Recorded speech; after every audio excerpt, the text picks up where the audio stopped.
The story commences in the classroom where a boy named Blair is sleeping, and the teacher is trying to wake him up. As soon as Blair opens his eyes, he is stunned to see that the entire class is laughing at him, and he wonders if he is dreaming. While he is indulging in his thoughts, the girl beside him, named Jasmine, grabs his cuff, telling him that Miss Brittany is calling him. He looked ahead and saw a gorgeous teacher standing before him, and was infuriated at him. She bowed before him and furiously asked if he was sleeping so soundly that he even forgot where he was. The protagonist blushed to see that his teacher was stunning. While he was still pondering, Miss Brittany pulled his ear, as he was always sleeping in her class, and asked if he knew how important math was. She wanted him to go up and answer the question, and was pulling so hard that it hurt his ear. Blair had no choice but to head toward the board, grabbed the chalk, and started thinking about it as he realized that he had encountered quite a complex problem. Miss Brittany supposed he was unable to solve the problem, so she instructed him to take this problem home and work on it. After processing, she wanted him to give her the answer before class the following day and told him this was his punishment for sleeping in her class. The purple-haired boy laughed as if to say that even if he gave this idiot 3 days and 3 nights, he would still not be able to solve such a complex math problem. Another girl mocked him as well because math is one of the most important subjects, and an idiot like Blair has no talent, so she wanted him to give up. While the protagonist thinks for a while, smirks, and then grabs the chalk to solve the problem. Miss Brittany is surprised, wondering how he could look so confident as if he were an experienced scholar. As soon as the protagonist solves the question, Miss Brittany is dumbfounded, thinking he is impressive. After writing his answer, Blair asked his teacher if he could use the restroom, and she affirmed.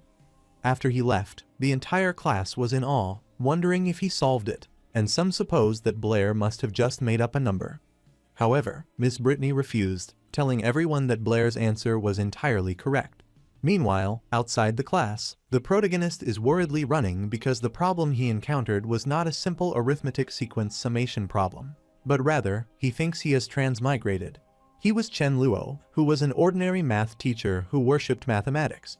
After graduating, he worked diligently in his teaching position for many years and was on the verge of being promoted again next year. Therefore, he could not believe that, at this critical juncture, he had transmigrated. He had just taken a nap while proctoring an exam, so he wondered how he opened his eyes to find himself in another world. He started crying because this was not a scientific explanation, and it was not a manga, so he wanted Newton to come out and clarify it. He finally grasps the situation he has transmigrated into, the body of a young student named Blair, but he is terrible at math and is known as the class idiot. From what he has seen, this world values mathematics greatly, yet their level of understanding is incredibly low. Even elementary school students know how to solve the previous problem quickly, but here, everyone only knows how to add numbers one at a time. Since the protagonist could not figure out this transmigration thing for the time being.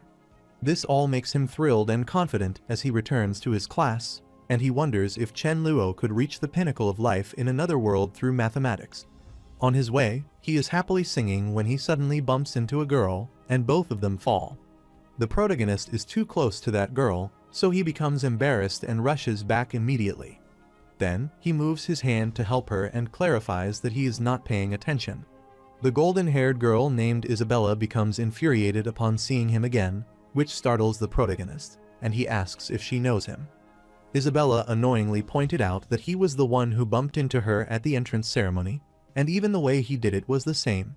Furthermore, Blair made a complete fool out of her in front of the whole school, so she has remembered his face ever since. Moreover, now, he has gone too far as he deliberately ambushed her like a pervert. The protagonist is mortified on hearing this, telling her that he did not ambush her, and, if he is being honest, she was the one who bumped into him. Isabella gets infuriated, telling him that is enough, and then she starts casting the magic, requesting the fire element wandering in this world to heed her call and try to attack him. However, shortly after, her fire was extinguished, which amazed the protagonist as he realized that she was a Chunabuo. He gets annoyed, asking if she thinks she is the only one who can use magic, so he wants her to watch this. He starts uttering nonsense, wanting the god of darkness to help him. However, to his surprise, the girl summoned the fire again, rushed toward him, and asked him to take it. The protagonist becomes worried about seeing this, wondering how he could have forgotten that there is no magic standard in another world. The protagonist is concerned, wondering what he should do as he just transmigrated to this world, and someone is already throwing fireballs at him. When the girl approached him, she treated him rudely and made him aware that he would face punishment. Since things turned out this way, Blair could think of only one solution, as the great man knew when to yield. He bowed before her, apologized for his rude behavior, and requested that she accept his sincere apology, as she was a beautiful lady. The girl is astounded on seeing this, so she extinguishes her fire and does not want him to think that he could get away with just an apology. As soon as she looked ahead, she was annoyed to see that Blair had disappeared before her sight and managed to slip away so fast. Meanwhile, the protagonist rushes out and is astounded to discover that science and magic coexist in this world. Suddenly, his head started spinning, so he grabbed his head, knelt, and wondered what was going on. He began recalling the memories of this body. When Blair was a kid, he cried while calling his father. However, the man worriedly told his mother that the general sacrificed himself for this country. He requested that his mother accept their condolences. Later, while his mother was working hard to earn a living, the servants hear that her family is still noble, and the other servant is surprised to learn this, realizing that after her husband dies, she will still be too poor to find work. After some time, Blair happily told his mother that he had been accepted into St. Donna's Academy.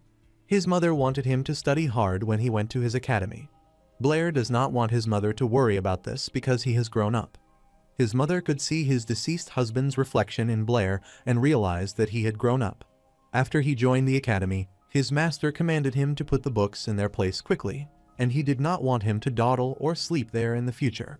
Blair worked hard because he certainly wanted to bring their family back to the glory of the past.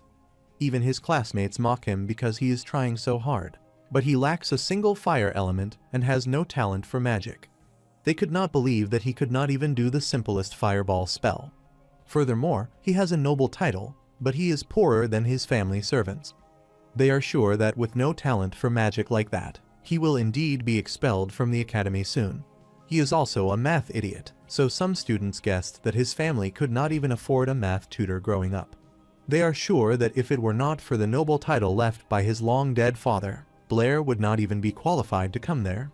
Some of the students thought that he must be a hybrid, based on his black hair and brown eyes, and that he had only been in the entire Yapo city. All those words spin around his head and demotivate him, so he is apologetic to his mother and father because, with no magic or skills, he might be useless. Suddenly, he had the memory of Jasmine, who accosted him. Blair opened his eyes and remembered that she was Jasmine, his classmate, but wondered whether she would find him there. Abruptly, Jasmine saw him unconscious, so worriedly asked if he was all right and told him that the next was the magic theory class. He did not expect anyone to care about someone like him, so he told her he was all right and thanked her for her concern. After reviewing all these memories, the protagonist realizes that Blair's past is similar to this. After that, he went to his classroom, where his teacher informed everyone that there are 4 magic elements in the world, and that all magic is based on these 4 elements. The protagonist understands that this world is divided into magicians and magic, and that mathematics is also essential. The school he attends is a famous magic school. His teacher teaches that the 4 magic systems in the world are earth, fire, wind, and water, corresponding to the 4 fundamental elements of magic. He further explained that magicians use spells and gestures to mobilize magical elements with their mental power, releasing various forms of magic. However, casting magic still requires some talent. After the class ended, the purple-haired boy was relieved, and his comrade thought the lecture was boring because the old professor had just read from the textbooks. After everyone had left, the teacher sighed and was about to leave, but Blair stopped him, which made his teacher wonder what the matter was and prompted him to inquire about the problem again. The protagonist wanted to ask his teacher if someone with no magic talent could release any magic at all. The teacher apologizes to Blair, as he has asked this question many times, but wants him to know that the answer will not change. Without magic talent, he could not sense or mobilize even a tiny bit of magic elements. Later, everyone mocks him, thinking that their magical genius, Blair, is daydreaming again. The purple-haired guy remarked that he looks the most attentive in class every time, but it is of no use, as he lacks the talent. A chubby guy named Toby put his hand on Blair's shoulder, telling him that it does not matter if he cannot graduate. He assures him that when the time comes, he can work with him at his father's estate, so as long as he has a loaf of bread, Blair will have half of it. The protagonist is amazed to see Toby. He remembers this person is Blair's only friend, and it seems he is nice to Blair. After protecting Blair, he decided to leave first, so he bid his farewell to him while Jasmine saw him from afar. The protagonist noticed her presence and asked if she had something that she wanted to say, but she refused. He noticed that Jasmine seemed to be paying him a great deal of attention and wondered why. Jasmine told him that teacher Brittany wanted him to go to her office after class, and then she ran away. The protagonist understood, so he told her that he would be there. He thought she was a peculiar girl, having seen her several times that day, and he always felt like she wanted to share something with him. He is gloomy because even though he has mathematical knowledge that surpasses the world, it is useless in a world with magic. The protagonist discovered a magical talent irony and wondered if he was born to be a muggle, but he wanted to give it a try. He lifted his hand and requested the fire element wandering in the world to heed his call and descend there. However, he failed as he had expected, so he wondered why he had expected anything positive. Shortly, the overwhelming amount of fire emanating from his hand shocked him. Blair is shocked to see the fireball, thinking that it is impossible because his current body should not have any magic talent. He sighed and then tried a fire-style fireball. Justsu then commanded the little fireball to come out and play, and kept playing with it for a while. After some time, the protagonist thinks it is a shame and supposes that he, as a transmigrator, has suddenly become enlightened.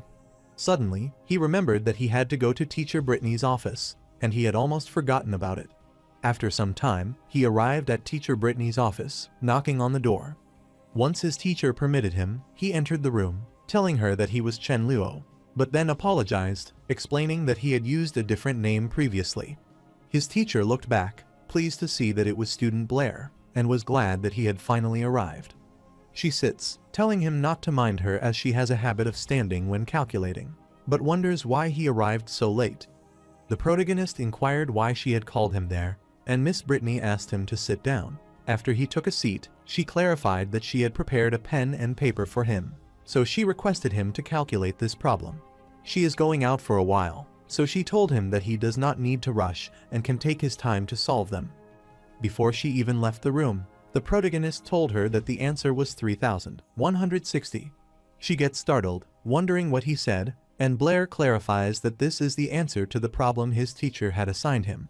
She immediately rushed toward him and grabbed him, asking how that was possible because even she had taken a long time to calculate it.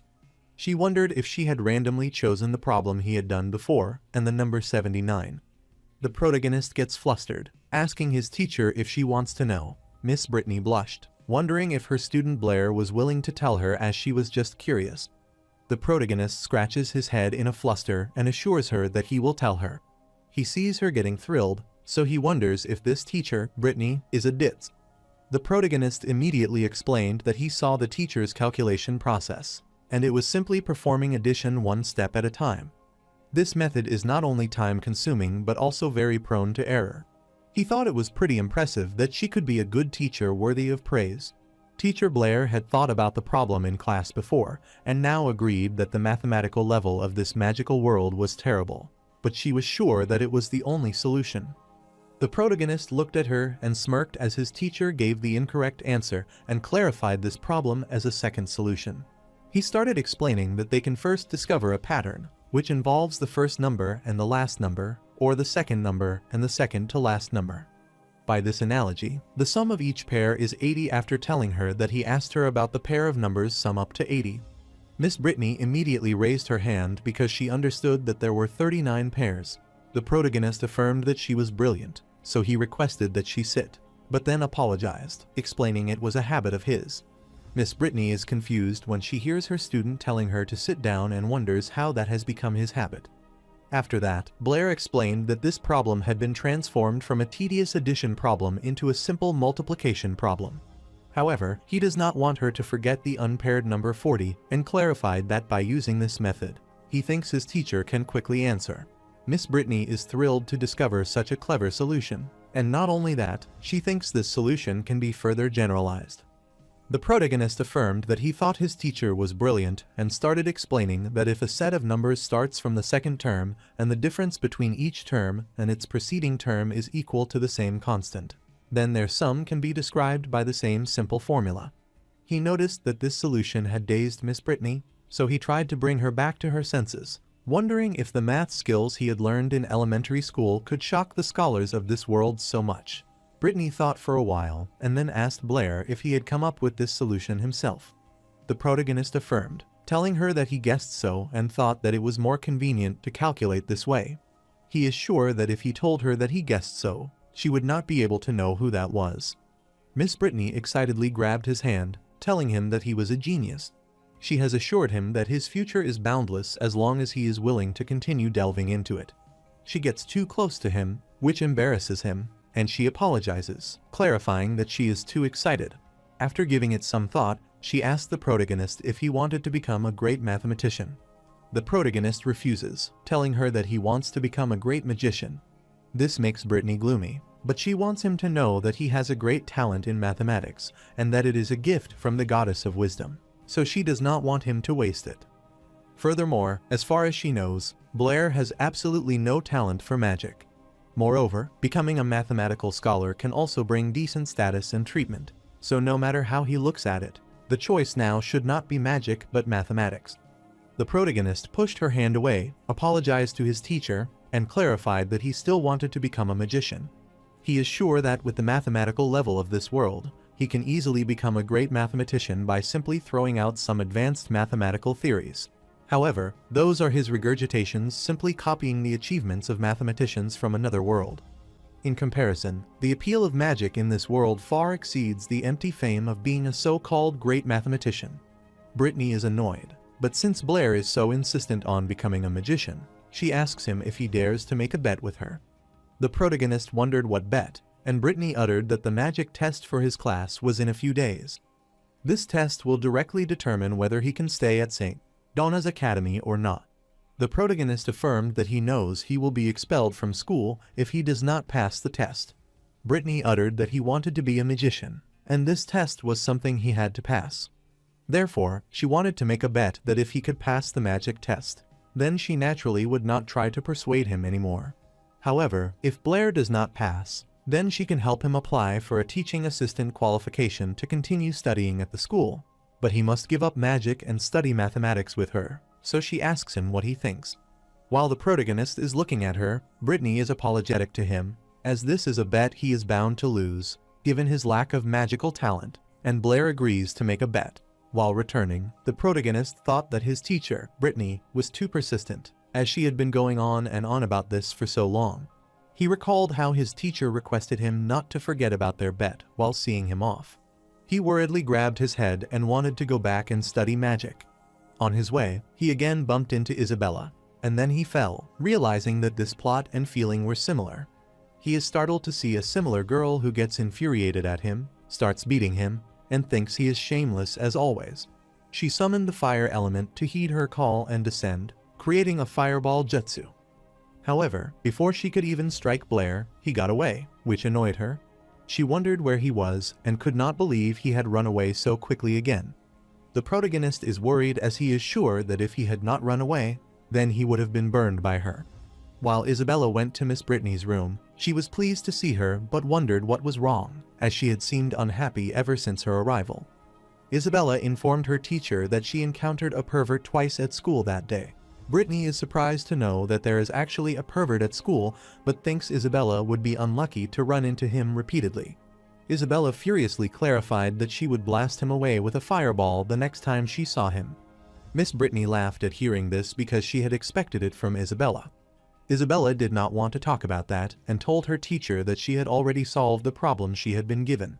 She laughed confidently, as it had only taken her half a day, and she thought she was almost as fast as her teacher at solving these consecutive addition problems now. Brittany looked at the solution and agreed that Isabella's speed was almost as fast as hers, but student Blair solved this problem in under a minute. Isabella is dumbfounded, wondering how he could be so fast, as that is impossible. Brittany agreed, as that was true, but clarified that he had used a method she had never seen before, and she decided to show her the calculation. After showing it, she started explaining to Isabella that they needed to make a pattern and then multiply the sum. She further added that Blair simplified it into a fixed formula, an arithmetic sequence summation formula. Isabella is dumbfounded as she discovers that this problem could be solved in this way, and inquires if that student, Blair, really came up with this solution. Brittany affirmed, telling her that she was also very shocked as their academy has such a mathematical genius. Isabella is so impressed by that genius student, Blair, that she wants to meet him and requests her teacher's help in arranging a meeting. Miss Brittany saw how enthusiastic she was, so she agreed to let her meet Blair.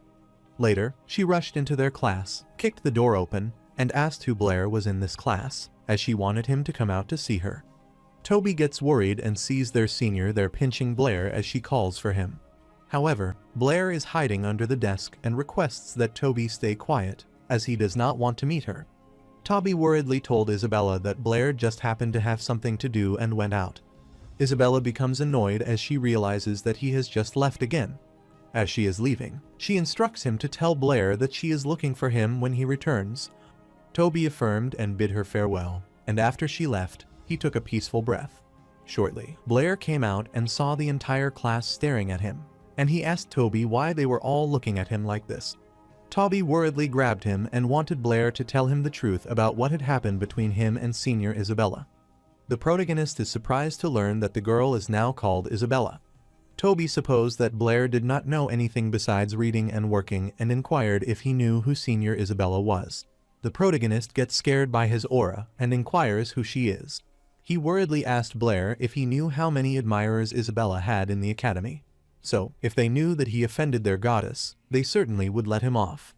The protagonist wanted him to calm down because this was St. Donna Academy, so they could not do whatever they wanted there. Toby looked at him annoyingly, asking if he even knew they were at St. Donna's Academy, so he wanted to tell him where the academy was. The protagonist stated that it was at Baker Street, and Toby inquired about the location of Baker Street, so the protagonist replied that it was in Yapo City. Toby sighed, thinking Blair was playing dumb, but now it seemed like Blair was being intentionally obtuse and had told him that Isabella's father was the Lord of Yapo City.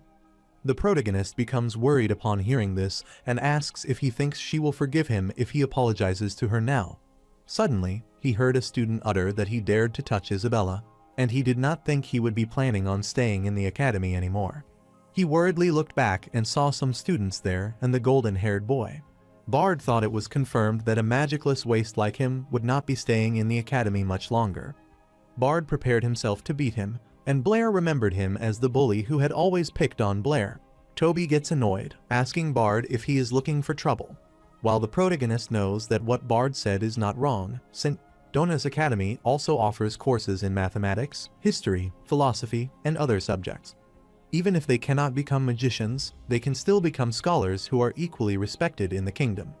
Therefore, as a higher education institution of the kingdom, this academy does not allow its graduates to be completely devoid of magical aptitude. Therefore, all second-year students must pass the magic test, and those who fail will be expelled. However, he knew that the magic test was straightforward because all students could pass as it was just a formality. But Blair was a rare, talentless waste with no magic. Therefore, for Blair, the magic test is probably the end of his academic life, which is why teacher Brittany chose magic. While Blair is indulging in his thoughts, Bard furiously slams his desk and accosts him as a fatherless child, asking if he does not hear what he just said. Toby gets infuriated on hearing this, glares at Bard, and asks if he wants to fight. Bard looked at Toby and told him this did not concern him, so he should not meddle in this matter. Toby gets annoyed, telling him that Blair is his friend, so his friend's business is his business. So he clarified to Bard that if he wanted to fight, then he could, as he did not grow this big or anything. Bard gets pissed on hearing this, telling him that he will remember this, and decides to leave for this time as he wants to settle the score with him next time. The protagonist sees them leaving and thinks this fatty might not seem reliable, but he is quite loyal in critical moments. He grabbed Toby, thought he was a good brother, and asked if he would be on his side if Isabella came looking for trouble. Toby excitedly affirmed, telling him that he would try to go easy on him then, which froze Blair at his place. A few days later, the magic test commenced, and the teacher explained that the content of this magic test was mastery of the fireball spell.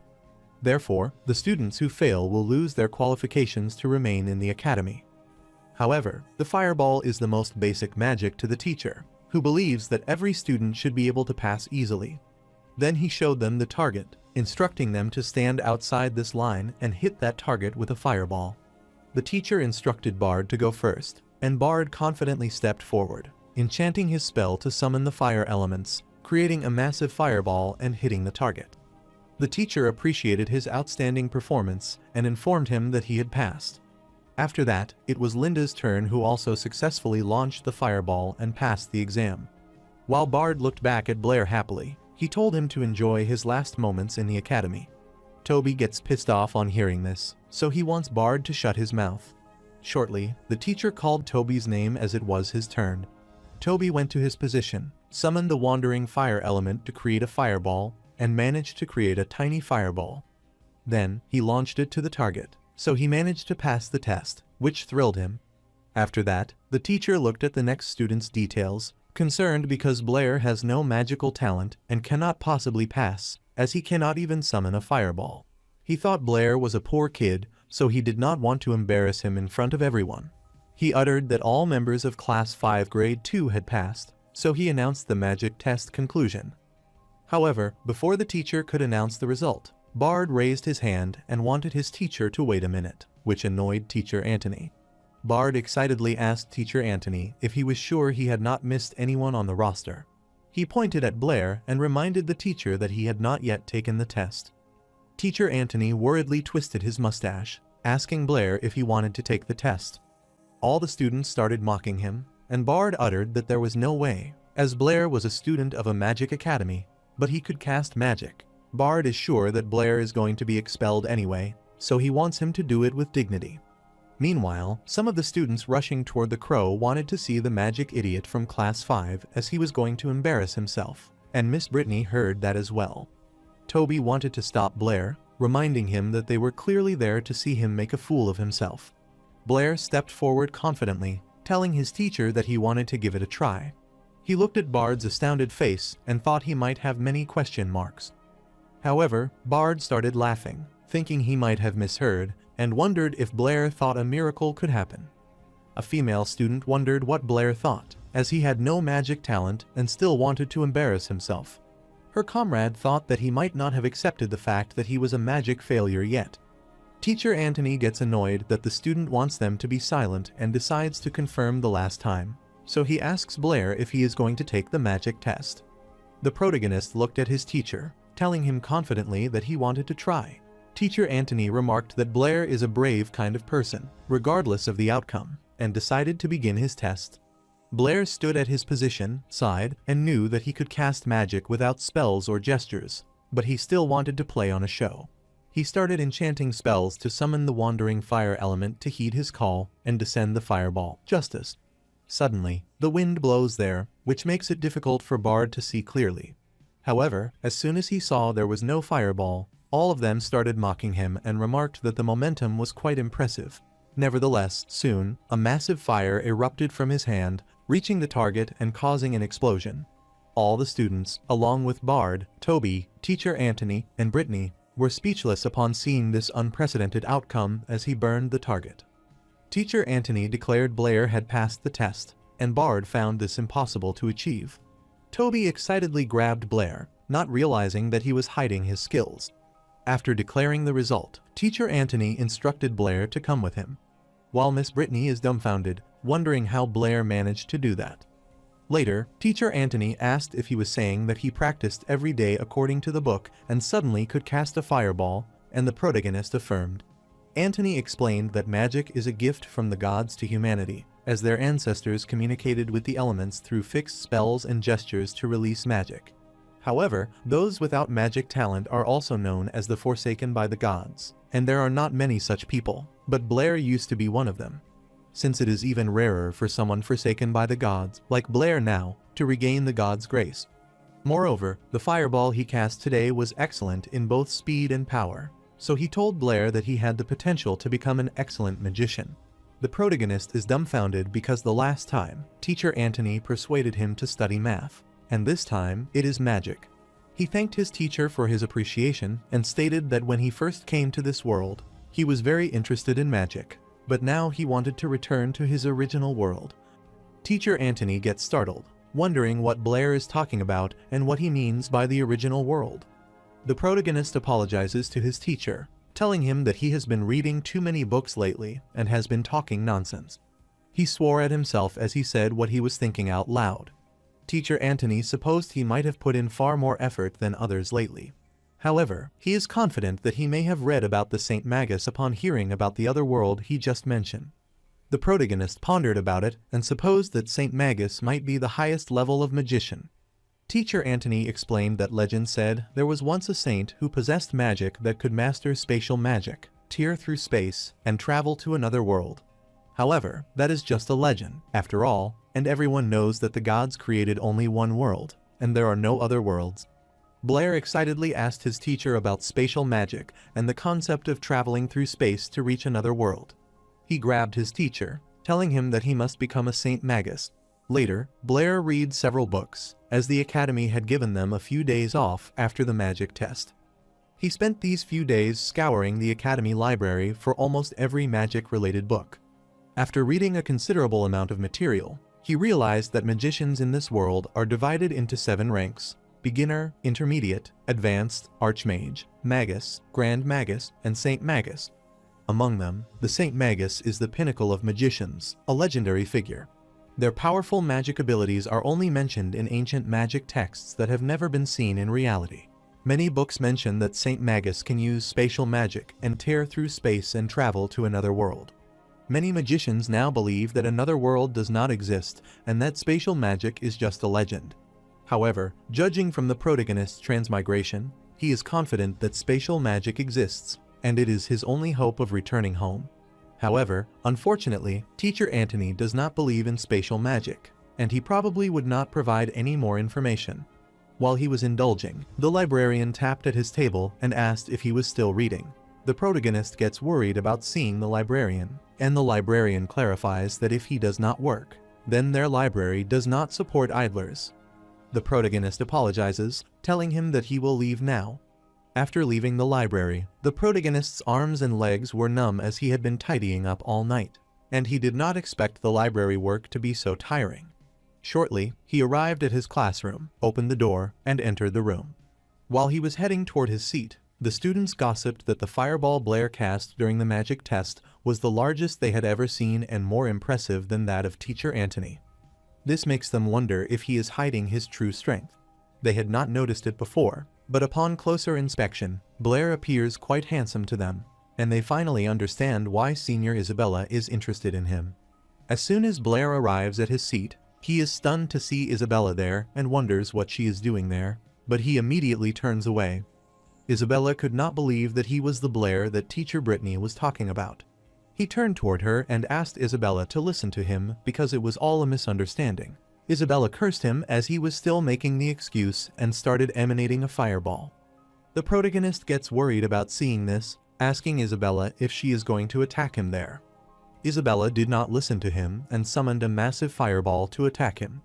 The protagonist worriedly covers his face to protect himself from the fire, but is surprised when he does not get attacked, so he opens his eyes. He realized Miss Brittany had arrived at the class, grabbed her hand to stop her, and asked how she could use magic in the classroom. Isabella wanted her teacher to listen to her because he was the one she had told about. Brittany instructed her to stop talking, then told Blair that she was looking for him and instructed him to come to her office to talk. Before leaving, she instructed Isabella to come with her, as they needed to discuss this matter. After they leave, Bard is worried, wondering what has been going on with that useless Blair lately. Later, at Miss Brittany's office, the protagonist apologizes to Isabella, as his reckless actions had offended her. He sincerely apologizes to her again and hopes she can understand. Miss Brittany smiled as she understood the situation, and since she believed in Blair's character, she was confident that it must have been an accident. She wanted Isabella to let the matter go, and Isabella decided to forgive Blair since Teacher Brittany was speaking up for him. After that, she decided to ask Blair about his magic ability since she watched his magic test the other day, and his performance exceeded her expectations. She admitted that he had won the bet, and she wanted to keep her promise not to persuade him anymore. but she also wanted to know how he had done it. She is curious because it is the first time she has seen someone without the magic talent regain their magic ability. The protagonist clarified that he had just gotten lucky, but he had a magic question he wanted to ask her. Brittany decided to let it go, as Blair did not want to say it. So she decided not to force him and told him to ask away, as she would tell him anything she knew. Blair asked if spells and gestures were required to channel magic. Isabella laughed on hearing this, thinking that it was a silly question because even a child knew that spells and gestures were required to channel magic. The protagonist becomes mortified, asking if that is the same for all magicians and if there are no exceptions. Miss Brittany clarified that even the most potent magicians need spells and gestures to channel magic, as just that they are more familiar with magic, so it takes them less time. Since magic is a gift from the gods taught their ancestors to channel magic through spells and gestures, allowing it to be passed down through generations. She thought that only the gods themselves could cast magic without a spell or gesture. Isabella mocked him, wanting Miss Brittany to know that she didn't need to answer such a stupid question so seriously. The protagonist is confused upon hearing this and wonders if it is because he is an outsider and the god of this world has no power over him. Miss Brittany clarified that he is the most basic magic common sense, so she wanted him to memorize all the theories in the magic book if he wanted to be a magician. However, this time, she asked him to come as there was a more important thing and handed him a document. The protagonist wondered what is that and started reading it. Isabella is surprised to discover that he does not even know this and explains that this is the journal where the most important academic papers of the kingdom are published. Isabella reads the document and is astounded to learn that Miss Brittany and Blair's names are in it. Miss Brittany smiled, telling them that she had derived the summation formula mentioned by Blair the last time and had written this paper. Since Blair initially inspired the formula, she thought that the co-signature should also be with both of their names. The protagonist is annoyed because this sign does not matter at all, and he wants his teacher to give him some money because he cannot afford enough to eat with the meager amount he earns from working in the library every day. Abruptly, Miss Brittany remembered something she had almost forgotten and handed him a pouch. She explained that this is the manuscript bonus of 50 silver coins and is certain that it is trivial compared to the academic honors she believes he deserves. The protagonist is startled to see a bonus and thinks it is his good luck, as he has worked so hard in the library for only 2 silver coins for months. He directly receives 50 silver coins.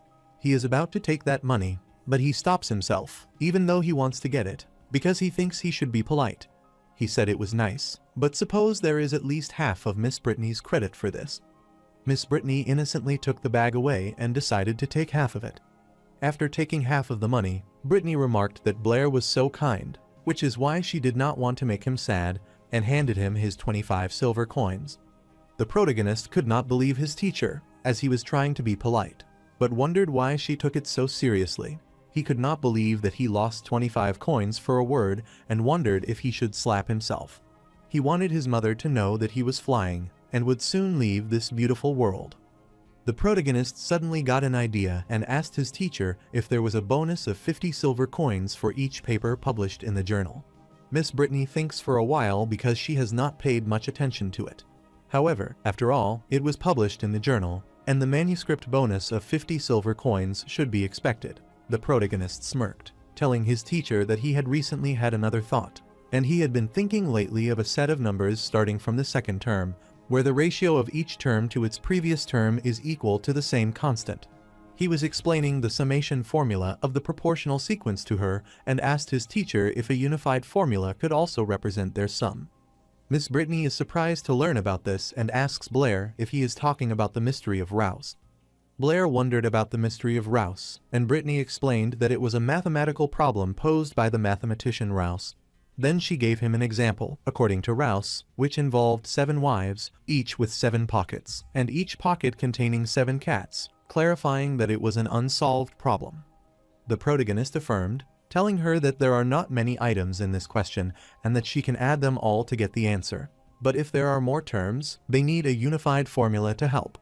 Brittany happily asked him if he was saying that the mystery of Rouse could be solved with a formula. The protagonist clarified that he has some preliminary ideas on how to address the issue. Miss Brittany excitedly told him to come and deduce it now, which worried him. Soon, they began solving the problem, and time passed until evening arrived. Brittany remarked that Blair was incredible because the mystery of Rouse could be solved with a formula. Brittany's loud appraisal woke Isabella up, and she wondered what the matter was. Brittany excitedly told Blair that his mathematical talent was unparalleled and asked if he was reluctant to study mathematics with her. Isabella also praised him, telling him that she had not known he had a talent for mathematics and asked if these were his ideas.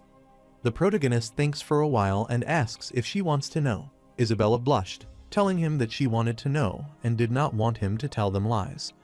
The protagonist points at her, telling her that it is an innate talent that has been refined, as he spends time on math while the others are sleeping, which mortifies Isabella, making her wonder if that is indeed the case. In this way, Chen Luo's equivalent series of summation formulas once again shocked everyone, and Chen Luo's small plan was also carried out step by step.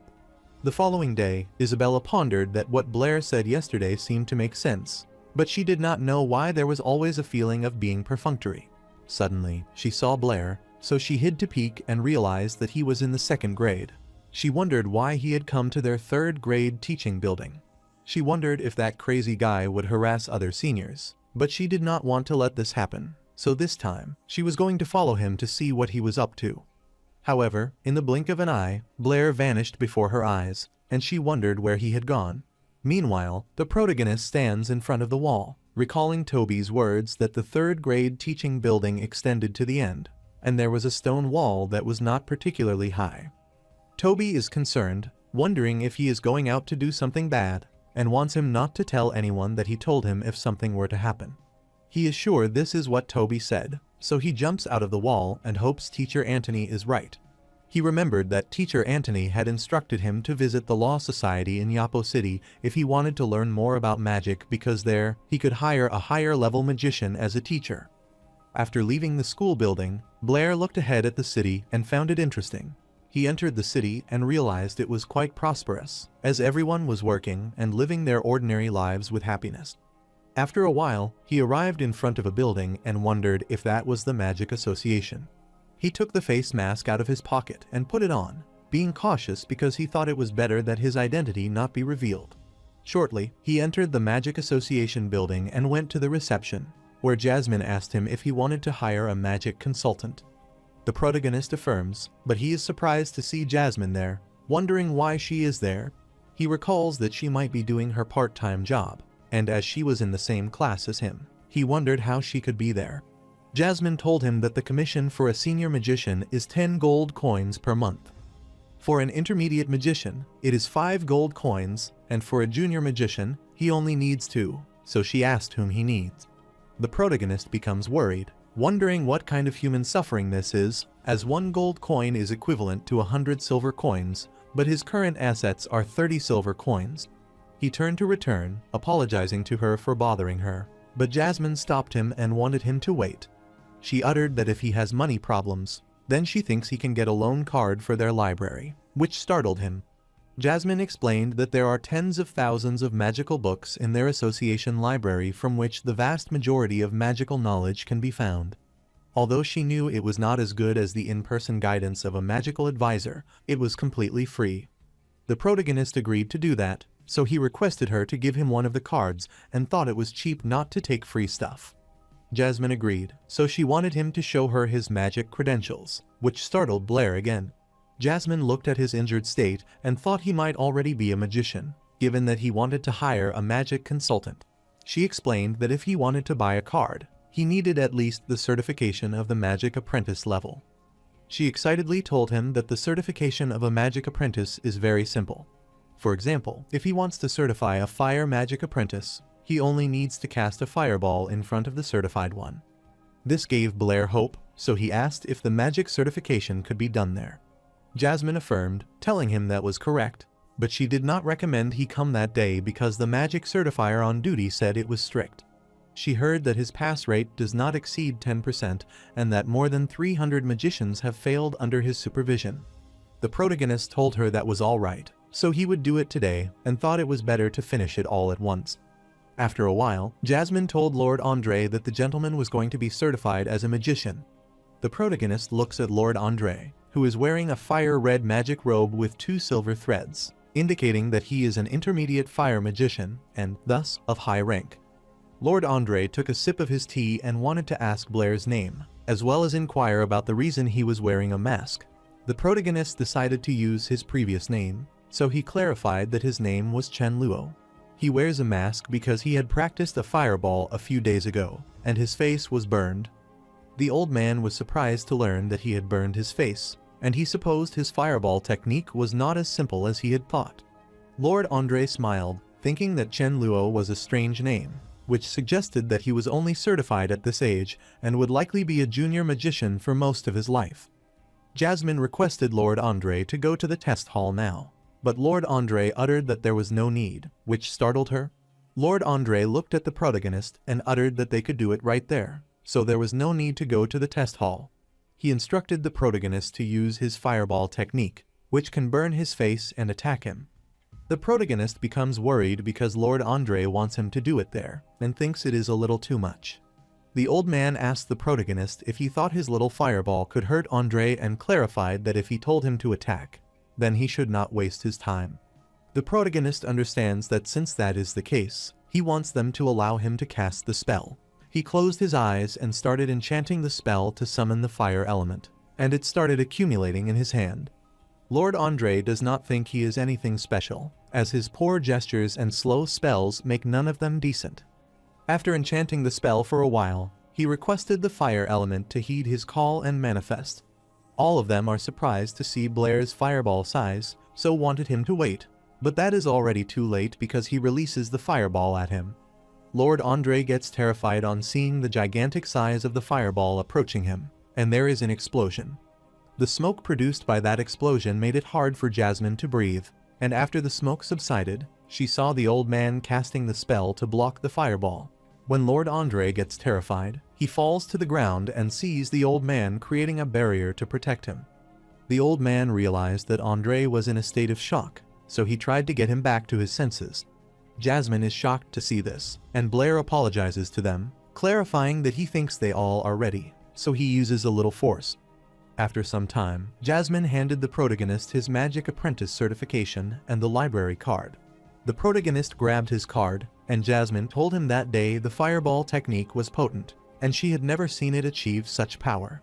She is sure that he will undoubtedly become a great magician when the time comes. The protagonist thanked her and hoped to see Jasmine again. Jasmine, in turn, expressed a desire to see him next time. After he leaves, Jasmine is stunned, wondering how he knows her name. Later, the protagonist arrives at the library and is surprised to see so many people, as he had not expected this place to be so crowded. After reading some of the books, the protagonist finds it strange because Jasmine is correct. The magic books there are much more comprehensive than those in the academy, and the content is more in-depth, especially in the part about magical spiritual power. The level of magical spiritual power is the most crucial criterion for evaluating a magician's skill. The higher the spiritual power, the closer the connection with the magic element and the stronger the cast. Not only that, but high-level magicians with higher spiritual power can even directly deprive low-level magicians of control over magic elements. This also leads to the fact that in actual combat, the level gap between magicians is almost insurmountable. However, the protagonist realizes that the theory about the 4 magic elements in the book is somewhat absurd. He thought that is understandable because the level of scientific cognition in this world is still very low. The magicians of this world believe that the 4 magic elements are not only the foundation of all magic, but also the foundation of everything in the world. All other elements are transformed through the combination of the 4 magic elements in a particular proportion. However, the protagonist is sure that from the point of view of modern science, this view is nonsense. Since everyone knows that matter is made of many different essential elements, and the so-called 4 elements do not exist in the vital elements at all. However, regarding the existence of magical elements in this world, he has yet to find a scientific explanation for them. Suddenly, he understood something, so he wondered if magic elements could be communicated within this world. Then, he was sure that he might be able to create a new magic if it worked. He stood, grabbed his library card, and rushed back to his academy to try it. While he was returning, Lord Andre and the old man saw him going out, and Jasmine brought the tea for them. Lord Andre is sure that the protagonist's mental strength is very low, but the power of the fireball spell cast is outrageous.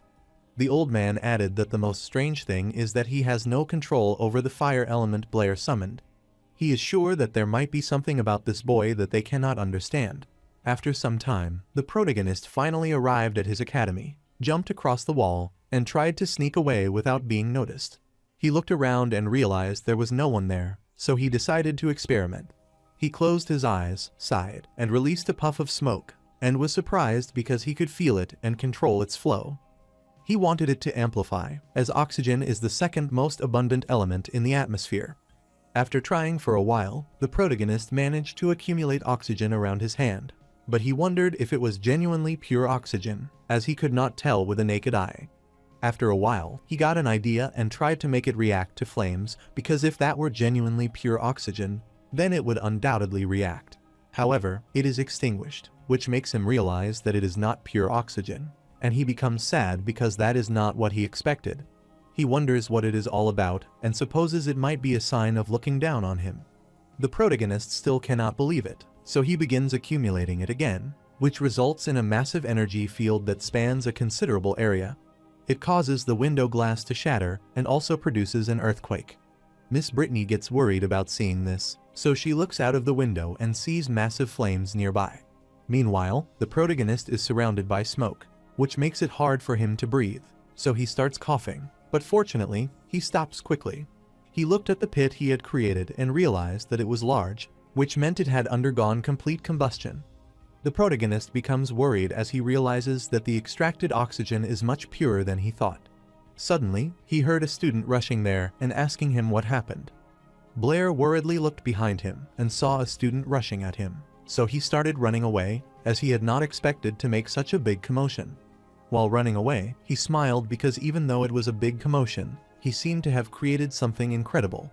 The following day, the protagonist is in the class while the students are gossiping about what they will have for lunch. The protagonist is so tired that he thinks he should never stay up late in this life. Suddenly, Toby put his hand on his shoulder and asked if he knew what happened at the academy last night. Blair gets worried, telling him that he just slept pretty hard last night, so he asks what happened. Toby whispered in his ear, telling him there was a big explosion next to the third grade teaching building the previous night, and the windows over there were shattered. The academy is now under strict investigation, and it is suspected that senior magicians are casting spells within the school. Toby felt terrible for him, as he had not watched the scene and was sure that the least powerful must be high-level magicians. However, he wondered why a high-level magician would do such a thing in the academy. The protagonist clarified that he had no idea as he had not seen a high-level magician. Toby looked at him with astonishment, asking if he really had not seen a high-level magician, and then mentioned that Miss Brittany was a high-level magician, which astounded Blair, as he was unaware of this. After some time, Blair went to Miss Brittany's office and knocked on the door. His teacher clarified that she was coming. Shortly, she opened the door and was pleased to see Blair there, as he had arrived just in time since she had been looking for him. She told him that the Mathematical Society had published a paper on Rouse's problem in the proceedings. Blair came up with the idea and the first author to whom she wrote his name. She congratulated him because Blair managed to solve one of the biggest problems in mathematics. The protagonist told his teacher that this time, he had come to see her because he had more important things to attend to. He requested his teacher to allow him to study math with her, which startled her. Miss Brittany wondered why he was saying that, as he wanted to be a magician. Blair clarified that he wanted to become a magician, but he also loves math, so he does not want to regret it. He feels like he was an honorable math teacher in his past life, just like Teacher Brittany. Miss Brittany's eyes sparkled with excitement as she grabbed his hand and uttered that she was glad that he could think so. She requested him to come to her every night after school to study math and hugged him. The protagonist gets flustered and rushes away, and Miss Brittany clarifies that with Blair's talent, as long as he studies hard, he will undoubtedly become a great mathematician. While getting away, he asked Miss Brittany if, in addition to math questions, he could ask her if he had any magic questions. Miss Brittany immediately agreed to his request, telling him that she had no problem, and Blair thanked her and wanted to head back now. While he was leaving, Miss Brittany instructed him to remember to come the next night, and Blair affirmed, so he bid her farewell. Before he could leave, Miss Brittany stopped him and indulged in deep thoughts. Blair becomes worried about seeing his teacher get serious, so he approaches her and inquires about the matter. Miss Brittany clarified that she thinks if Blair says that he wants to learn math with her, he could ask magic questions. The protagonist is startled by this, and his teacher notices that he flinches. The protagonist becomes worried, wondering if he has been discovered, and so he is unsure what to do. He wanted help from someone, wondering if he would leave this beautiful world and if Miss Brittany would cut his head off, but he wanted to live a few more years. He thinks for a while and then asks her what she is talking about, as he feels that he wants to spend more time with her every day in the future. He thought it would be more convenient to ask the magic question directly to her. Miss Brittany rushed at him, grabbed his shoulder, and excitedly told him that he could not be the kind of person who uses mathematics as a tool. Then she turned him away, telling him to go back to rest and remember to come over after class the following day. He affirmed, after coming out of her office, that Blair was unsure whether this woman was smart or stupid. The next evening, the protagonist opens the door of Miss Brittany's office, telling her that he is coming in. However, he is surprised to see that Isabella is there as well. Isabel looked behind him, surprised to see him there, and wondered what he was doing there. Miss Brittany apologized to Isabella, as she had forgotten to tell her that, from that day onward, Blair would also study maths with them. Since Isabella is senior, so Miss Brittany wanted her to take care of Blair in the future, which annoyed her. Miss Brittany instructed Blair to sit next to Isabella, as she just happened to have a question for him. She uttered that the stone was thrown into a deep well, and after some time, another stone of twice the mass of the previous one was thrown into the well, so she asked when the second stone would catch up to the first one. Isabella realized this was a catch-up problem, so they just needed to know the interval time. While she is explaining, the protagonist clarifies that they will never catch up. He explained that, in the case of ignoring air resistance, the big stone can never catch up with the small stone. Isabella mocked him, telling Blair that he should at least have some knowledge, even if he had no common sense. Miss Brittany clarified that, even though she did not know what Blair meant by air resistance, the sages stated that the speed at which objects fall is proportional to their mass. Isabella uttered that the greater the quality, the faster the falling speed, and this is the truth of the sages and the common sense that even children know. The protagonist asked Isabella if what the sages said was right and if she had verified it herself. Isabella gets annoyed as Blair dares to question the sages. Miss Brittany noticed that they were about to fight, and she got worried. Blair clarified that science is rigorous, and the attitude towards science must also be rigorous, and the truth that cannot stand verification is not the truth. Isabella asked him if he dared to bet and wanted to verify that since he had said so. The protagonist refused as he did not want to gamble because, as a student, gambling is evil behavior.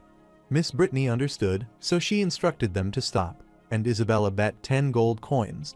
The protagonist becomes excited upon hearing about the money, although it is a small gamble, so he requests that his teacher testify on their behalf. Miss Brittany could not believe how he quickly changed his statement. The following day, Miss Brittany clarified that the weight difference between the two stones was approximately double, so she wanted Blair to consider it, as 10 gold coins is not a tiny amount. Blair told Miss Brittany that he had already considered it, so he wanted to verify his thoughts. Isabella worriedly asked him if he thought he could win. Miss Brittany told him that confidence was a good thing, but she did not want him to be too arrogant. After saying that, she went high along with the stones with her wind magic and reached a certain height. The protagonist is stunned to see that it works, too, as he knows nothing about this skill. Isabella explained the wind control technique of wind magic and realized that he lacked common sense, as he was unaware of it. After some time, Miss Brittany was at the height of the tower clock, and Isabella excitedly told Blair to wait and lose. Shortly, Miss Brittany dropped both stones, and they started falling at the same time. Isabella is surprised to see this, and the protagonist is pleased because he has achieved his goal. Miss Brittany was surprised, so she immediately came down and looked at it. Isabella is astounded, wondering how that is even possible, and cannot believe her eyes because it turns out that it landed at the same time. Miss Brittany is shocked as well and asks Blair how he found out that the law of falling objects is wrong. Blair clarified that he saw this law in his textbook and attempted to verify it with 2 stones, but then he found that the law of falling is not the same as what is stated in the textbook. Miss Brittany is worried because the truth that has been passed down for thousands of years can be overturned with just 2 small stones. However, until this year, no one has done so, which makes her wonder how many common sense errors sages and scholars have not discovered. However, she wondered why Blair discovered these truths and was sure that it might not be just a matter of luck. She is sure that Blair may not have any idea what these 2 stones mean, and she fears that in the near future, the law of falling objects in the textbooks will bear his name. The protagonist clarified that there are still many areas for improvement in the new law regarding falling objects. Furthermore, this is not due to him alone, but to the 3 of them together. He knew that was such a useless name again, so he thought it was better to sell personal feelings. Miss Brittany told him that all credit goes to him because she just threw the 2 stones at him. While Isabella is mortified, Miss Brittany suggests that if Blair wants to, then he could work with her to perfect the new laws of falling objects, which startled her. The protagonist thinks he needs Isabella's help, but he is unsure if she would be willing to help him. Isabella thinks about it and dreams of the shocking news that 2 genius prodigies, discovered at St. Donis Academy, are jointly launching a new theory. She dreamed of working hard with Blair to uncover several other truths, being recognized as a genius by others, and achieving fame and recognition. She asked if he really needed her help, and then she was okay with it, willing to assist him. The protagonist is glad to discover that, so he thanks his senior for agreeing to help him. While Isabella is thrilled to know they would work together and thinks about the law of free fall by Blair, she blushes just thinking about their name. After giving it some thought, she told Blair that if someone in the academy bullies him in the future, he should tell her, as she would help him out. Now that he had noticed Blair was not as bad a person, he was smart and looked good, so she wanted to help him. The protagonist thanked her and reached out to get his money. Isabella blushed, wondering what this was for, and wondering if he wanted to hold her hand, but she also felt a little excited. She inquired what he wanted, and Blair clarified that he wanted 10 gold coins. His eyes sparkled with gluttony as he thought he was going to become rich, which mortified her as she thought something else and started running away. After some time, she brought the money and gave it to Blair. After seeing him count the money, she told him to forget it, as he did not need to count because it was a stack of 10 gold coins. The protagonist is happy as he did not know he could earn 10 gold coins by making a bet and getting rich in one day. Isabella accosted him as she realized that he did not seem to care about fame and honor, but he seemed to care about money. However, she also feels that it is not just about money, so she wants to know exactly what he wants. The protagonist thinks for a while, recalling his previous life as a teacher and the time he spent happily with his friends. After thinking for a while, he frowned, then asked Isabella what she was talking about and clarified that he just wanted more money to improve his life. He looked back, smiling, and informed Miss Brittany that it was getting late, so he wanted to go back first and hoped to see them the following day. While he was leaving, Isabella looked at him, but she still did not trust what he said. The next day, the protagonist puts his head on the desk and thinks that this desk is much more comfortable to sleep in than that cubicle. However, now that he has some money, he wants to change his place. While he was indulging in his thoughts, Bard furiously slammed at his desk and startled him. Bard furiously accosted him, calling him trash, and told him that Senior Phage was looking for him, but he still wouldn't stand up. The protagonist is surprised to learn about Phage and wonders who that person is. Bard furiously grabbed his collar and advised him not to let it get to his head and asked if he thought he could do it again by releasing a fireball. Abruptly, Senior Phage arrived and instructed Bard to let him go, which startled him. He approached Blair's desk with his comrades and stared at him silently. The protagonist wondered if this was Phage. When Senior Phage asked him if his name was Blair, he stared at him, which confused Blair with what was the matter. The protagonist looked at Bard, asking if he didn't hear and wanted him to let him go, so he released him. The protagonist asks his senior why he is looking for him. Senior Phage warned him to stay away from Isabella from now on because someone like him cannot get close to her casually. After warning him, he instructed his comrade to leave, and his comrade worriedly asked if he was not going to show this kid his place. On his way, he bumps into Toby, which annoys him but makes him fall, yet Phage doesn't care and leaves with his comrade. After they left, Toby worriedly asked Blair if he was okay and wondered what had happened between them. The protagonist casually told him it was nothing, as it was just a guy named Phage who came to him with Bard and said a few words. Toby gets worried about hearing about Phage and wonders how he might be messing with him. The protagonist wonders who Phage is, as Toby seems to be afraid of him. Toby worriedly explained that it was Senior Phage, and no one in the academy was afraid of him.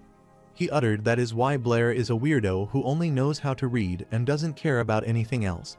Toby explained that Phage came from the famous Howard family in Appor, and is the youngest son of Viscount Howard. Viscount Howard is also an essential figure in the Number Sect, and many teachers are members of the Number Sect.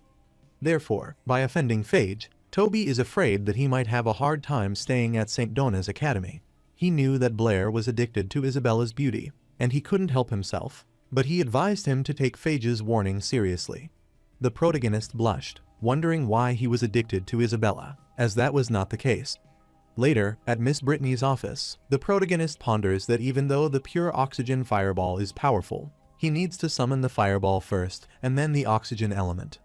In this case, the pure oxygen fireball can be cast instantly without the need for magic spells and gestures. Instant magic is his most significant advantage at the moment. However, he wondered how he could summon different elements simultaneously. Isabella saw him in his world, so she told him to study well the topic assigned by Teacher Brittany because she would discuss it tomorrow. The protagonist yawned and then handed her the paper of the solved problem.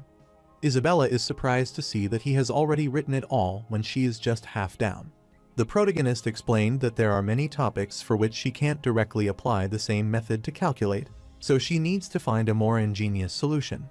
While Isabella is impressed on seeing his solution and wonders how he solved it.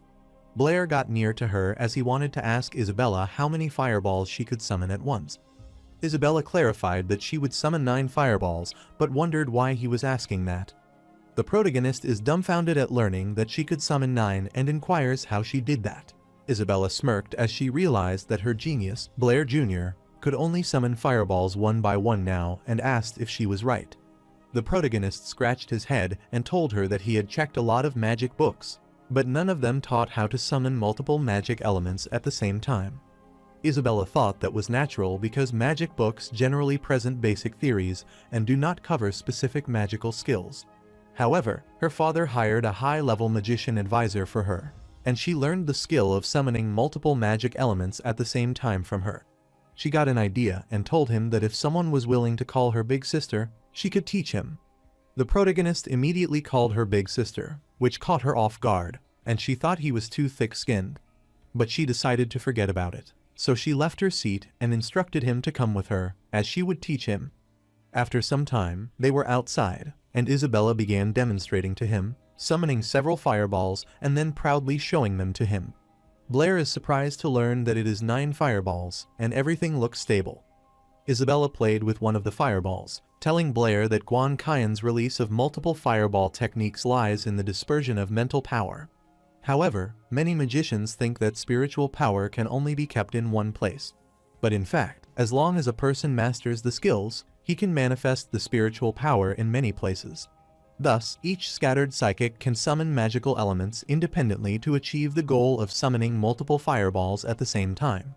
The protagonist raises his hand to ask Isabella if each scattered spiritual force summons different magic elements independently. Isabella realized that his question was excellent because this is theoretically possible, but it's hard to do, much like asking him to draw a circle with his left hand and a square with his right hand simultaneously. After she explained it to him, she realized it was fun, and Bard saw them spending time together gladly, and wondered if Blair had an affair with Senior Isabella. Later, he told Senior Phage about this, which infuriated him, and he broke the wall with his bare hands in anger, wanting to make Blair pay for this. After some time, the protagonist attempted to practice as Isabella had instructed him, dividing his mental power into 9 parts to create several balls, but he failed. Isabella taught him to remember to follow the method she had just described and gradually separate his mental power. However, she told him that it was expected that he couldn't do it, so she didn't want him to be discouraged. It took half a year of practice to learn to stabilize the separation of her mental power as well. Shortly, the protagonist managed to stabilize his fireball, but after a few tries, the wand also managed to create several fireballs. This stunned Isabella, who wondered how he had managed to do that so quickly. The protagonist is playing with the fireballs and tells her that he has just divided his mental power into 9 parts, according to the method she taught him, and summoned them. Isabella clarified that she was not asking him that, but she was asking how he could do it now. The protagonist is confused by her question because he thinks if he knew the method, he could do it, and he is sure that is the case with senior Isabella. Isabella gets annoyed as she realizes that the arrogant kid is not only talented in mathematics, but his talent in magic is also so defiant. She wondered if the gods had abandoned this person, as they had clearly gifted him. Isabella annoyingly affirmed, telling him that she had gotten it faster than he had. She gets embarrassed, so she starts running away, telling him that she doesn't want to teach him if he encounters a magic problem in the future. She wants him to think about it himself and doesn't come to her. Blair becomes worried about seeing this, wondering how he may have offended her, and realizing that it is really hard to guess what a woman is thinking. But suddenly, he discovers something. While Isabella is furiously going her way cursing Blair, he grabs her hand and stops her worriedly. Isabella annoyingly cursed him, wondering why he was pulling her, but she looked at his hand and saw a bracelet. He told her that this time, he could learn all thanks to her careful teaching. Therefore, he wanted her to accept a little bit of her brother's thoughts and accept this bracelet. Isabella was surprised to hear that, then looked at the shiny bracelet, blushed, and remarked that he had some conscience. She realized that he was pretty good at things like that, so she grabbed the bracelet and ran away, telling him this bracelet was so ugly. After a while, she tripped, which worried Blair, and he wanted her to slow down. Isabella stood annoyingly and looked back, and Blair got worried, wondering why he was even there. He wonders what he should do and if he should go to comfort her, but is concerned about getting scolded. Isabella becomes embarrassed, telling him that it is all his fault, curses him, and demands that he wait for her, as she won't spare him, which makes him wonder what he has done wrong. After some time, he lies on the ground, wondering about Isabella, as she shouldn't take it if she doesn't even like it, since he bought it for 50 silver coins. He was planning to give it to Miss Brittany as a thank you gift, but now it's all right. Being indulged in his thoughts, he saw some shadows on himself, so he looked above and saw Bard and his comrade around him. Bard remembered that Senior Phage had warned him not to get too close to Isabella, but he didn't listen. Blair gets annoyed, but he stands and starts running away as he doesn't want to get involved with them. Bard gets infuriated upon seeing this, so they start swearing at him and want him to stop. Blair realized that this group of people was so troublesome, so he didn't want to get involved. While chasing him, Bard asks him if he is just like his cowardly father, running away on the battlefield and getting killed. The protagonist's eyes widened in shock upon hearing this, and he halted in his tracks. Bard instructed him to run and wondered why he was no longer running away. He wondered if he had stabbed at the sore spot. He rushed toward him to punch him, clarifying that he had asked for it. But before he could even strike Blair, he was stopped by something, got injured and pushed back. Blair looked back as he summoned several fireballs to warn them not to get close. Bard started moaning as it hurt him a lot since he burned his hand. Blair looked straight at his face, telling him that it was not his father, but this kid's father who was a soldier who died fighting for his country. He is a great father, so he wanted Bard not to insult him like that and hoped he understood it. Bard and his comrades are stunned to see that Blair has managed to summon 9 fireballs and wonder how that could have happened. They got scared, so they started running away to save themselves, leaving Bard behind. Bard gets worried about seeing them as he was betrayed in his critical moment. Then he looked ahead and saw Blair getting closer to him and told him not to come there. He reminded the protagonist that this academy strictly forbids students from fighting each other. Blair is amazed to hear this, and he doesn't realize that Bard is aware of this rule. The protagonist is prepared to strike him, and Bard wants him not to be impulsive. However, Blair clarified that he should have said this sooner and was about to attack him, but he noticed someone behind. While Bard is asking for help because he is scared, having never been attacked before, he looks ahead and is surprised to see Blair lying before him.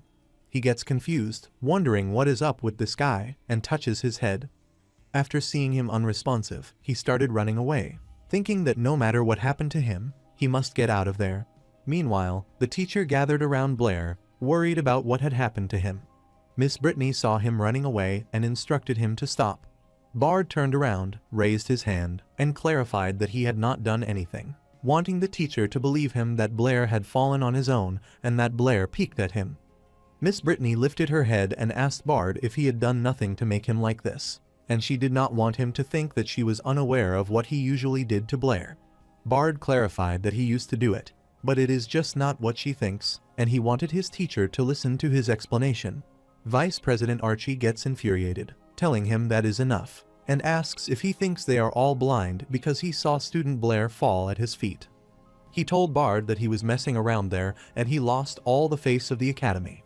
He then instructed Bard to go to his office and wait for him, and he would take care of him when he was done, Bard affirmed.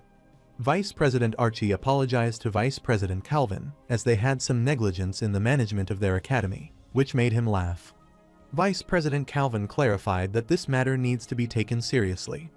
Miss Brittany does not know how Blair is doing now, and she worries about seeing Blair, while Blair's nose is bleeding, thinking that he will see his mother in heaven and can see angels waving around him. Miss Brittany gets worried about seeing blood, so asked if he is all right. The protagonist clarified that he was all right, but she almost suffocated him. Brittany worriedly hugged him, asking if he was all right, and wanted him to know that she was deeply concerned about his health, and Blair apologized to her for worrying her. After some time, Vice President Archie clarified that this time, the academy would take it seriously and provide him with an explanation, but they had more important matters to discuss with him. Miss Brittany is startled to see him, as she has almost forgotten to introduce them. She stated that this was Deputy Dean Archie, whom Blair should already know, and the person who had approached him was Vice President Calvin from the Mathematical Society. The protagonist respectfully greeted President Archie and Vice President Calvin. President Archie is amazed to learn that Blair can assist Miss Brittany in solving the mystery of Rouse, which is indeed a good seed for learning mathematics. Miss Brittany thought that Vice President Calvin had gotten one thing wrong and clarified that the mystery of Rouse was solved independently by Blair, and she just helped him write the paper. President Archie believed that solving the mystery of Rouse would greatly aid her in winning the Edwin Prize this year, and this would also bring glory to the Apollo City branch. He asked if she wished the society would do everything in its power to help her earn the Edwin Award. Therefore, he thought Miss Brittany should consider this matter because the Edwin Prize is the most prestigious award in mathematics, as it is a significant achievement for both her and the Academy. Miss Brittany thinks for a while, then asks President Archie if it cannot be Blair. President Archie sighed, telling her that Blair is too young to be proficient in mathematics, and even if she says that he solved the mystery of Rouse, he is afraid it is hard to believe. However, Miss Brittany is still reluctant to do this, and is about to deny it, but Blair grabs her hand and shakes his head to stop further discussion. President Archie wanted her and Blair to discuss this again and make a decision after careful consideration, as the association would respect her choice, regardless of what it was, and she agreed. Later, while returning, Miss Brittany informed him that the general solution to the Rouse mystery, though not a great new development, solves a historical problem that has had extraordinary significance throughout the history of mathematics. This honor belongs to Blair, so she does not want him to let anyone else get this honor. The protagonist thinks for a while, and then tells Miss Brittany that she might not know as this honor does not belong to him. He looked back, telling his teacher that she was not too old. Miss Brittany was startled on hearing this, wondering what he had said. The protagonist is about to explain, but Miss Brittany wants him to hurry back quickly, as it is getting late, and she wants to leave first because she still has something to attend to. After she left, Blair got worried, wondering if he had repeated something wrong. After some time, the article was published and displayed on the board where all the students were gathered. The student is astounded to learn that Blair has published an article with teacher Brittany again, and realizes it's about the mystery of something. They realize that the riddle of Rouse is said to be a century-old problem that many great scholars have been unable to solve. The students wondered if Blair could be more powerful than those great scholars, and supposed he must have benefited from Miss Brittany. They asked what kind of ecstasy Blair gave teacher Brittany. Blair is sneaking out without being noticed, and is annoyed because, unexpectedly, Miss Brittany still used a co-author to publish the paper. After getting away from the crowd, he took a peaceful breath, but he was startled as he heard someone cursing a student. He looked back and saw Bard's father disciplining him because he had heard from the teacher that he had been fighting at school again. Bard's father is infuriated, asking him if he thinks the family supports his attendance at St. Dona's so he can fight. Since Bard liked to fight a lot, his father wanted to beat him to death that day and hit him with the whip, and Blair saw this entire scene. After beating Bard, his father requested the principal not to expel him as he would undoubtedly educate this kid well in the future. The principal apologized, telling him that Bard's behavior was unacceptable and had seriously violated academy rules, so they could only expel him. Suddenly, Bard's father knelt before the principal, requesting him not to expel his son, which startled both Bard and the principal. Dean Archie wondered what he was doing, and Blair's father kept requesting him. Bard becomes worried about seeing this, so he requests that his father not do this. The protagonist saw this. He stepped forward, greeted the dean, and the dean wished him good morning, which he reciprocated. Then he looks at Principal Archie and Bard, asking what is wrong while Bard is infuriated. Principal Archie clarified that Bard has seriously violated school rules, and the academy is preparing to expel him. He wanted Blair to rest assured as they would definitely deal with this seriously this time. Bard's father grabbed his cuff, asking if he was Blair, and uttered that he begged him to forgive Bard, as he would certainly teach him a good lesson when he got back. He clarified that it wasn't easy for them to send him there, and if Bard is expelled from the academy this time, he will be finished for life. The protagonist gets worried about hearing this, so he sighs and tells Dean Archie that even though he has some minor conflicts with Bard, the academy doesn't need to punish him so severely, which startles Bard as that isn't what he expected. Dean Archie thinks for a while, then utters that since Blair is pleading for Bard, the academy can temporarily retract this decision. However, he warned Bard that if he do this again in the future, the academy won't give him a second chance. Bard's father immediately grabbed Bard's head, bowed it before them, and wanted him to thank Blair and the principal quickly. Bard did as his father commanded him, and he thanked Principal Archie and Blair for giving him another chance. Principal Archie understood, so he commanded them to return to their class quickly. While returning, Bard inquired why Blair helped him despite their conflict. The protagonist thinks for a while, and then tells Bard not to disappoint his father anymore. Bard is remorseful of hearing this, and he wholeheartedly thanks him for his help. While heading inside the room, he warned Blair to be careful of Fledge, as he would not let him go quickly since he had an uncle who was the vice president of the academy. Later, he heads to the library, annoyed because unfortunate events keep happening every day, and he still has to work. He looked ahead, saw the administrator standing there, and wondered what the matter was. The administrator asked Blair if he had offended someone recently. Blair wondered what had happened, and the administrator sighed, telling him that, from the following day, he would no longer be able to work at the library.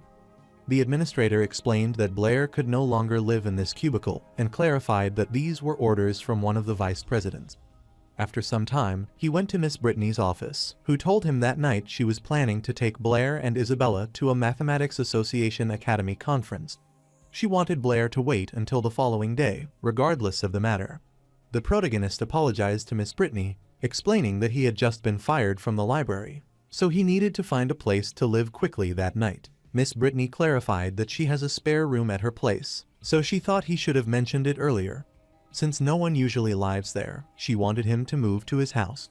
Blair had weird thoughts, so he asked his teacher if it was okay for them to live together. The protagonist worriedly asked his teacher if it couldn't be inconvenient for her. Miss Brittany wondered what was problematic about it because if they lived together, they could communicate about mathematics at any time. Furthermore, it is also more convenient for her to ask him about the magic problem. The protagonist blushed, thinking that his teacher was right. And now that she mentioned it, he agreed with what she said. Since he agreed, Brittany told him that it was settled and wanted him to move in right after the ball. Shortly, Isabella entered the room, informed her teacher that she was there, and wondered why is Blair there as well. Brittany clarified that Blair is also attending the academic conference, and he has just quit his job at the library. Therefore, starting today, he will be moving in to live with her. Isabella becomes infuriated upon hearing this and asks her teacher how she could let this strange man live with her. Brittany wanted her to calm down and asked how many times she had told her that Blair was not like that, so she did not want her to act harshly. Isabella clarified that she is worried about her because this weirdo is wicked, and his intentions are unclear. The protagonist is gloomy, wondering why he is being perceived as a weirdo again despite having done nothing wrong. Brittany agreed that she might be worried, so she wanted her to rest assured. She wanted Isabella to hurry up and change her clothes because they needed to leave for the academic conference on time, or they would be late. Then she looked at Blair, asking if he had any suitable clothes. Since it was his first time attending this kind of academic conference, she thought it best to dress formally. The protagonist feels for a while about formal clothes and asks if the magic robe is alright. Brittany affirmed, telling him that it would be alright if he had one. Later at night, they finally arrive at the conference hall, and Isabella clarifies that it is there, which makes the protagonist wonder what she is talking about. Miss Brittany said this is the Howard family manor and also the permanent venue for the Yapo City Mathematics Academic Exchange Conference. She explained that even in the entire Lauren Kingdom, the Mathematical Society is one of the best, so the Howard family's position in the Yapo City Mathematics Association is also extraordinary. Therefore, each Yapo City Mathematics Academic Exchange Conference will be held at Howard Manor.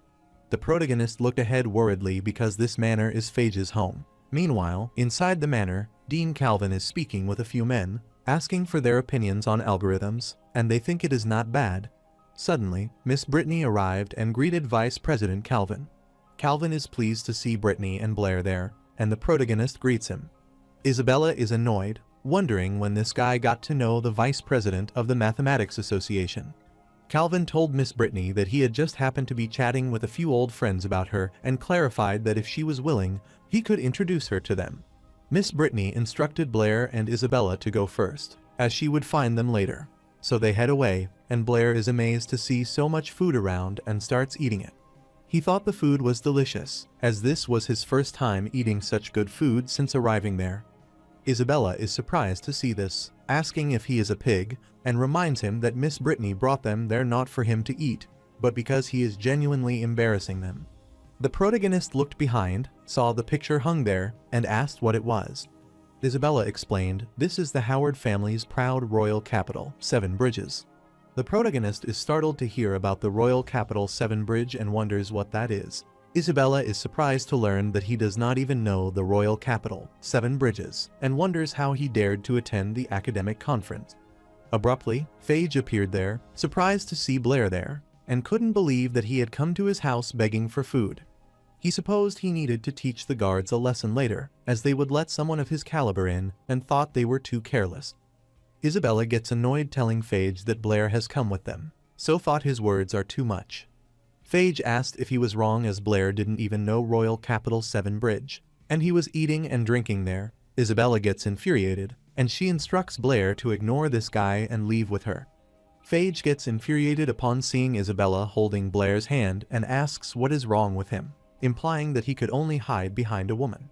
The protagonist looked at him, saying that the royal capital Seven Bridges seemed quite interesting, so he wanted to hear more about it. Isabella wanted to stop Blair, but he clarified that he did want to hear about the royal capital Seven Bridge problem, as he might have some new ideas. Phage mocked him for thinking he might have new ideas and reminded him that Miss Brittany had added his name out of pity, so he didn't want him to think of himself as a math genius.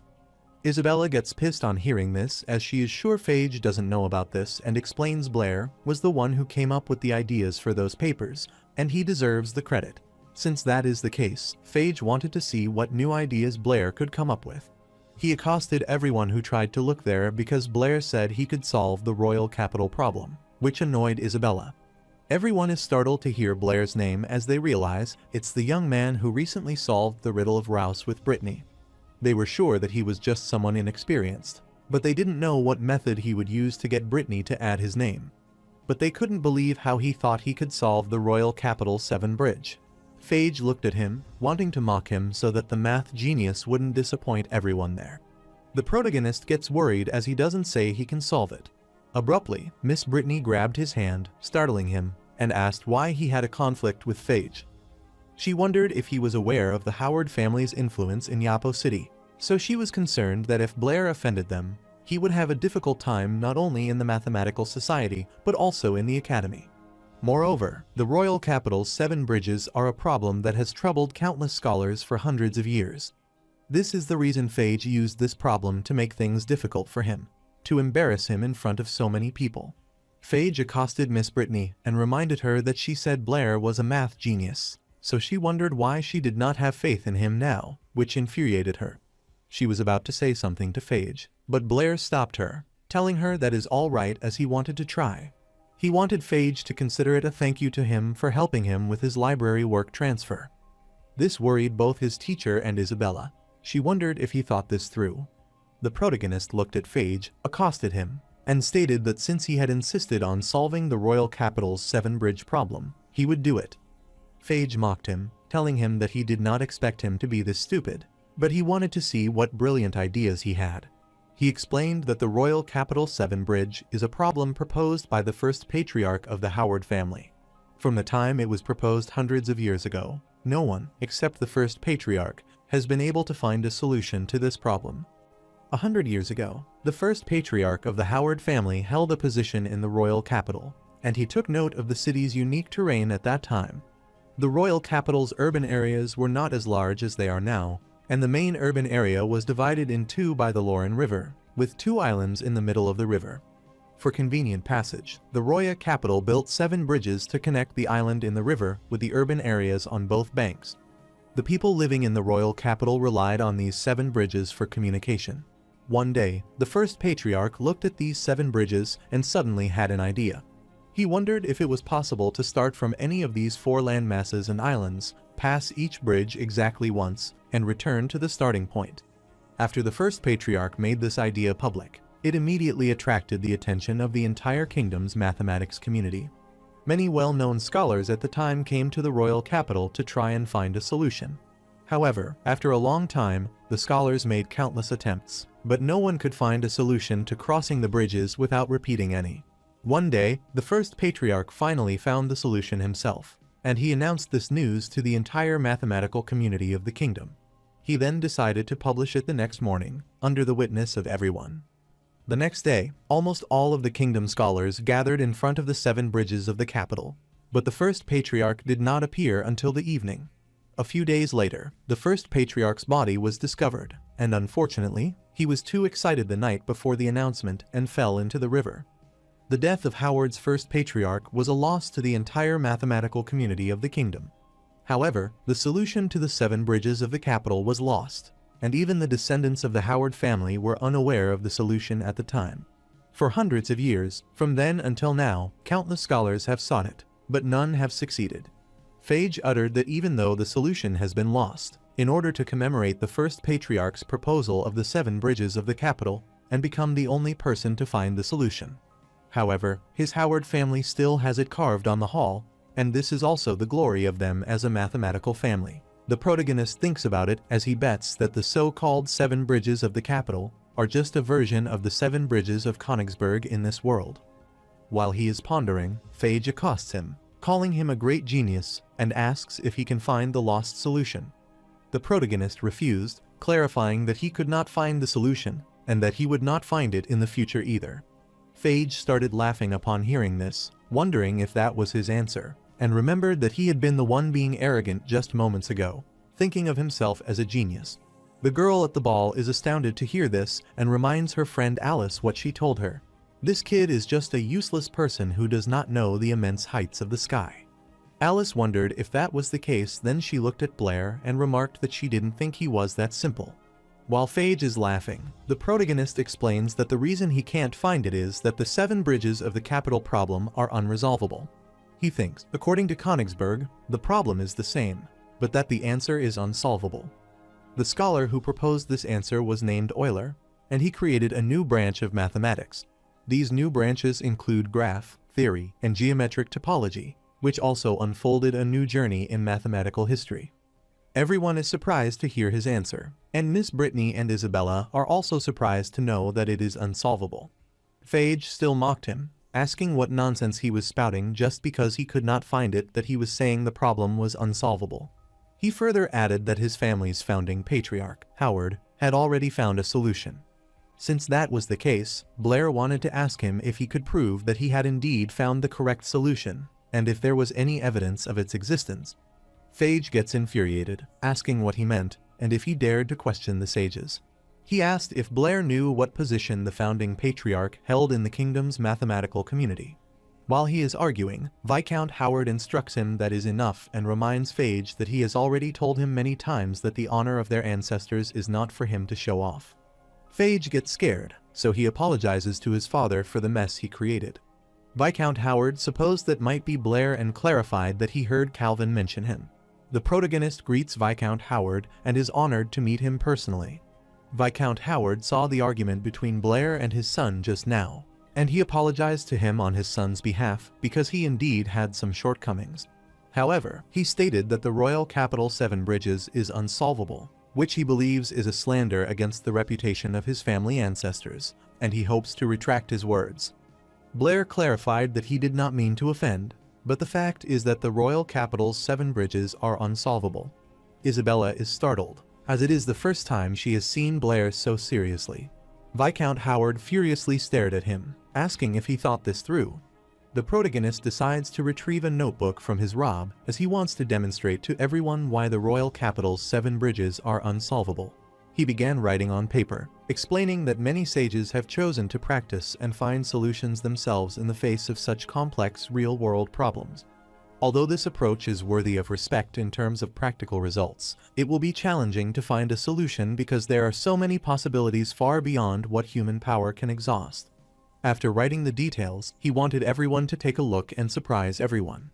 Blair explained that they can first transform complex real-world problems into simple mathematical problems on paper. Since they consider each piece of land as a point, and the bridge connecting 2 pieces of land is represented by line A, they obtain such a graph. Therefore, the royal capital 7 bridge problem can also be simplified to this. So, if they can start from any point and draw this graph in one stroke without repetition, it means that they could start from a piece of land, walk through the 7 bridges without repetition, and then return to the starting point. Everyone is astounded to learn that it can be done this way and thinks this is wonderful. The golden-haired girl is amazed as she realizes that it could simplify real-world problems into geometric figures, a brilliant idea. She realizes that Alice is right because Blair does have a way to answer. Blair explained that, except for the starting point and the ending point, when someone enters a piece of land through a bridge, they must leave from another bridge. Then, he wanted everyone to call the points on this graph connected by an odd number of line segments odd points. Since points connected by an even number of line segments are called even points, he continued to explain. Miss Brittany finally understood that to start from the starting point and return to it, a person must reach all points. Then the person must leave all the points, so only if all the points are even points does the royal capital 7 bridge have a solution. The protagonist praised his teacher, Brittany, telling her that she got it right and clarified that it was the key. The man is surprised, wondering if that means that all 4 points of the royal capital's 7 bridges are not even.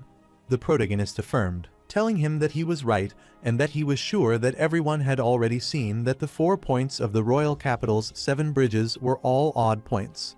Therefore, there is no way for someone to start from the starting point, eventually return to the starting point, and pass through the 7 bridges without repetition. So in conclusion, this problem is unsolvable.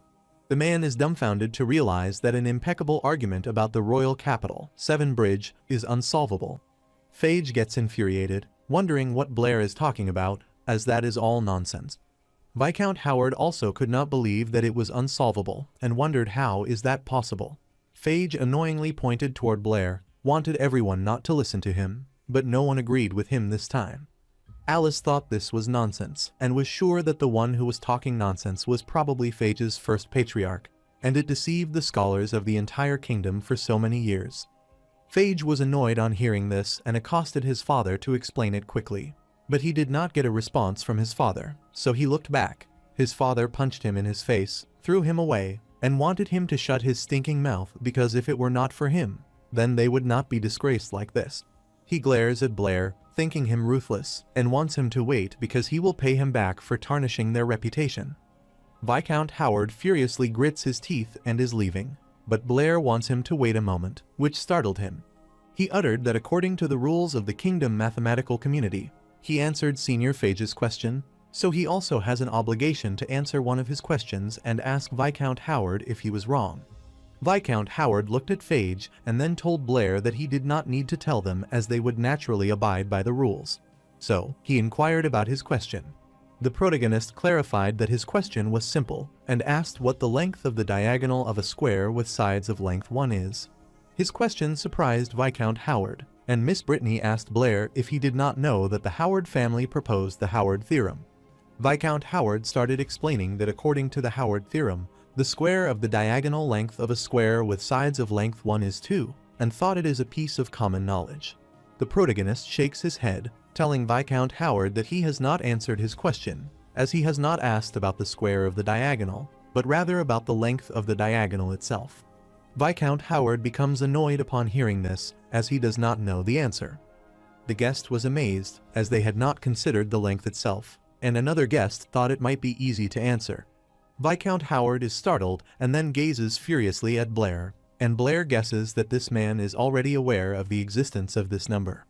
In the original world, scientists are respected, but they are mostly obscure, compared to the scientists who have made considerable contributions to human development.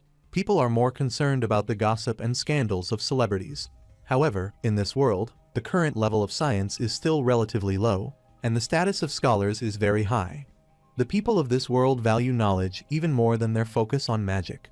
Therefore, scholars who have made significant contributions to scientific progress are respected by everyone, regardless of nationality, and even royalty and nobility must extend them the utmost courtesy. For this reason, scholars with similar ideas will choose to gather together and establish schools, utilizing the vast political and economic resources at their disposal, thereby forming a powerful force. The Mathematical Society is one of them, and as a long-established mathematical family, the Howard family is a core force within the Mathematical Society, which also gives them considerable influence within the broader mathematical community. Even Isabella's father, the city lord of Yapo City, has to give Howard's family 3 points of respect.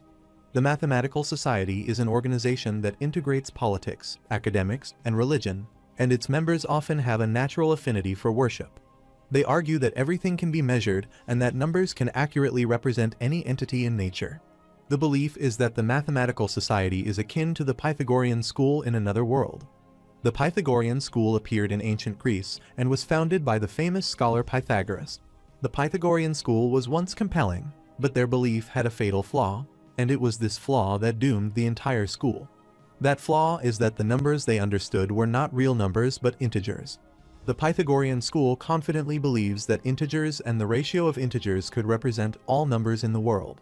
The first to discover this flaw was Hippasus, a student of Pythagoras, who also discovered that the length of the diagonal of a square with sides of length 1 cannot be expressed as the ratio of integers or as an integer. This discovery directly overturned the Pythagorean school belief that everything is a number and shook the foundation of the school. The school followers were terrified to find they could not solve this problem, so they decided to focus on the person who raised the question. Ultimately, Hippasus was tied to a rock and thrown into the Aegean Sea by the followers of the Pythagorean school.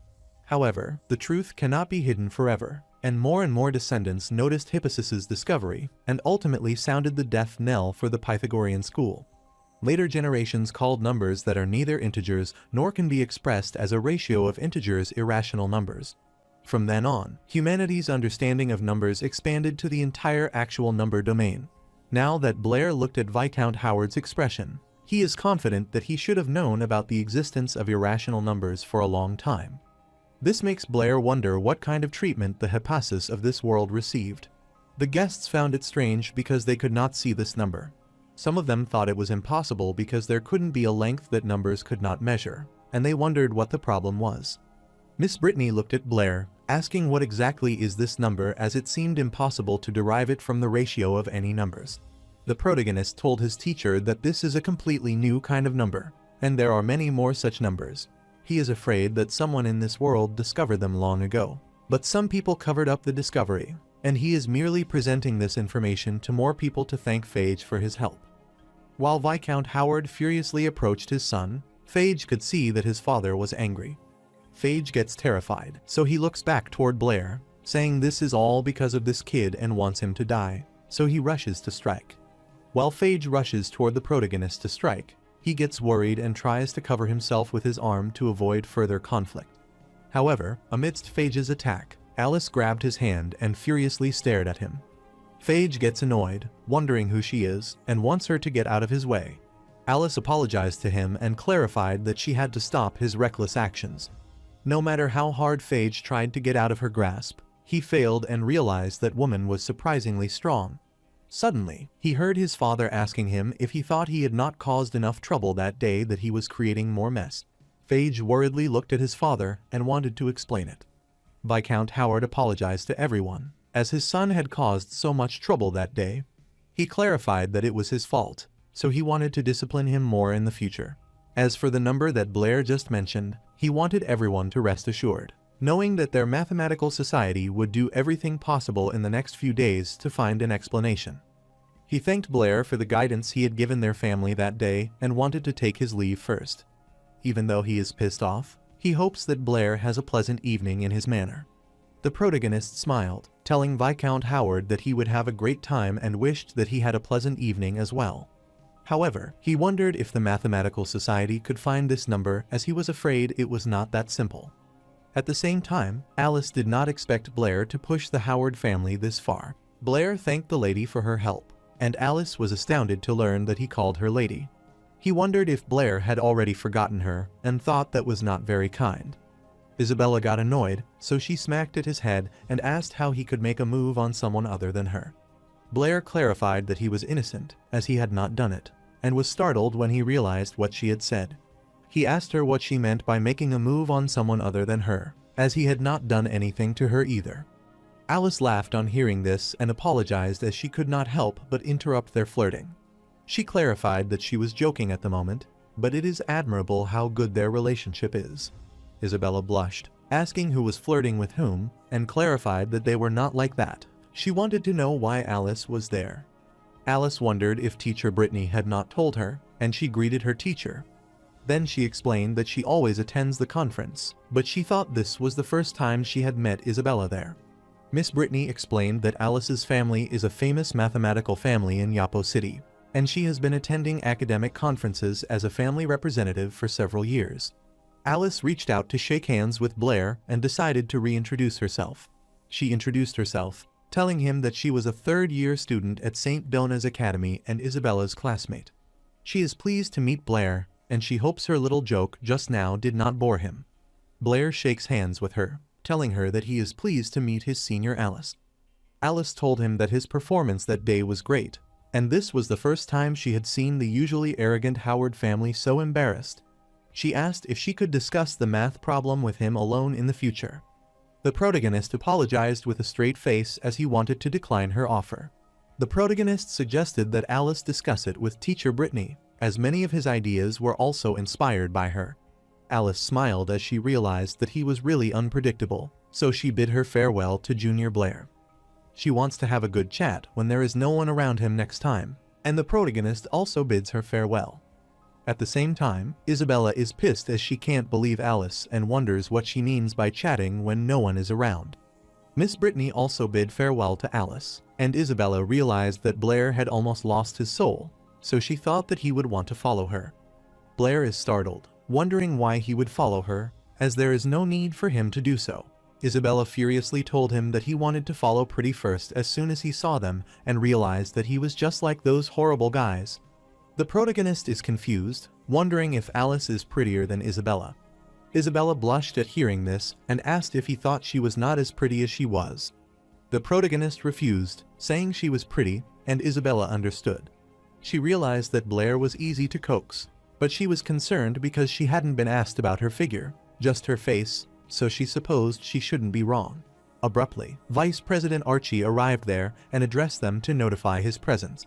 Miss Brittany is startled to see him there and wonders what he is doing there.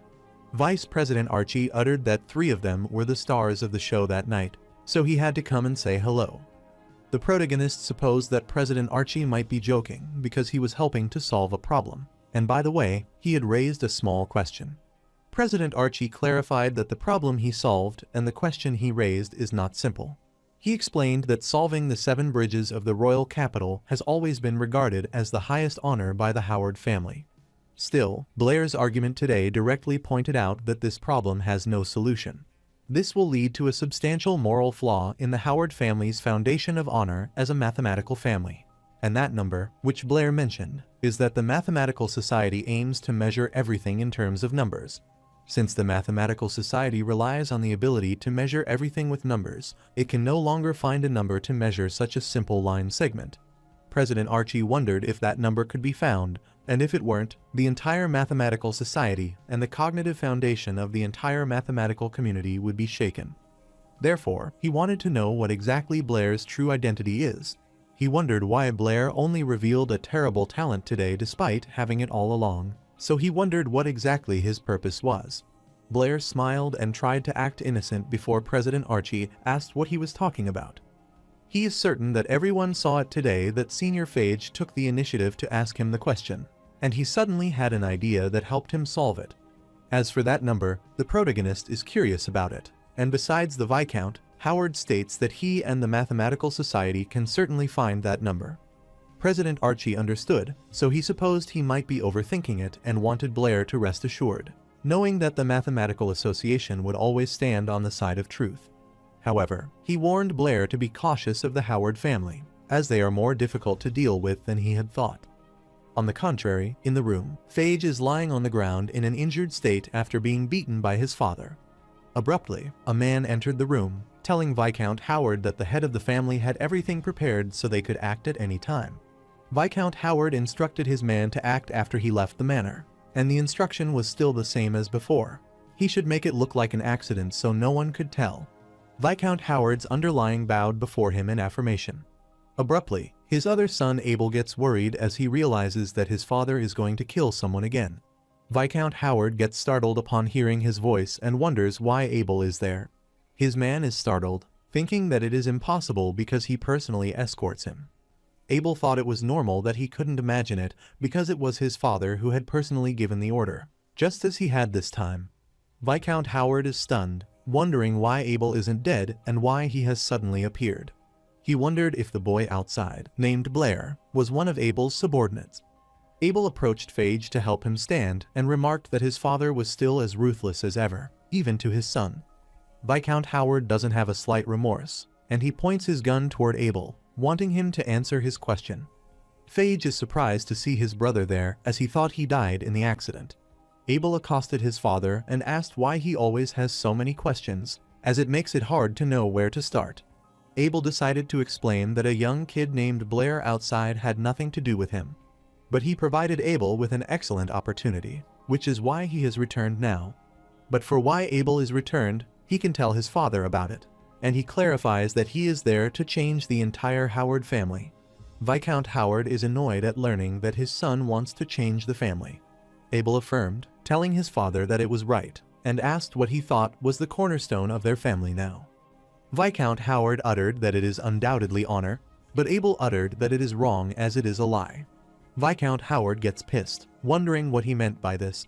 Abel smirked, knowing that his father had likely known for a long time that the 7 bridges of the royal capital had no solution and that the number could not be expressed at all. But to maintain the so-called honor of the family and the rationality of the existence of the number sect, he chose to hide this truth. Not only that, but over the years, anyone who discovered and wanted to reveal the truth to the public has dealt with him in various ways, including his son Abel, and he is no exception. Viscount Howard gets annoyed, telling him that is enough, and utters that for the sake of the family, he wouldn't hesitate to kill him again. Abel reminded his father that he had crossed the line and wanted him to remember what he had told him. The truth cannot be hidden forever. Abel is sure that sooner or later, someone will come forward to expose all of this and let this family built on lies be reduced to ashes. Just today, that kid Blair has done it, and he exposed their family's sham in front of the entire Opposed City mathematical community. Abel is sure that now, even if his father could silence him or Blair, he couldn't possibly silence everyone present at the time. He immediately grabbed his father's gun, pointed it at his heart, and reminded him that if he couldn't, then by the following day, the truth would be spread throughout the entire kingdom. He is confident that their family will be disgraced and the number sect which their family relies on will collapse completely. So, he wondered if his father could keep the Howard family alive by then. Viscount Howard started trembling after confronting the truth, so Abel grabbed the gun from his hand. Viscount Howard worriedly asked him what he thought he should do to protect his family. Abel gets thrilled, telling his father that he will succeed him as patriarch and change the family so that the Howards can continue to live. He is sure that his father might know that apart from him, no one can save the family now. Viscount Howard gets concerned on hearing this, and his son whispers the plan to revive their family's tarnished reputation in his ear. Several days later, at Brittany's residence, Blair woke up as his alarm rang and stretched his arms. He felt much more comfortable sleeping in a real bed, and there was no more stink from the utility room as well. After waking up, he went to Miss Brittany's room to wish her good morning, and was dumbfounded to see the bundle of files on her table. He realized that his teacher might have stayed up all night recalculating that number. After the mathematical exchange meeting, the proof that several bridges of the royal capital had no solution quickly spread throughout the kingdom among the mathematical community. Therefore, the credibility of the Howard family suspected of academic fraud has been questioned. However, what shocked the mathematical community even more than the 7 bridges of the royal capital having no solution was that inexpressible number. The mathematical community now calls that number the devil's number, and Blair thought that was a pretty cool name. Almost all scholars are trying to calculate the devil number, and the members of the number sect are even more so. But no matter how hard they try, they can't find a way to express it. The protagonist is aware that this is inevitable because no existing number or operation in this world can express irrational numbers since, for them, irrational numbers are a wholly new and unexplored field. Even so, the scholars of this world are still worthy of respect because they tirelessly think and explore in the darkness. The protagonist believes that they will eventually find their own way out, just as their counterparts in another world do. Even if the road is bumpy, they will eventually reach the other shore of truth. Later, while reading the newspaper, Blair saw a front-page article with Viscount Howard's picture. This captured his attention, so he started reading the article and thought that abandoning the number sect is indeed the wisest choice for the Howard family now. But to be able to take action so decisively makes Blair realize that this new patriarch seems to have something. While he is still reading the article, Miss Brittany appears behind him and wishes him good morning. The protagonist is pleased to see that she is awake, and Miss Brittany is annoyed as she tells him to wake her up when he gets up. Blair clarified that he forgot, and Miss Brittany thought he was such a bad kid, so she poked his cheeks, which made him blush. She realizes that he always said that he forgot about it and gets startled at remembering what she is wearing, so she gets infuriated at him, calling him a pervert and slapping him. Later, the protagonist is preparing breakfast, and Miss Brittany looks at his face with her handprints and apologizes to him. She clarified that she hadn't even realized it, and she had just reacted subconsciously.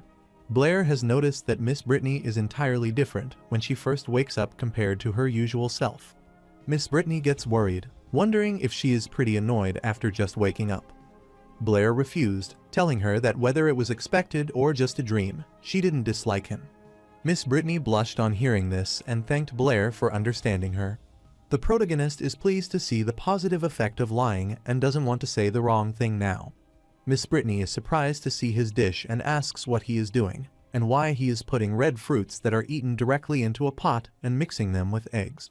Blair clarified that he is tomatoes with scrambled eggs. Brittany was amazed to learn about this new dish, tomatoes with scrambled eggs, and wondered how it might taste. After preparing the dish and pouring it onto the plate, Blair explained that tomatoes are what they call red fruit in his hometown. In his hometown, a dish of tomatoes with scrambled eggs is one that almost everyone knows how to make, and it's also the one he has been making the longest. After that, he told his teacher that the dish was ready, so he wanted Miss Brittany to try it as he was heading to class. On his way, Brittany stopped him and wanted him to wait and wipe the stains on his shirt, thus turning it into a new one. After cleaning it, she said goodbye to him and wanted him to be careful on his way, and Blair affirmed, so she decided to leave. After he left, Miss Brittany looked at the dish, which seemed strange, and wondered if that was edible. After taking a bite, she is surprised as the crispy aroma of these eggs lingers long, and the sweetness of the red fruit is just the right amount of freshness and deliciousness. She realized that this dish was incredibly delicious and genuinely exceptional. On the other hand, the protagonist's stomach grumbles due to hunger, and he realizes that he has been so busy cooking that he has forgotten to eat. Meanwhile, the students were excitedly discussing that day's academic journal, which stated that the Howard family had a new head, and he disbanded the number sect right after taking office. The brown-haired girl affirmed this as well, having heard that the new family head was a young and handsome man who seemed quite mysterious. Her comrade thought that what was genuinely mysterious was that the person who solved the 7 bridges of the royal capital proposed the devil number and then disappeared without a trace. The brown-haired girl stated that she had heard from her uncle in the mathematics department that the person was actually about the same age as them, and he had requested to remain anonymous. The golden-haired girl wondered how that was possible, as she couldn't believe that someone who had shaken the entire mathematical world with a single number was about the same age as them. According to her, that person might be a reclusive old man. Isabella asks Blair if he is even listening to her, as she was asking him if he doesn't know how to express that number. Blair clarified that he doesn't know everything, as he already said. Isabella doesn't believe him, and is sure that he might be lying again. Abruptly, Alice entered the classroom, asked Isabella if she was bothering her little Blair again, wished him a good morning, and winked at him, which mortified Blair. Isabella reminded her that she was a third-year student, so she wondered what she was doing there, and also wanted to know what she meant by her little Blair. Blair wished Alice a good morning and also inquired about her presence. Other students were astounded to see that the two widely recognized school beauties of the third year were in their class. Furthermore, both of them came to see Blair at the same time and wondered what kind of luck this kid had. One of the students wondered if Blair had hit a lucky streak with the ladies lately. At the same time, Jasmine is also astounded to see those two around Blair. Alice gets close to Blair, makes him blush, and asks what they were talking about just now about that number. Suddenly, Blair's stomach growled, and his embarrassment at being outdone by his seniors made him apologize, which in turn made Alice laugh. Isabella is annoyed, wondering if Blair is a pig since it's not even lunchtime yet, and he's feeling hungry. Alice offered him bread, explaining that she had brought an extra lunch today and wondered if he would like to share it with her. Blair's mouth filled with water at the sight of the food, so he decided to accept it and expressed his gratitude to Senior Alice, telling her that she was good. Before he could receive it, Isabella pinched his cheeks and wanted him not to dare to take it, but he already took it. She couldn't believe that Blair accepted food from strangers so casually. She was pinching so hard that Blair clarified that he was going to refuse, but the bread smelled so good. Isabella gets pissed, wondering why don't he ask her first if he was that hungry. Blair clarified that he had told her, and she said that he was a pig. Isabella doesn't care about his lame excuses, telling him that she was there first and reminding him of her prior presence. Alice thought it was only natural to offer help and support to a talented student like Blair. This infuriated Isabella as she took out the burger and wanted him to take it. She also happened to bring an extra lunch and wanted him to quickly give it back to Alice, which he had in his hand, which startled Blair. Alice smiled, asking Isabella in what capacity she was interfering with Blair's choices because, as far as she knew, Blair hadn't officially established a relationship with her. Isabella is pissed on hearing this, so she wants Blair to choose if he wants her bread or Senior Alice's, but clarifies that he could choose one. Alice assured Blair that was all right, as he could decide what he liked because she was fine with anything. Blair is worried because he can't figure out this situation, as it's just a matter of food. The protagonist saw that both of them were about to fight, so he told Isabella to give him her bread and thanked her. Isabella laughed at her victory as she was sure that her bread was better than Alice's. The protagonist doesn't return Alice's bread to her and eats both of them simultaneously despite having a hard time eating them and hardly swallowing them. After eating it, he clarified that both of their breads were very delicious and thanked them for their consideration but thought they were ruthless. Isabella gets excited, asking him if her bread is that good as he eats it so fast. Alice saw the cream on his face, so she wiped it off and told him that he had been careless and had eaten the cream. Isabella gets infuriated, wondering what Alice means as she hears her saying that her bread is so sweet and good. Suddenly, she realized that it was almost time for their class, so she wanted to see Blair later and wanted him to pay attention in class. The protagonist excitedly affirmed and wished Alice farewell. After she left, Isabella pointed toward Blair, telling him that she was going now and wanted him to wait for her in the classroom after class. He patiently agreed. After Isabella left, Blair took a peaceful breath as they were finally gone. But soon, Toby pinched his cheeks and asked when he got to know Senior Alice. The protagonist clarifies that he met her a few nights ago, and Toby gets a weird idea after hearing that he met her at night. Blair wondered what he was thinking and explained that a few nights ago, Miss Brittany had taken him to the Mathematics Association academic exchange meeting, where he met Senior Alice. Toby is surprised to hear about the academic exchange meeting a few days ago and remembers that is where the devil number was proposed. The protagonist becomes worried about his identity being revealed and is relieved when Miss Brittany enters the class. During the class, he demonstrated the solution to the formula on the board. After that, Miss Brittany instructed everyone to discuss the problem on the blackboard in groups. She accosted Blair, wanting him to take the bread, and winked at him because she knew he had forgotten to eat breakfast that day, so she wanted him to devour it. The protagonist turned pale as he realized it was bread again, but he had no other choice than to accept it. After Miss Brittany left, Toby asked Blair why he had bread again. The protagonist smiled, telling him that it was a long story, but he wanted to discuss the problem first and grabbed his fellow's book. The purple-haired girl excitedly asked since Toby had said that Blair had attended the mathematics academic exchange meeting a few days ago and might have seen the mysterious person. She read in the journal that the mysterious person had solved the 7 bridges of the royal capital problem and proposed the devil's number at the meeting a few days ago. The protagonist becomes worried, wondering what she means, and he guesses she could be referring to the fact that he saw him and stared at Toby, who looked away in guilt. The purple-haired girl doesn't believe that he guessed it, and Jasmine finds him suspicious. Blair worriedly explained that when that mysterious person stepped forward, he happened to be away from the venue. By the time he returned, the devil number had already been proposed, and the venue was in chaos, and he couldn't find that person.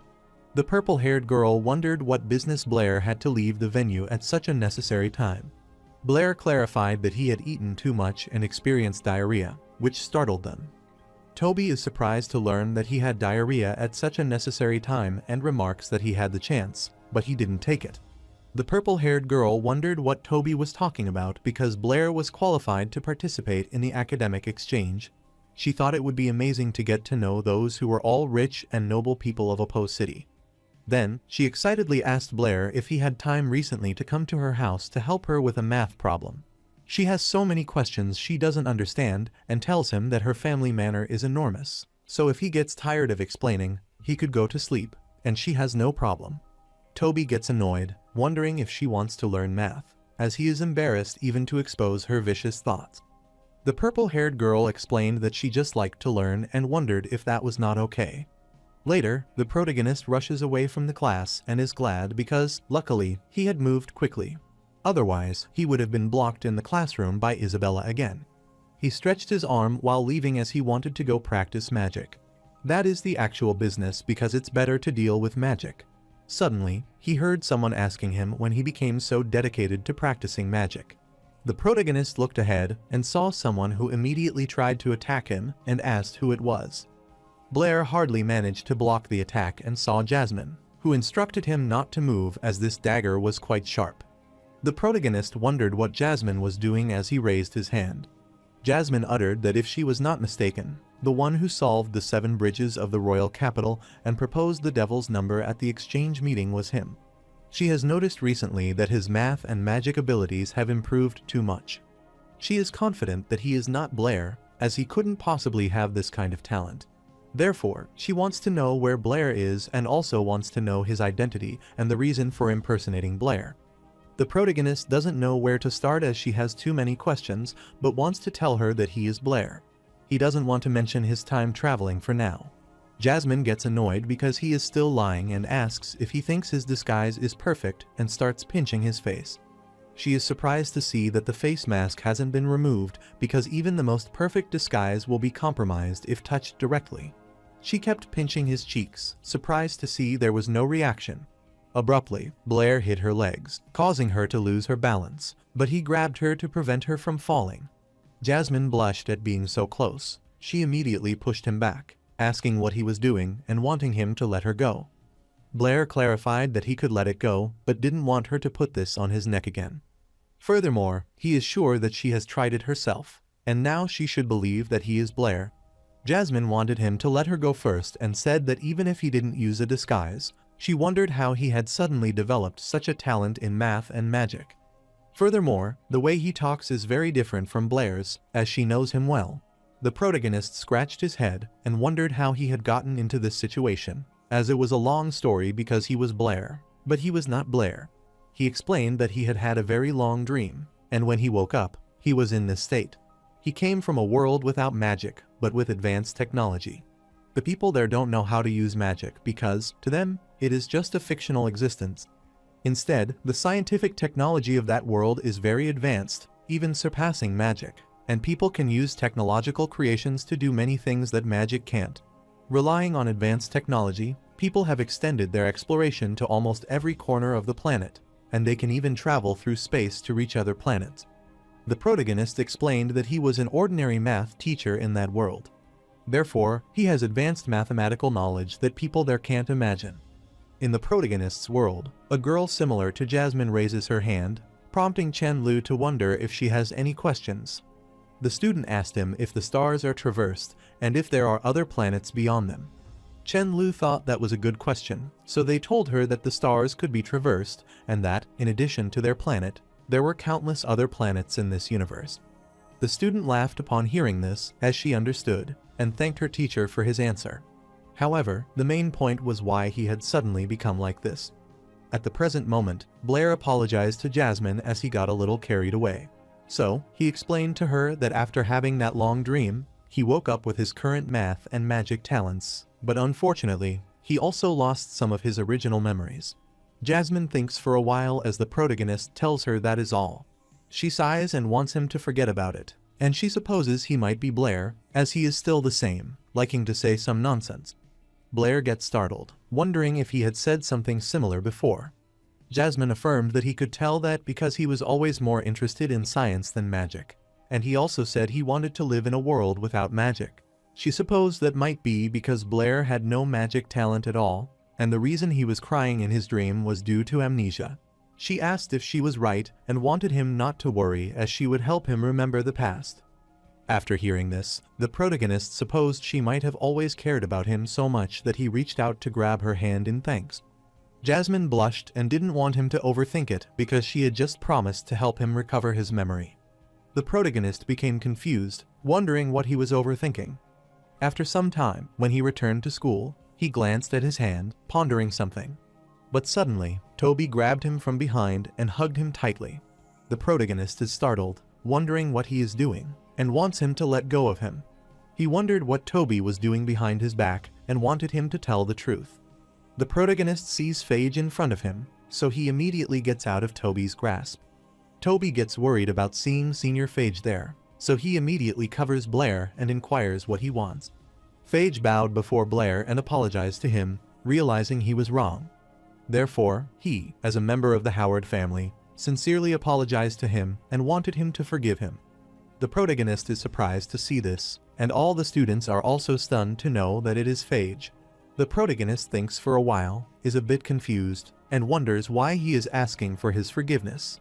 The students couldn't believe that Senior Phage would apologize to someone and wondered what Blair had done since the Howard family had been in turmoil recently. The students hadn't seen Senior Phage, so they wondered why he suddenly came to the academy to apologize.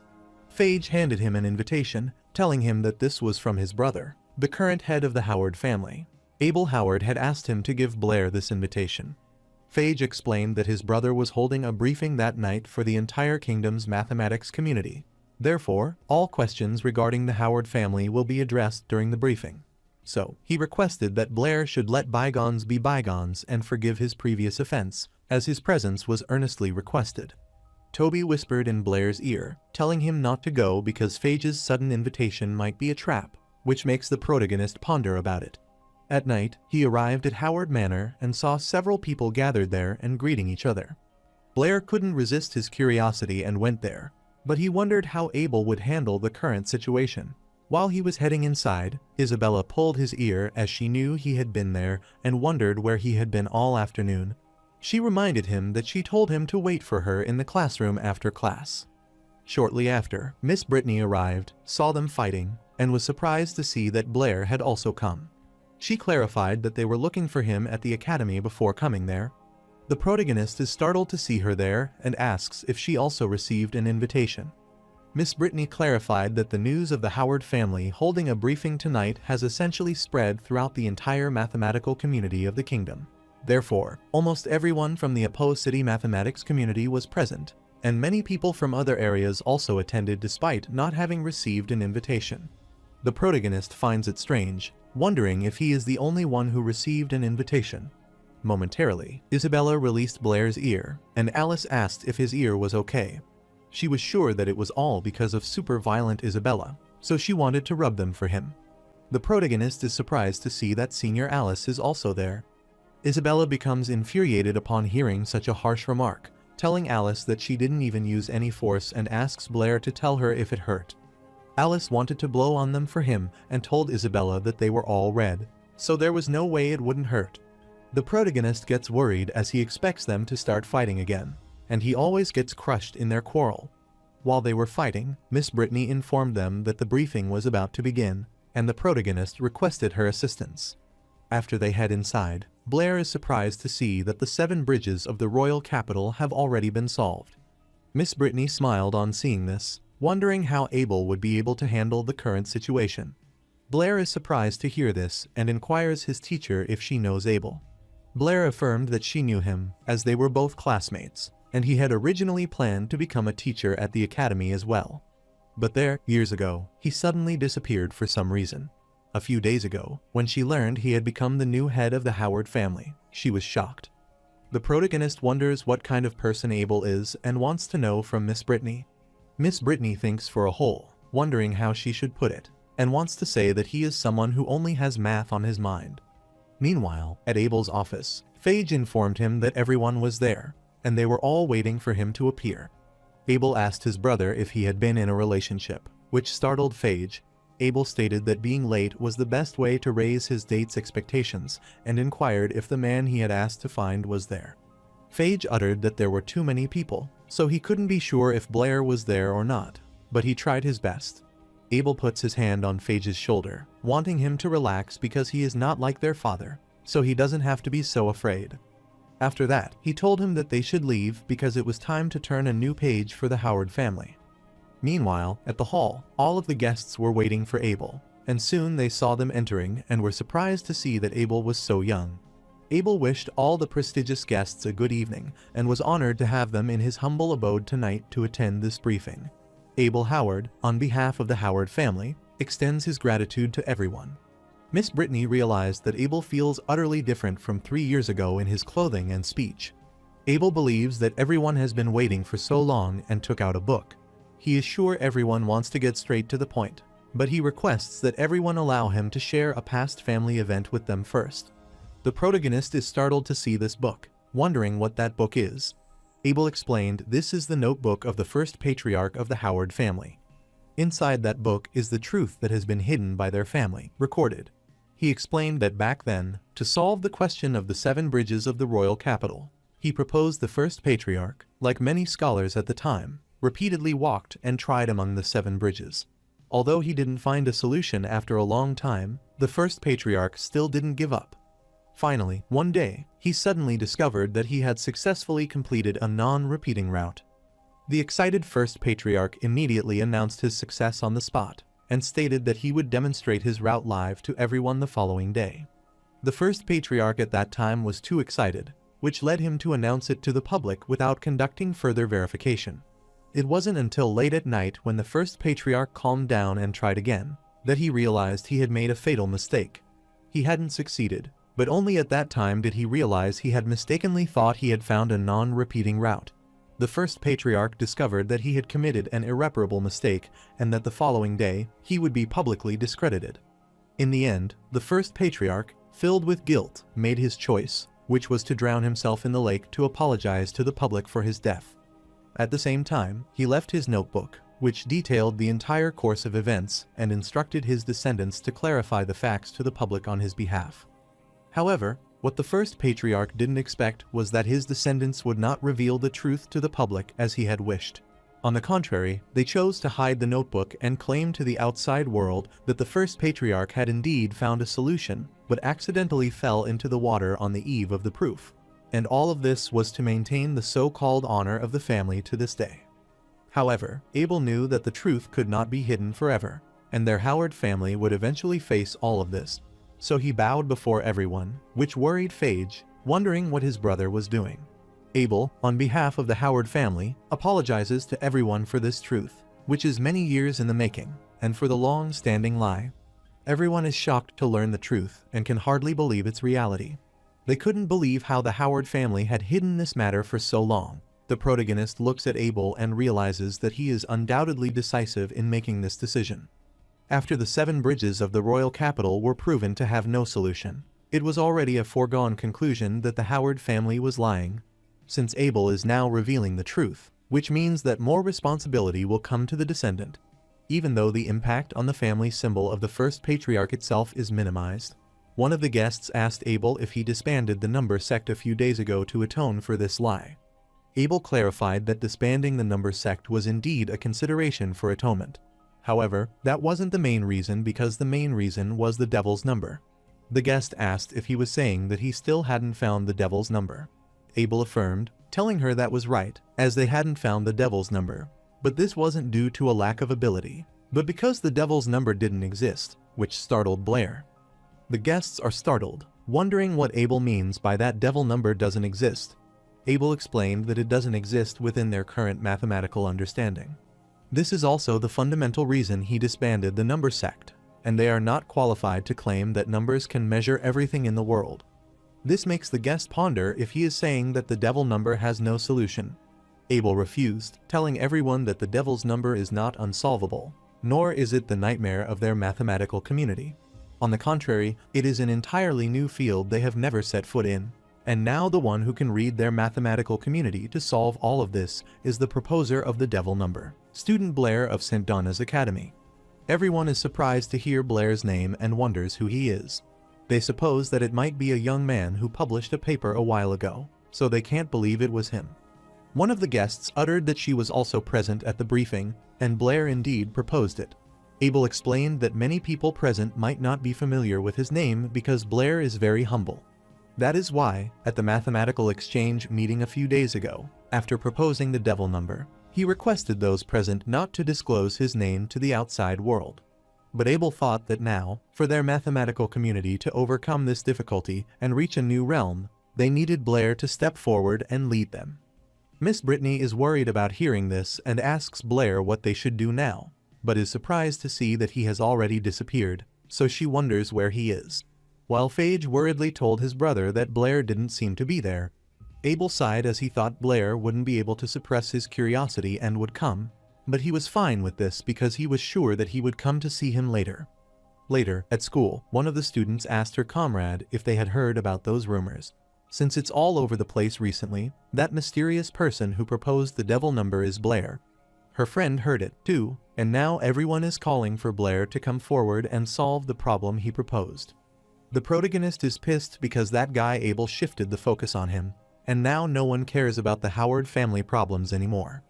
All the students kept wondering if Blair was really that amazing and recalled the magic exam.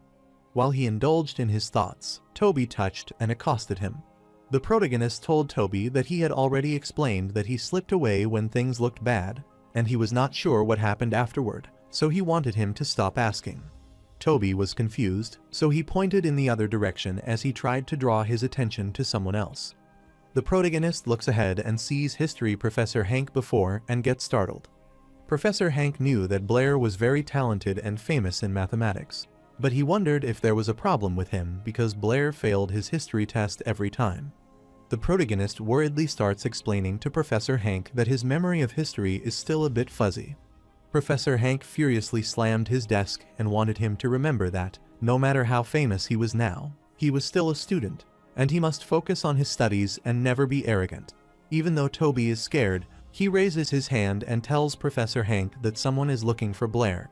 Professor Hank gets infuriated, wondering why someone is looking for him and wondering if he can't see that he is lecturing him. But Toby wants to tell him that it is President Archie. Professor Hank didn't heed any attention and told him it was no use for whoever came as he was lecturing Blair.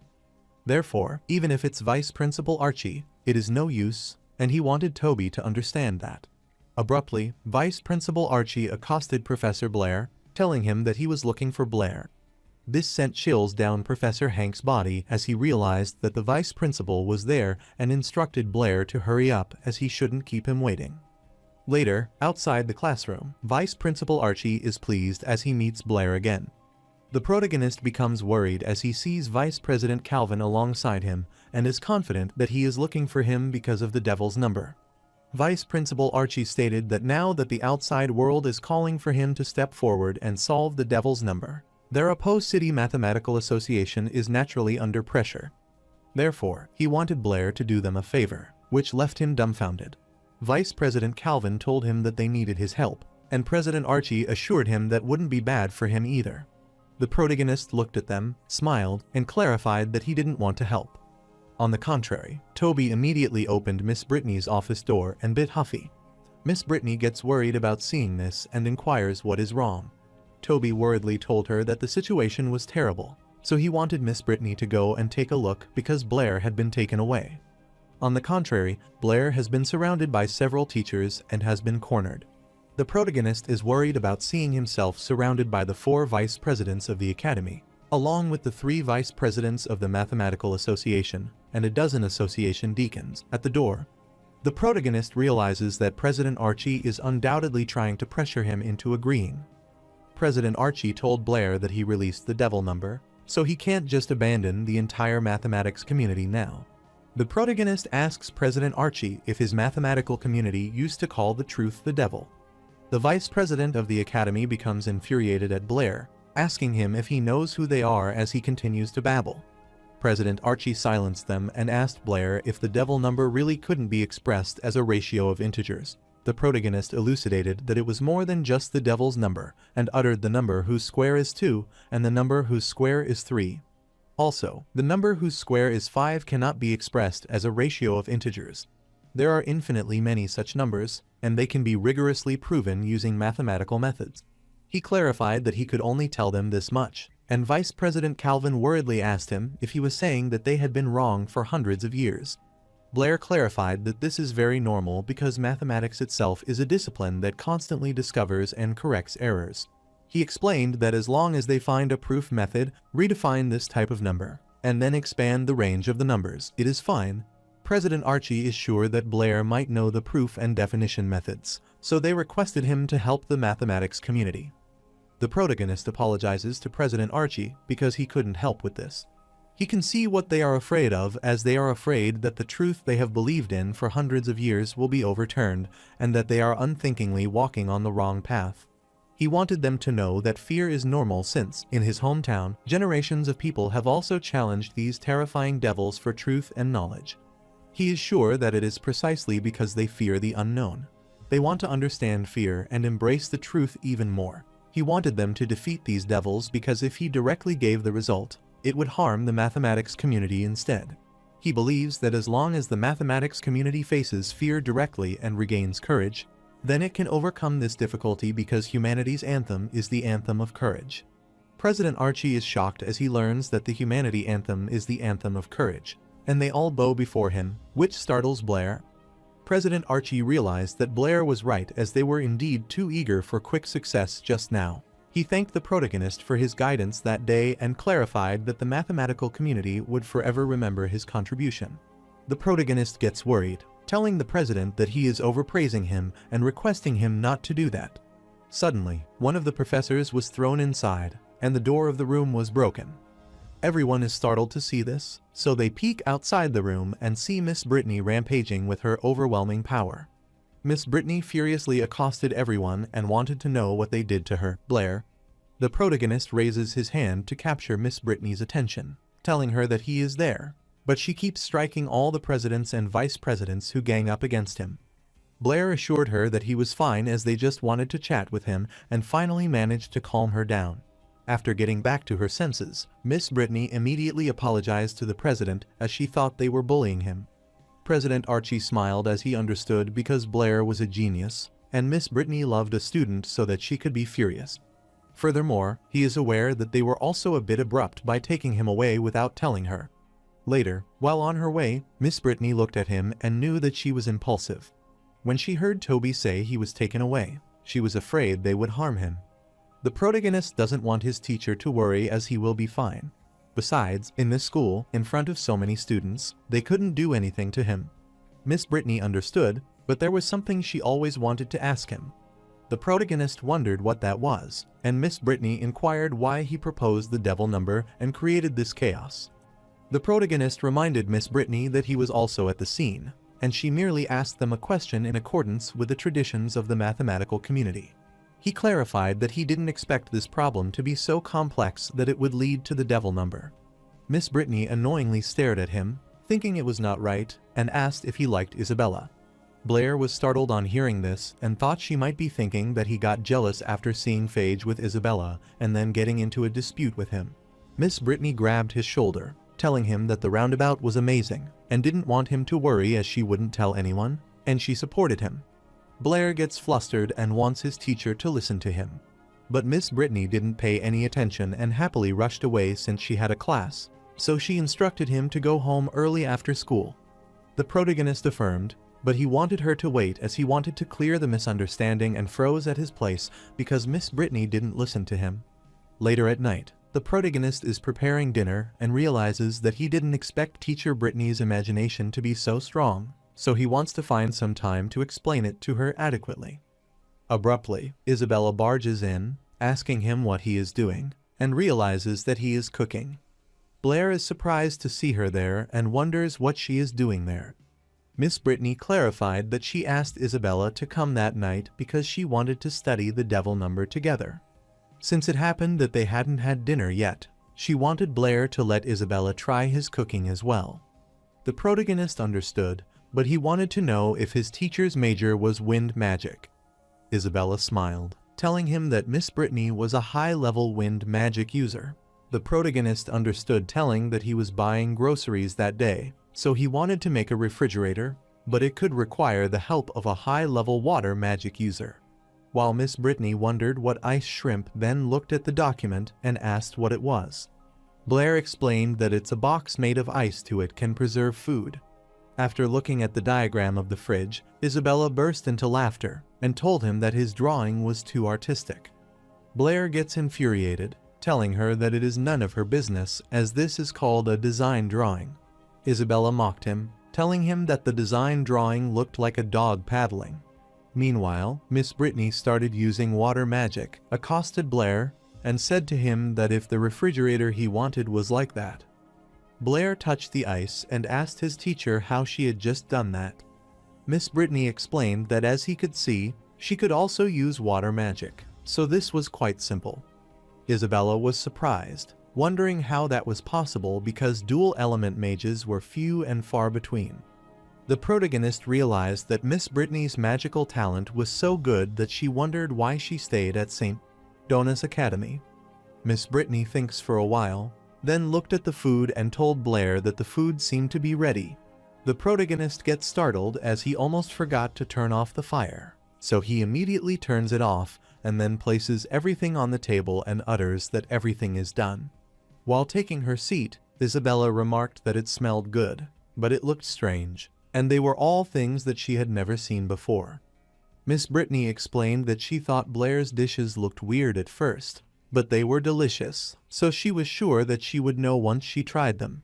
Blair explained that these are dishes from his hometown, so it's expected that Isabella hasn't eaten them before, and he didn't ask her to eat them either. Isabella gets annoyed and thinks he is weird and asks what else he could make that is good. She declares that night she would rather starve to death than touch this suspicious thing. Later, they finished the dinner, and Isabella was pleased because those dishes were delicious. The protagonist is startled, reminding Isabella that she said she would rather starve to death than touch the food he made. Isabella gets angry, so she pulls his ear, telling him this isn't her fault, but it is because he cooked it too well. Miss Brittany started laughing on seeing this, which makes both of them wondered what is wrong. Miss Brittany clarified that it is nothing, but she thinks that the two of them are well suited. This made them blush, so Isabella quickly released his ear, cursed him, and informed her teacher that she was not well suited with that weird guy. Blair is also annoyed, telling that he is not well suited with this tsundere. Miss Brittany remembered that Isabella was about to be promoted to junior magician, and inquired if she had thought about which element she wanted to specialize in.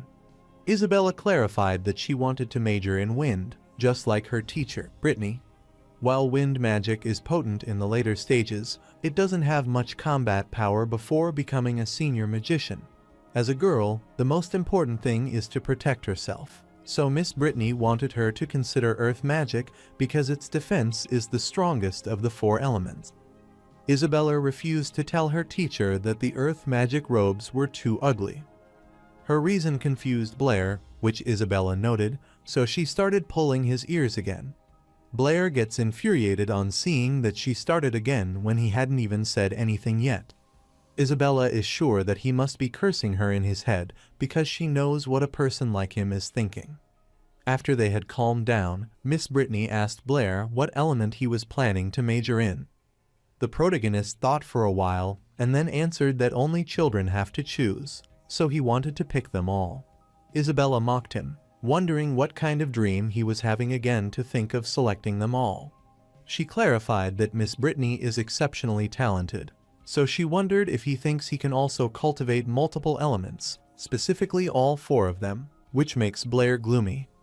Miss Brittany thinks for a while and utters that if it's Blair, then he might be able to. Isabella wondered how Miss Brittany could believe him when he was talking nonsense. Miss Brittany clarified that the magical elements around Blair fell strangely, as they are chaotic yet dense. She thought he might be able to be attuned to all 4 magical elements. She wanted them to forget about it so they could talk about choosing the elements later, and she is sure they will make their own choices when the time comes. Although they follow her to learn mathematics, math and magic don't conflict. In addition to math, she can also guide them in magic in the future, which thrilled both of them. However, Miss Brittany clarified that to become an excellent magician, first, they can't rely too much on magic. Although the gods have bestowed upon them the ability to cast magic, the existence of magic spells and hand gestures often means that magicians don't have time to cast magic. Therefore, to compensate for this shortcoming, excellent magicians need to practice combat skills to deal with situations where they are approached too closely and don't have time to cast magic. The protagonist is startled to see Miss Brittany's magic and realizes that with this, he doesn't have to bother washing dishes anymore, so he thinks that magic is so convenient as she washed and set them quickly. Miss Brittany explained that in many cases, combat ability was more important than magic, so she hoped that they would realize this soon. Therefore, before teaching them magic, she wanted to teach them combat. The protagonist is astounded to learn that Miss Brittany knows combat. Isabella excitedly told her that she had learned combat skills at home, so she suggested that her teacher should let her and Blair try it first so that he could have a direct understanding of combat. Miss Brittany agreed to her but wanted Isabella to be careful not to hurt Blair. Isabella didn't want Blair to worry because she would go easy on him. She stretched her arm, sure that he was a bit better than her in math and magic, but she was sure that her combat skills would not be lost to him, and Blair got worried on seeing her enthusiasm. Later, in the training room, Isabella was prepared and wanted Blair not to start crying when she beat him up. She immediately rushed to strike him and wanted him to take it. Isabella kept trying to land an attack, but Blair kept dodging it. Then he grabbed her hand, twisted it, and managed to stop her. Isabella cursed him and wanted him to let go of her hand.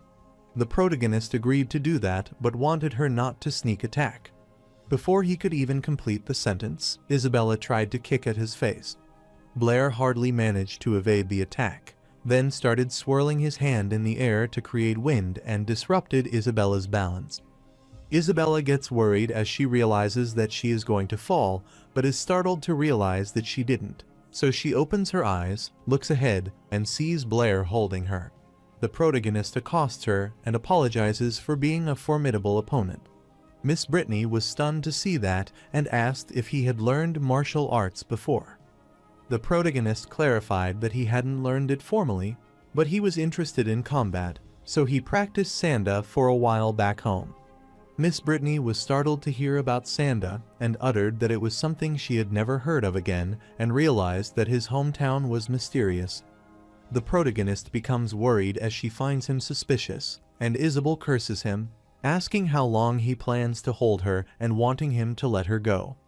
The protagonist understood, so he immediately let go of her. Isabella annoyingly pinched his cheeks and told him that if it weren't for the slippery ground, she wouldn't have lost to him. Miss Brittany thought that the Sanda that Blair used was quite interesting. and she wanted him to try attacking her.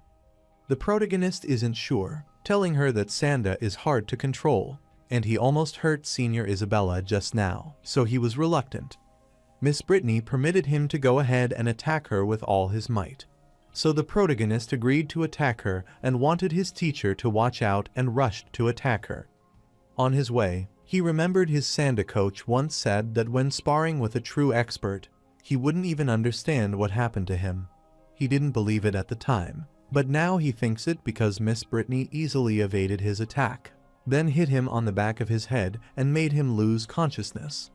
Miss Brittany immediately grabbed him while he was falling, and Isabella worriedly asked her what was wrong with Blair and if he was all right.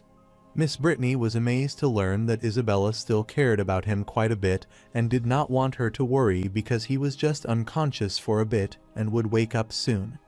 Isabella blushed, telling her teacher that she wished that weird guy would never wake up again. Miss Brittany asked her if she actually liked Blair, which startled her, and she looked back and denied that wasn't the case because there was no way she would like this weird guy. She kept clarifying to her teacher that this was not the case and didn't want her to say such nonsense. Miss Brittany told her that there was no need to deny it because she couldn't be wrong. While explaining, she accidentally presses on Blair's hand, which makes him shout at his teacher so she could stop. Then he gets unconscious again and worries about Isabella. The following day, Blair's face is injured, so he is moaning with the pain. Toby asked him what happened and how he got hurt while sleeping at Teacher Brittany's house and wondered if it was intense last night. Blair gets annoyed, telling him that he accidentally fell last night, which caused these injuries. He remembered that it was all because of that violent woman and remembered how Isabella got infuriated at him, calling him a crazy person as he dared to make a move on Teacher Brittany right in front of her. The protagonist moaned with pain, telling her that his hand was going to break at this rate. Miss Brittany instructed her to let him go because he didn't do it on purpose. The protagonist is annoyed as she is not much of a fighter, but is pretty strong as she broke his hand. However, he didn't expect Teacher Brittany's combat skills to be so strong. He is sure that she must have received very formal combat training for a considerable amount of time. In this world, ordinary families have no way to receive combat training from a young age, let alone magic and mathematics, which makes him wonder who is Miss Brittany. While he was pondering, Toby told him that he had mastered the trick he taught him to summon 2 fireballs at the same time. The protagonist gets excited to learn that his friend discovered it that fast. Toby affirmed so he could get prepared as he wanted to show it to Blair. He started casting the spell to summon fireballs, so he started gathering the fire element and tried to create it. Blair is excitedly looking at his performance and is startled to see that there is nothing there. Toby wanted him to look closely, and after Blair took a closer look, he saw 2 tiny fireballs. The protagonist remarks that his magic talent is only slightly better than Blair's used to be. He knew that it was not a fireball, but more like a seedling extinguisher, and was worried for Toby. Abruptly, he sees bread before him, so he gets startled, and Alice explains that she heard he was injured, so she brought him some food. Alice is confident that Blair might not have brought lunch to school that day and stares at Toby fiercely while telling Blair that he might have eaten already. Toby was worried by her fierce gaze and told Blair that he had eaten, and he suddenly realized that he had something to do, so he wanted to leave. The protagonist's mouth filled with water on seeing the bread and knew that it's not good always to eat bread. After seeing that Blair is eating the bread, Alice asks him if it is delicious. Blair excitedly remarked that her bread was the best, but he wondered why she wasn't eating lunch and just standing there watching him eat. Alice clarified that she had a question that she wanted to ask him. The protagonist told him to ask away, as he will tell her anything that he knows. Senior Alice asked him if he liked Isabella, which made him spit out the food, and he wondered why she was asking a similar question. Alice realized that others might have asked the similar question, so she wanted to know his answer. Blair clarified that he wants to focus on learning magic right now, so he doesn't like her. Alice stretched her arm, thinking it was a heartless answer, but she was fine with it. Blair wondered what she meant, and suddenly, Senior Alice kissed him. The protagonist gets flustered by this abrupt action and inquires what she means. Alice clarified that she would come and visit him often and bid her farewell to him. The students are confused that first it was Isabella and now Alice, so they realize that Blair is undoubtedly a senior killer. The following day, the protagonist still can't figure out what Alice meant the previous day. He decided to forget about it as he had almost finished reading all the magic books on this floor. So it was time to check the second floor, because he had heard they had more magic books there. So he approached the receptionist and wanted to ask her how he could get to the association's second floor library. She looked at Blair's card and realized that he was an apprentice. She then told him that to go to the second floor library, they needed to be at least junior magicians. The protagonist clarified that his spiritual power wasn't enough yet to pass the junior magician certification and asked if there was any other way. The receptionist explained that there was no way he could understand the books on the second floor, given his level of magic, and wondered if he could even comprehend them, which infuriated Blair. Abruptly, Jasmine appeared pleased to see Chenluo after a long time and asked if there was anything she could help him with. The receptionist is surprised to know that Jasmine knows him and clarifies that the apprentice isn't even qualified for the junior magician certification. Yet he wants to go to the second floor library. She wanted Jasmine to talk some sense into him as she needed some fresh air, so she was leaving. Jasmine told the protagonist that he needed to be a junior magician to access the second library unless he could complete a new magic certification. However, that is highly unlikely, so she wanted him to focus on increasing his spiritual power and completing the certification. The protagonist suggested they should do it this way, as he had just had a new idea for a modified water magic spell. Jasmine told Blair that if the new magic certification fails, the association will deem him as deceiving the association and blacklist him. Therefore, he will no longer be able to access any association resources, so she wondered if he is sure that he wants to do this. The protagonist doesn't want her to worry about this and trusts him, leaving her with no other choice but to comply. She instructs him to follow her. Later, she informed Lord Andre and Lord Barty about this incident. Lord Barty is shocked to learn that a magic apprentice wants to certify a modified water ball spell. Lord Andre thought it might be another one using modified magic as an excuse to swindle the association. Since the water ball spell is a basic spell that has been passed down for generations, there is no room for improvement, especially from a mere magic apprentice. Lord Barty wanted her to tell the apprentice better think of it through. If the certification fails, not only will the association blacklist him, but for wasting the association resources, he will also be punished.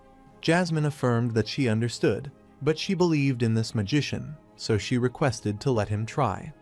After her persuasion, Lord Barty agreed and instructed her to let him in, and then they would do the certification there. Abruptly, she brings the protagonist inside, who introduces himself and clarifies that he is a magic apprentice, which startled Lord Andre. The protagonist explained that he is there to certify the modified water ball spell, so through his modification, the power of the water ball spells can be significantly increased. Lord Andre's eyes spread with shock, wondering why it is him again. He wanted Lord Barty to listen to him, as they should go to the testing room for the certification because this kid is the one from the last time. Lord Andre is startled upon seeing Andre so flustered, wondering what is wrong with him, as he has become increasingly timid since the explosion incident. Furthermore, the person for the test is just a magic apprentice, which makes him wonder what Andre is so afraid of. Lord Barty instructed Blair to attack him with his modified water spell now. The protagonist affirmed this, so he requested permission and started summoning his water magic along with his fire magic simultaneously. Lord Barty's mouth opened widely because of shock as he realized this kid could summon two elements of magic at the same time. Lord Andre summoned his fireball to counterstrike. The protagonist fused the water element with the fire element, overpowered Andre's attack, and then extinguished his fire. Andre gets annoyed to see that it is happening again, and soon the entire room is covered with the bright light. After the smoke subsided, Lord Barty asked him in shock how he had done that. The protagonist explained that an improved version of the water ball is straightforward. Firstly, he has to summon a water ball and then summon a fire ball.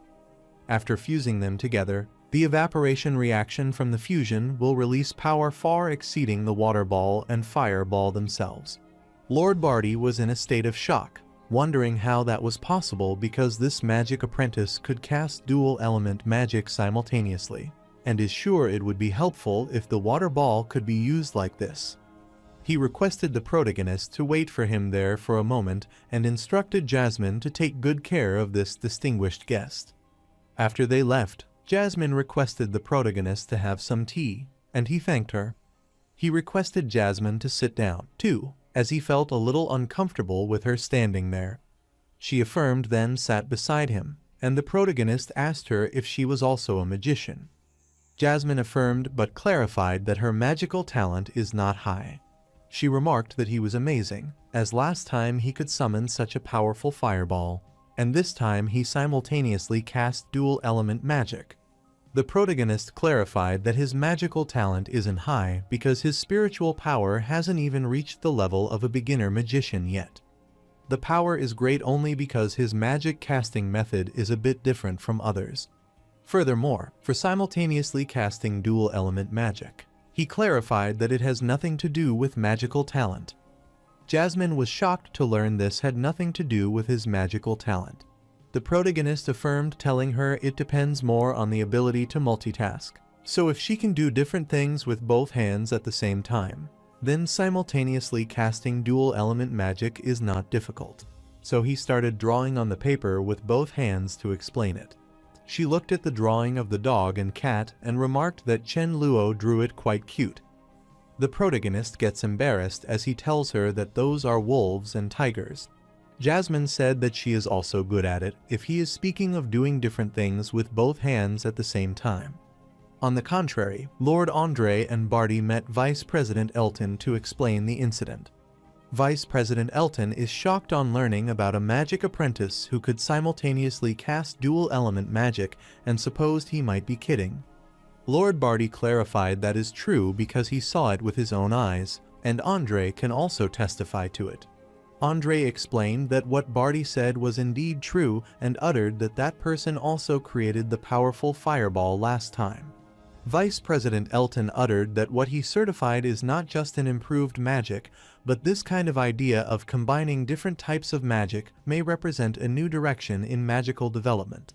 But the problem now is how many people can use this magic, and it seems like this is the only way, so an improved spell without universality is meaningless. He commanded them to summon the magic stewards and staff to verify it immediately.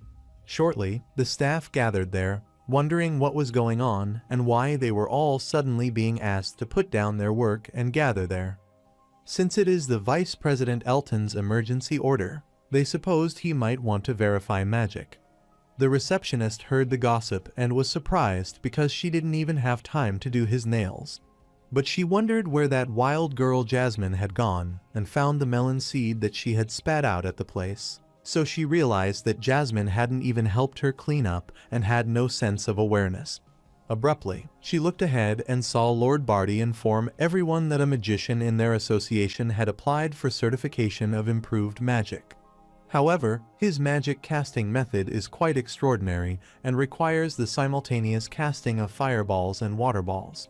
The reason he has gathered everyone there is to verify whether this magic is widely applicable, and he has requested that they try their best to give it a try. One of the magicians stated that simultaneously casting a fireball and a water ball is impossible. The receptionist is startled to hear about the improved magic and wonders if it could be a person from earlier, but thinks that might not be him as he is just a lousy apprentice. Abruptly, the magicians tried casting water and fire magic simultaneously, but they failed. The magician is annoyed because, no matter how much he concentrates his spiritual power, he can't make a fireball and a water ball exist simultaneously. Since the communication methods for different types of magic elements are different, he wondered how magicians could be able to communicate with one type of element while also communicating with another. Another magician uttered that simultaneously casting dual elements of magic is impossible to begin with. Lord Barty worriedly informed the vice president that no one in the association could do it. Vice President Elton uttered that is what he thought and wanted Barty to take him to see Chen Luo. On their way, Lord Barty wished to ask Vice President Elton about the certification this time. Vice President Elton stated that it seems this combined magic that Chen Luo showed is a unique talent, as no one can replicate it. So, he clarified that this certification wouldn't be successful this time. As soon as they entered the room, they were stunned to see Jasmine casting the dual element magic as well and couldn't believe their eyes. Jasmine was surprised to see Vice President Elton there, so she immediately stopped casting magic. The protagonist greets Vice President Elton, telling him that Jasmine is very clever. He explained that she had already learned his improved version of the water ball, and he wondered what the certification results were after everyone's discussion. Vice President Elton stated that, according to the regulations of their magic association, certification of improved magic requires more than 3 members of the magic association to cast it successfully. But he summoned all the members currently in the magic association, and none of them could simultaneously cast Fireball and Water Ball except for this little girl at the front desk. Jasmine becomes worried upon hearing this and asks Vice President Elton if he means that the certification has not passed. Vice President Elton refused and told her that he had decided to make an exception for Chen Luo on behalf of the Magic Association. This kid's idea about combined magic may have a significant impact on the development of magic. At the same time, he sincerely invited him to become an honorary member of the Apo City Magic Association and hoped he would accept. The protagonist clarified that he is deeply honored, but he has a small condition. Vice President Elton requested him to speak freely, and the protagonist requested him to make this girl, Jasmine, an assistant in the association, and Jasmine is surprised to hear this. Later, Bella is shocked to discover that Jasmine got promoted to assistant just because she helped that apprentice certify a magic. She cursed Jasmine because she was sure that position should have been hers, but Jasmine had stolen it. She immediately asked her fellow about the location of Jasmine and apprentice. However, the girl was unaware of this, which annoyed Bella, so she immediately pushed her back, deeming her useless now. Suddenly, she remembered that apprentice wanted to go to the library on the 2nd floor, and she wanted Jasmine to wait for her. On the other side, the protagonist was with Vice President Elton, writing something on the paper and signing it. Vice President Elton excitedly informed the protagonist that it was settled, as he held the copyright to the improved water ball technique, and explained that the Apo City Magic Association still held the agency rights. The protagonist is startled to learn that this world has copyrights. Vice President Elton explained that the so-called copyright is the magic association that helps him spread his improved magic, and anyone who wants to learn his magic must pay a fee. Out of the earned money, half of it would go to the protagonist, who is the owner of the magic copyright, and half goes to the association as the agent. He further explained that if anyone learned or spread his magic privately without paying and was subsequently discovered, those with serious offenses might be sent directly to jail. The protagonist is surprised, as he didn't expect that, despite the backward technology, the copyright awareness is quite advanced. Abruptly, Vice President Elton inquired about the price of the improved water ball magic and asked what he thought about 100 gold coins. The protagonist is shocked to hear about the 100 gold coins because that is a substantial amount. However, Vice President Elton asked the protagonist if he thought that was too little and explained that magic has an extremely high talent requirement. He is just afraid that if the price is too high, people who buy it but can't cast it will come looking for trouble for their association and Chen Luo. The protagonist thought that if that were the case, then they would go with President Elton's idea of 100 gold coins and clarified that, in response to worrying about those people causing trouble, they had an idea. The protagonist finally realized why the magicians are so rich. For them, 100 gold coins is still too little, and it is merely a means of excessive profit. The protagonist suggested that to solve the problem, they should add this line to the end of the magic description. This made Elton wonder what that was and read the statement that said that improved magic has a special requirement for a magician's talent. Therefore, he requested that the purchase be made with caution, because there is no refund once the item is sold, and the final interpretation right belongs to the Magic Association and Chen Luo. Vice President Elton asked the protagonist about the final right of interpretation. The protagonist explained that means they wouldn't be held responsible in the end. Vice President Elton smiled cunningly and thought that Chen Luo was truly excellent and thoughtful. The protagonist laughed ingeniously, telling him that he was indeed flattered. After some time, Jasmine showed the protagonist the second floor of the association library. The protagonist is amazed because this feels significantly larger than the first floor, and it seems like no one is there.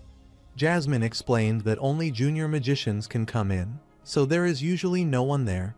She elucidated that not only are there high-level magic books there, but there are also many new magic spells with copyrights, so she wanted the protagonist to take a look around. The protagonist looks at her and affirms, which makes Jasmine wonder if something is wrong. The protagonist clarifies it is nothing, but he thinks that she looks very pretty in the assistant enforcer's uniform. Jasmine blushed and got flustered but told Chen Luo that it was all thanks to him. Abruptly, the protagonist remembered something and asked her if she knew where the books on improving spiritual power were. Jasmine explained that there weren't many books about spiritual power, but she remembered one, and soon she found it. She took it out, telling the protagonist that this was the book on the improvement and practice of spiritual power. The protagonist is pleased, telling Jasmine that she has been a great help to him, and he expresses his gratitude to her. While descending, her foot slipped on the stairs, causing her to trip, and she fell. However, the protagonist grabbed her on time and asked if she was all right.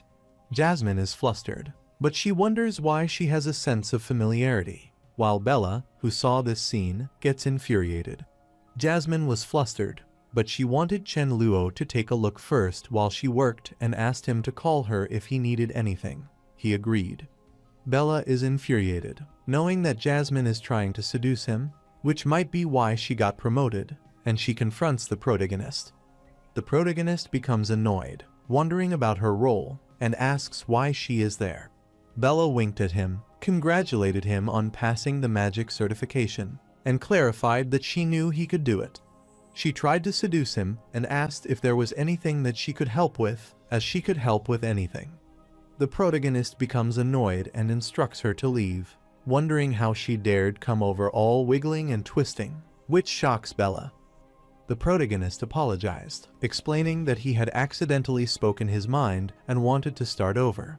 He accosted her respectfully and asked if she could leave because he needed to read some books that an apprentice wouldn't understand. Bella apologized to him, explaining that at first, she had been disrespectful, but it was all a misunderstanding. She requested that he let her explain and not believe the bad things Jasmine had said about her. The protagonist sits on the chair and clarifies to Bella that he hasn't heard Jasmine say anything bad about her, but since she says so, it seems she often does terrible things. He requested her to leave voluntarily.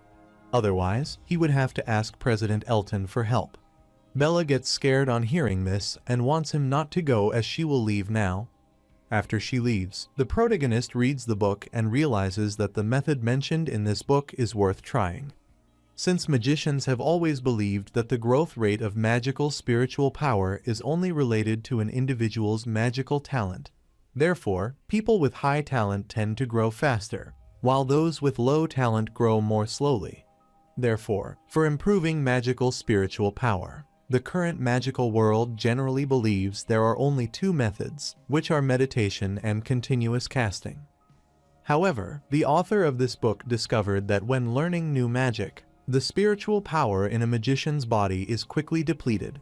But after resting for a while, the spiritual power will be replenished, and the upper limit of spiritual power will be significantly increased compared to before. Therefore, Blair realized that he just needed to learn a great deal of new magic to constantly deplete his spiritual power and replenish it, thereby breaking through the shackles of talent and potentially becoming stronger.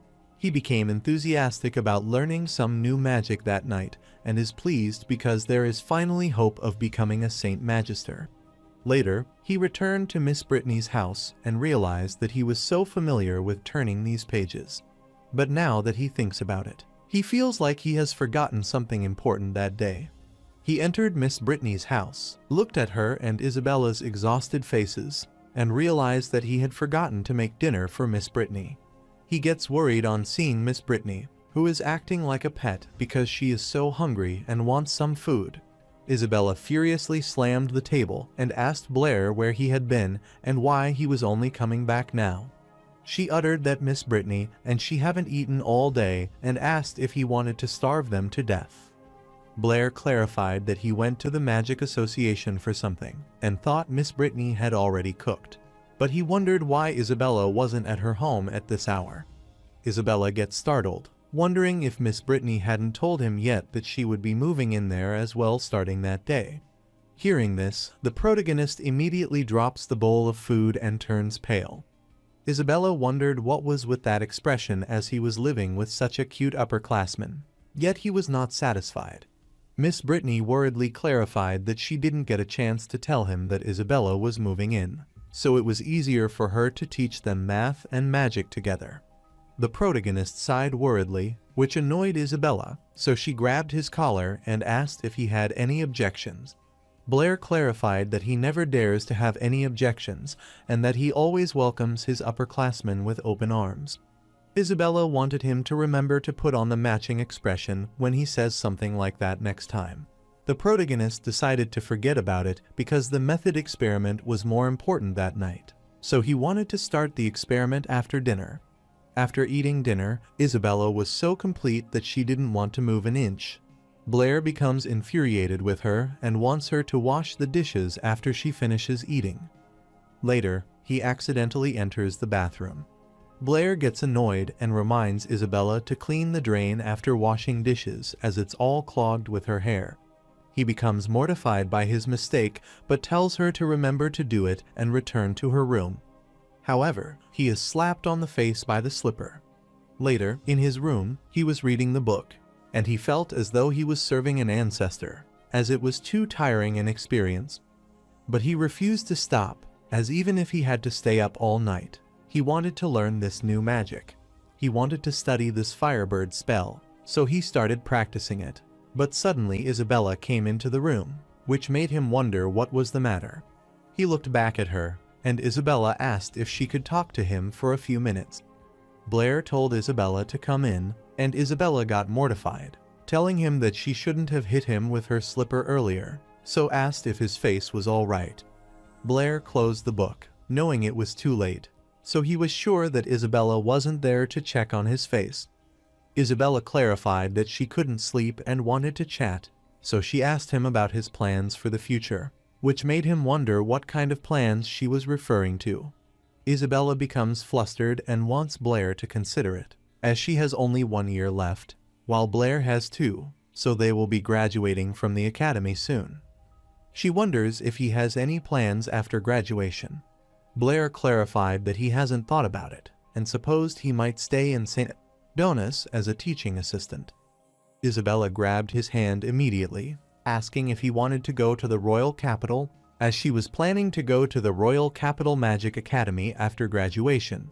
She wanted him to think about it because if he could get into the Royal Capital Magic Academy with his talent, his future would certainly be brilliant.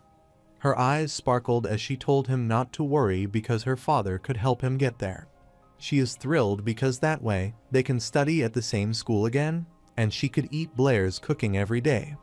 Moreover, this guy is more skilled than she is in math and magic, but he is easy to bully, and she is comfortable being with him. The protagonist clarified that what she said is good, but going to school in the royal capital will waste a lot of time, so he wants to stay in St. Donas and study magic properly. Isabella wondered how he could study magic properly if he remained in St. Donas. The protagonist clarified that there is Miss Brittany, and her magical talent and ability are enough to teach him. Isabella gets worried, so she firmly grabs him, asking what kind of studying magic he is talking about, and is sure that he wants to stay by Miss Brittany's side. She asked him if he thought she was annoying, and wanted him to tell her if he liked Miss Brittany more. Miss Brittany woke up due to the noise coming from Blair's room and asked why they weren't sleeping yet. She saw them close, so misunderstood, and inquired what they were doing. The following day, Isabella was enjoying her breakfast and finished it quickly. The protagonist is thinking about his spiritual magic and recalling the last night when he exhausted his spiritual power by learning new magic. This morning, when he woke up, he felt that his spiritual power limit had increased, so he assumed this method was working. Meanwhile, Miss Brittany still misunderstood them and claimed that she understood that they were young people, but they were still young, so she supposed it was a bit too early to progress their relationship to that extent. The protagonist was worried, so he explained to Miss Brittany that she had really misunderstood because last night they had been discussing plans after graduation and clarified that the kind of relationship between him and Isabella was impossible. Miss Brittany supposed that she might have misunderstood, so she wanted him not to mind her. Isabella was infuriated upon hearing this, so she told Miss Brittany that she had an early class that day and wanted to attend it first. Miss Brittany affirmed. So, Isabella bid her teacher farewell and rushed away, hitting Blair on her way. Miss Brittany gets worried, so she asks Blair if they had argued the previous night, but he refuses. Then she put the pile of paper before him and asked if he was free that morning. She wanted him to help her deliver this paper on the devil number to the math association. While providing the paper, Blair realized that Miss Brittany's mathematical aptitude was indeed high. He provided her with some guidance, and she independently completed the proof and definition of an irrational number. Since that is the case, he is sure that the devil number can be considered completely solved. But after examining the building, he wondered if it was indeed a math association, given its run-down appearance, and wondered if he had come to the wrong place. After entering the building, Vice President Audrey asked Blair if he was submitting or claiming the reward and clarified that if he was submitting, then he should leave it at the counter. But if he is claiming a reward, he should go upstairs, turn left, and find Steward Guerin in the second room. The protagonist clarified that he was submitting, so Vice President Audrey looked at him and was shocked to see Blair there, recognizing him. Blair gets worried on discovery that Vice President Audrey knows him. Vice President Audrey clarified that he had seen him at the academic conference, where he had solved the 7 bridges of the royal capital problem and introduced the concept of the devil's number. Another man approached him, asking if he was Blair, and requested that he sign an autograph for him. Another man asked Blair if he had another great discovery and if he could reveal something to them. The protagonist apologizes to everyone, explaining that he is there only to submit a manuscript for his teacher and has some personal matters to attend to. Everyone was sure that he might have an urgent matter and wanted him to head back first, clarifying that he could come to collect the reward at his convenience. After hearing about the reward, Blair gets startled and asked what reward they are talking about. The protagonist approached the man, who apologized, explaining that he had made a mistake and thought the bounty was meant for him. Since it's just the submission, he doesn't want Blair to get worried and requests him to go ahead. Blair clarified that he suddenly remembered that things weren't actually that urgent, so he wanted to know more about the bounty. Vice President Audrey is shocked, wondering if he doesn't know about the association's bounties, and explains that the Math Association offers bounties for some complex mathematical problems. Therefore, scholars who solve these problems can receive the bounty. The bounty is determined by the difficulty of the problem, which starts at 10 gold coins with no upper limit. The protagonist understood this and wanted to see these bounties, but he was deceiving himself into thinking it wasn't about the money. After explaining everything, Vice President Audrey asked Blair to follow him, and Blair agreed. He took Blair to the location where several problems had been posted and took a look at them. Vice President Audrey instructed Blair to take a look as these are all the current bounties of their opposed City Math Association. Vice President Audrey explained that many of these problems had existed before he arrived, and no one had been able to solve them. He wondered if he would ever see their solution in his lifetime, even if it was just one. The protagonist looked at him for a while and asked Vice President Audrey if he could be left alone for a while, as he wanted to think carefully about these problems. Vice President Audrey affirmed that he had no problem and wanted him to call him anytime he thought of something. The protagonist places his hand on the wall and begins brainstorming. The man asked Audrey if they didn't need to check on Blair, but Audrey instructed him not to disturb him at this time. Vice President Audrey is certain that for a mathematical genius like Blair, inspiration often comes in an instant. If they disturb him and he loses his precious inspiration, they will all become historical sinners. However, the man pointed at the wall and clarified that Blair seemed to have already left, which worried Audrey. Meanwhile, the protagonist is thrilled because all the bounties add up to 535 gold coins. Furthermore, these bounty problems are quite simple, and many are even known to elementary school students in another world. He was worried about not having enough money to buy a new magic, but this math association looks so run down, yet it is so rich. Blair doesn't want to interfere with this world's mathematical development, but they are giving him too much. He's certain that it's better to earn this kind of money quietly, so he plans to do so well for that night and retrieve the money the following day. Later, the man was cleaning the place and asked Vice President Audrey if he thinks Blair is really that amazing. He wondered why Blair had looked at the bounty board the previous day and then left. Vice President Audrey wondered what he meant, as those problems couldn't be solved by established scholars, which was why they had remained unsolved until now.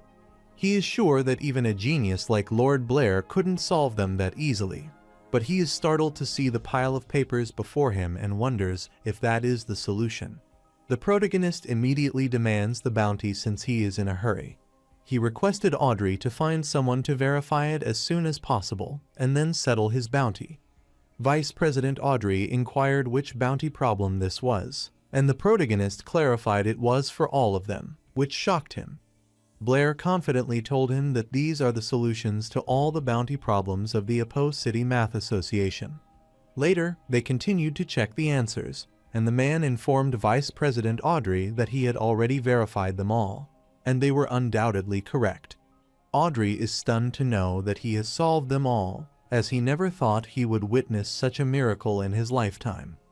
Other members were also stunned, as they had never seen anything like it, and wondered who exactly that guy was. Audrey was certain that this was something no scholar in the Kingdom of Lauren or the entire Divine Grace continent could accomplish. He uttered that there are only 4 words to describe someone like this. He happily accosted Blair, calling him esteemed sir, while wiping away a tear, and Blair got startled, wondering if the class had started. Blair apologized to him, clarifying that he got mixed up, and asked if he had finished verifying. Vice President Audrey uttered that these are perfect solution without any flaws, and uttered that his outstanding contribution to mathematics is beyond words, so he wanted to ask for his name. The protagonist clarified that he is Chen Luo and wanted Audrey to give him the money of the bounty, which is a total of 535 gold since the verification is fine. Lord Audrey becomes worried upon hearing this, and Blair wants to round it down since this is their first cooperation, and wants him to give him just 530 gold coins. Later, he took the bounty money to the Magic Association, and Jasmine was stunned on seeing this and asked what it was for.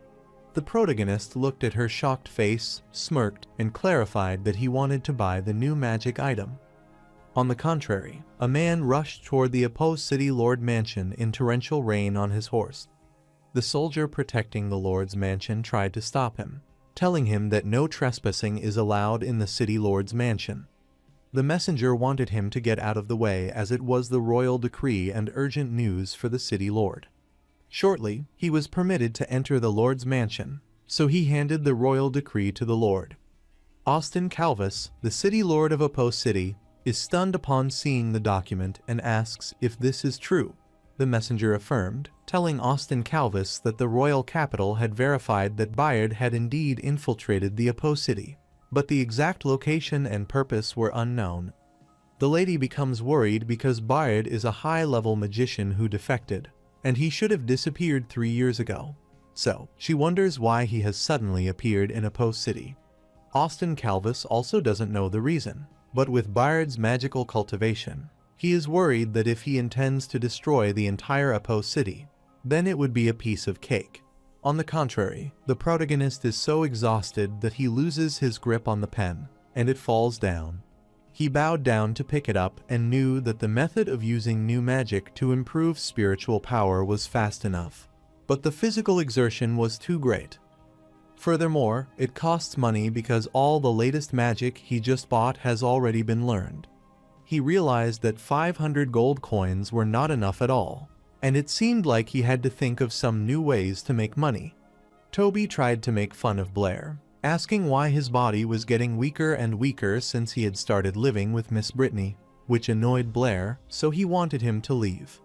Suddenly, they heard the girl showing her friends the portrait of the goddess of Luo that she finally got. Everyone fell in love after seeing the portrait and thought that the goddess of Luo was so handsome. Toby gets annoyed by these nymphomania, and Blair inquires about the identity of the god of Luo. Toby stunned that he didn't know about the goddess of Luo and explained that recently, a masked man named Chen Luo solved all 23 mathematical problems that the Apo City Mathematical Association had accumulated for nearly 100 years in one go. Now, the entire mathematical community of the Kingdom of Lauren is in shock, as they all search for this person because his mathematical ability is truly astonishing. The protagonist gets worried on hearing this and wonders what this mess is all about. Toby utters that this person is the goddess of Luo. He said that if Blair asked him someone so powerful, it must be an old man, as he couldn't be so young, and he asked for his opinion. The protagonist is agitated, so he immediately agrees with Toby and tells him that he is right. Toby remembered that the afternoon calls were the magic extracurricular practice, so he asked Blair if he had decided who to team up with. Blair asked if he is not in his group, and Toby refused, telling him that he is not going to the magic practice because there is no use in him going with his level of magic. He had already asked his dad to request sick leave from the academy, and for this magic practice class, he had heard that the 2nd and 3rd grade students would be together, which worried Blair. Later, at Back Mountain of St. Donna's Academy, all the students gathered, and the teacher clarified that the purpose of the magical practice class was to develop the students' magical abilities further. This will allow them to apply magic theory to practice through this rare forging opportunity. However, the teacher wanted the students to remember that although exercising magic ability is important, safety is even more critical. Most of the dangers of the mountain behind him have been eliminated by the academy, but he wanted the students to pay attention and not leave the area of this mountain without permission. Next, he wanted the students to form teams freely, with 3 or 4 people in a team. He wanted them to enter the back mountain in an orderly manner, spend one night moving around in the mountain, and return there before noon the following day. He asked if they understood. Later, Isabella asked Blair if he understood, and he was worried, but he clarified that he understood. Isabella said that now he wanted him to decide who would be his teammates and whether it would be her or Alice. The protagonist is a bit worried, so he asks her if they can all be together. Alice laughed on hearing this, as she couldn't tell that Junior Blair was quite ambitious, given that he wanted to be teammates with both of them. She liked this proposal, thinking it was very good. Isabella gets infuriated that Alice agreed, so she also agrees with this and thinks that if they are teaming up, then they shouldn't be afraid of anything. The protagonist is pleased to hear this and utters that it is more like it.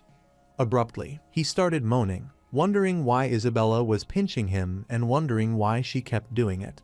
Meanwhile, a man is looking down from the cliff and tells Bayard that the sun has come out. Therefore, Bayard stepped forward and accosted everyone, telling them that they had finally reached this point, so he wanted to ensure that the city would never see the following day's sun again. Back on the mountain of St. Donna's Academy at night, the rabbit heard some noise, so its ears stood straight up, and it widely opened its mouth to throw a tremendous amount of fire. But it is shocking to see that his fire doesn't affect them, and Isabella quickly got rid of this with her magic, thinking this is a piece of cake. She excitedly told her teammates about its success as she controlled its fireball. The protagonist looks at the rabbit, lifts it, and realizes it is precisely as Teacher Anthony said. Once the rabbit's fireball control is taken away, it will freeze in place and not move. Abruptly, Isabella started pulling his ears, telling him that rabbits are so cute, so he shouldn't pull its ear. Blair is annoyed as it genuinely hurts him, so he wants her to let him go. Isabella took the bunny and was happy, wanting it not to be afraid as she chased away the bad guy. The protagonist is gloomy, as he can't believe that he is worse than a rabbit to be treated in such a manner. But he is startled as he sees Alice massaging his ear and asks if the rabbit is okay. She wondered why he wasn't catching the rabbits because only by catching a rabbit could he get credit for this magic practice. Blair clarified that it was okay because this was just the beginning, and there was still plenty of time to catch one. But he wanted to ask Alice if, besides the rabbit, other animals could use magic. Senior Alice affirmed, telling him that it should be common knowledge. She explained that in the realm of divine grace, magic is not a talent unique to humans. Most animals also possess the ability to communicate with magical elements. But generally, they can only communicate with one system, and they can't release particularly complex magic. She decided to illustrate this with an example. Rabbits can only be close to fire elements, and they can only cast the lowest level water ball. As for the question that Blair asked Teacher Anthony at the time, she is afraid that no one on the entire continent can answer it. The protagonist clarified that he was merely asking casually and had no special reason. Meanwhile, President Archie called Teacher Anthony and was surprised to see that he didn't go into the mountain to patrol. Teacher Anthony informed President Archie that he was pondering a question Blair had just asked him. President Archie is startled to know that it's Blair again and wants to know what his question is. Teacher Anthony explained that Blair asked him why humans need spells and gestures to communicate with magical elements, but rabbits don't after he learned that rabbits could shoot fireballs from their mouths. President Archie thought about it for a while and started pondering with Teacher Anthony, as he also couldn't think of a suitable answer. After some time, he put his hand on Teacher Anthony's shoulder, telling him that he should go to the mountain to patrol and protect the students. However, Teacher Anthony is reluctant to go because he hasn't yet answered his question. President Archie gets annoyed, wondering why he had asked him to answer his question and whether his question is more important than the student's safety. On the contrary, Isabella reminded Blair that he had already touched her rabbits, so she wanted to know which was bigger and if it was either her or Alice. The protagonist clarified that he has touched them all, but it's still difficult to judge. Alice grabbed his hand as she wanted to let Blair touch them again. Isabella gets infuriated because it's evident that her rabbit is more significant than Alice, and she still doesn't admit it. But Alice wanted to listen to what Blair had to say. Isabella quickly moved her rabbit toward him and asked Blair to tell her if her rabbit was more prominent than Alice's. Isabella, the rabbit, gets annoyed after being played with, so it tries hard and gets out of her grasp, then rushes away to hide in a pipe. Isabella gets worried that her rabbit has run away, but she sees its tail sticking out from the pipe, so she tries to act and wonders where her rabbit went. Then she went to the other side of the pipe and peeked inside, wondering why there was a pipe there and wondering if it could be that her rabbit had run inside. Alice worriedly accosted her and reminded her that she had told her not to run around. Suddenly, they sensed that something was amiss as they felt an unusual energy, and shortly after, the ground began to crack. A considerable pit appeared below Isabella and Alice, causing them to fall and worry. After some time, a hand emerged from the pile of waste, and Isabella's short came out, trying hard to appear ultimately. She grabbed Alice's hand, helped her get out, supported her, and then lay her on the ground. She worriedly looked around, finding herself in a strange place and wondering where she was. Abruptly, Alice started calling Blair in unconsciousness, and Isabella worriedly asked her if she was awake. She placed her finger near Alice's nose to check if she was breathing and realized that she had stopped breathing. So, she lifted her chin to clear the airway and started giving emergency treatment. After some time, Alice woke up and started coughing, and Isabella worriedly asked her if she was all right. Alice refused, but she looked around, wondering where they were. Isabella is also unaware as she crawled out of a pile of dirt and ended up there, but it seems like a mine to her. Alice is surprised as she has never heard of a mine under the Academy's back mountain. Isabella saw a door on the other side and thought they might be able to get out. Alice was glad to see that, and she thanked Isabella because she saved her just then, which shocked her. Alice gets annoyed, wondering what kind of expression that is. Isabella clarified that it was nothing, but she didn't expect her to say thank you, which left her speechless. Meanwhile, at the academy, all the students and teachers were gathered, wondering what the earthquake was and how it had happened. The students were worried, wondering if they would not receive credit as some of their rabbits had run away. One of the students worriedly asked President Archie if they wouldn't receive any credit.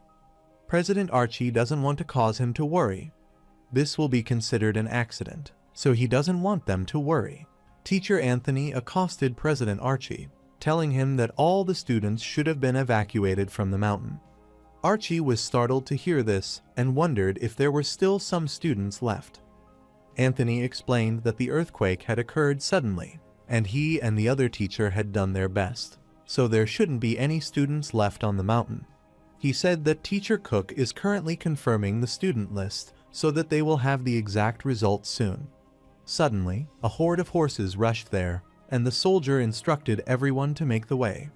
All the students get worried on seeing this state of emergency and wonder what is the matter as the soldier went inside the mountain. Anthony gets worried, wondering why the city guard has been mobilized. President Archie's eyes widened with shock as he realized that the earthquake might not be as simple as he had thought.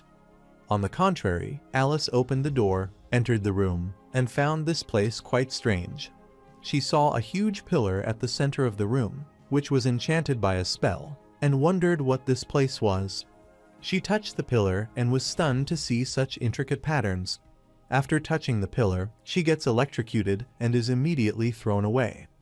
Alice gets worried on seeing this, so she worriedly rushed toward her and asked if she is all right. Isabella clarified that she was fine, but she realized that someone had cast a high-level protection spell on this pillar. Alice explained that this pillar reminded her of something she had seen in an ancient magic book. She explained that legend has it that the ancients would erect multiple copper pillars inscribed with magic spells over a large area and connect them by copper wires to form a powerful magic circle. Isabella is startled to hear about a magic circle and wonders what this magic circle is for. Alice clarified that she didn't know, but it could be a large-scale healing, growth, acceleration, or maybe something else. While they were conversing, someone threw arrows at them, which they managed to evade and protect themselves against. The man is amazed by what he sees, then starts enchanting, creating a magic circle, and remarks that those two ladies are quite skilled. Alice was shocked to see the strange man before her, so she inquired who he was. The man smirked, thinking he should be the one asking the question, but he wanted her to forget it since she was going to die anyway. Hearing this, Isabella and Alice looked at each other, and then they started casting a spell to summon the fire element, but the man wasn't scared. Shortly after, a huge fireball is summoned to attack him, but the man blocks it quickly using a huge barrier. Both of them were stunned upon seeing this and wondered what it was, but in the blink of an eye, the man rushed at them and struck them, throwing them away. Alice hardly managed to stop in the midst, but it was already too late since that man already got close to her. He immediately struck his spear in the wall, then grabbed Alice's neck, started choking her, and lifted her. Alice is worried, but the man apologizes to her because he has to kill her. He retrieved a dagger and then tried to strike her, but Blair appeared and took the hit for her, which infuriated the man and worried Alice. Isabella is concerned on seeing Blair there as well and saw the man attacking him, so she wanted him to look out. The man is shocked as he sees Blair attacking him with the fire, wondering how that is possible because he didn't even chant a spell. This led to an immense explosion. He managed to injure that man. After the smoke subsided, Isabella worriedly accosted Blair and asked why he was there as well, but she wanted to bandage his arm first since it was injured. Blair clarifies that he followed them from the hole they fell into and assures her that his arm can wait. The man was in a state of shock since he hadn't seen Blair spellcasting at all and wondered if this guy's casting speed was even faster than Bayard's. But no matter what the situation is, since they have seen what is there, he wanted to kill them immediately. So, he stood, grabbed his spear, covered it with ice, and then rushed to attack again. Isabella and Alice become worried upon seeing this, so they urge Blair to be cautious. The man is stunned to see that he is not even resisting and is surprised to see Blair using a water ball. He couldn't believe that he used it again without any movement or incantation. He is startled as he realizes that the water ball is a bit strange. Before he could understand anything, the fumes started surrounding Stigo, and he coughed out blood. He got severely injured, so he dropped his weapon and was shocked and wondered what it was.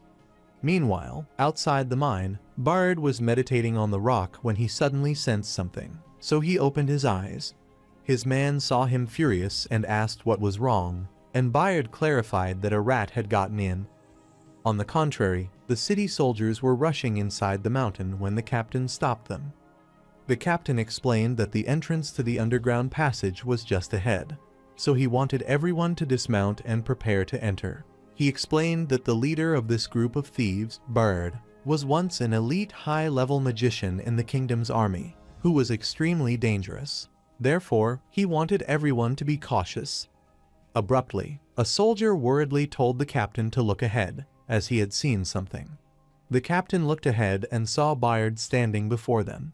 Bayard furiously stares at them, telling his previous colleagues that he apologizes, but the passage beyond this point is forbidden. The captain was startled to see Bayard and instructed everyone to prepare for battle, as the leader had appeared. So, all the soldiers surrounded him. One of the soldiers, named Ethan, is scared, so his uncle tells him to stay close to him as soon as the fighting starts and not to run away. His uncle hopped so that he could hear him, and Ethan concurred with his command.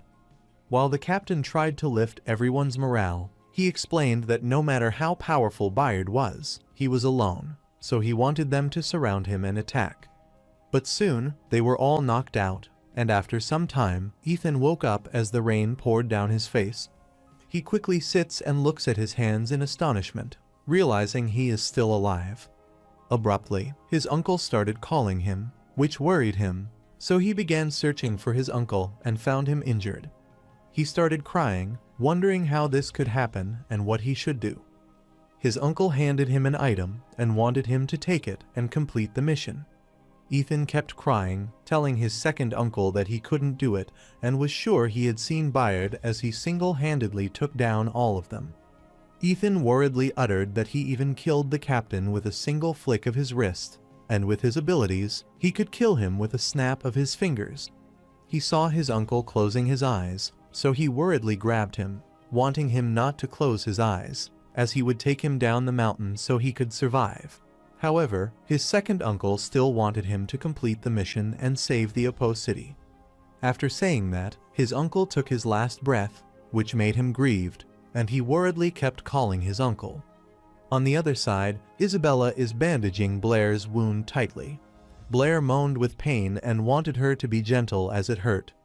Isabella wanted to know how Blair was able to use magic just now without chanting a spell or using hand gestures. The protagonist gets worried, but he clarifies that it might be because his mouth and hands are too fast, so she didn't see it. This infuriated Isabella because he lied, so she firmly pressed on his wound, causing him so much pain that he kept turning to his side in pain. Alice worriedly instructed her to be nicer to Blair, and Isabella uttered that he deserved it for being so pretentious and secretive all the time. After thinking for a while, she asked Alice if she figured out the true purpose of these pillars. Alice refused, as she couldn't figure it out, but she could confirm that these were the pillars she had seen in the book and the ones that formed a magical circle. Although he still didn't know what this magic circle was for, the earthquake that just shook them in there should be related to it. Furthermore, with this sudden attack, this magic circle might not be a good thing. Abruptly, the protagonist sits, telling them that they need to find a way out quickly and report everything that happened there to the academy, letting them handle it. While he is talking, someone puts the sword at his neck, which worries both Isabella and Alice. Ethan looked at them in shock and asked them who they were and what they were doing there. The protagonist immediately grabbed his hand, rushed at his back, twisted his hand, and pushed him down. The protagonist realizes that there are accomplices, and Isabella begins to ponder this. Ethan worriedly instructed him to let him go, because if he didn't, Apo City would be finished. Blair is shocked on hearing this and inquires what he means by this.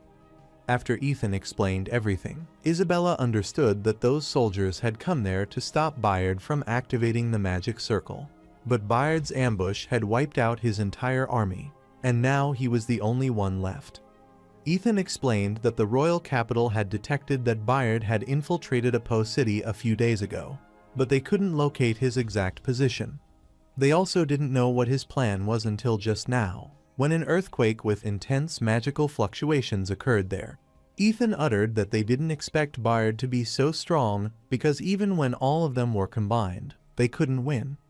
The protagonist raises his hand worriedly, asking if he has a small question and inquiring about who Bayard is. Isabella gets annoyed as she wants to know where his bottom line is, for lack of common sense. Alice explained that Bayard is the most famous and dangerous criminal in their Lauren kingdom, and even children know his name. Bayard was once a general in the Lauren Kingdom Border Defense Army. Not only is he strong in melee combat, but he is also a high-level magician with powerful magical abilities. He participated in many of the kingdom's border wars and made a significant contribution to the Lauren Kingdom, earning him the title of a well-known war hero at the time. But what no one expected was that during an important operation, Bayard suddenly betrayed the kingdom with his subordinates. It was Bayard's betrayal that led to the war's failure for the Lauren Kingdom. From that time on, Bayard disappeared, although the kingdom has been offering a reward for the arrest of this traitor. However, he hasn't caught him yet, but there are rumors that Bayard is hiding in the royal capital, ready to overthrow the kingdom's government at any time. Isabella supposed this meant that Bayard came to the Apo City for this magical circle, but she wondered what it did. Ethan explained that this magical circle could destroy the entire Apo City. This shocked the three of them, and they wondered if it could destroy the entire city. Ethan explained that, including this pillar, the whole of the magic circle comprises a total of 118 magic pillars, which are spread throughout the interior of the mountain. But the purpose of this magical building, and who the builder of this magic circle is unknown, so all they knew is that it has been in this mountain for at least 1,000 years. Ethan explained that 10 years ago, the City Lord's office discovered this magic circle deep in the mountain, and brought in the Magic Association to assist with the investigation.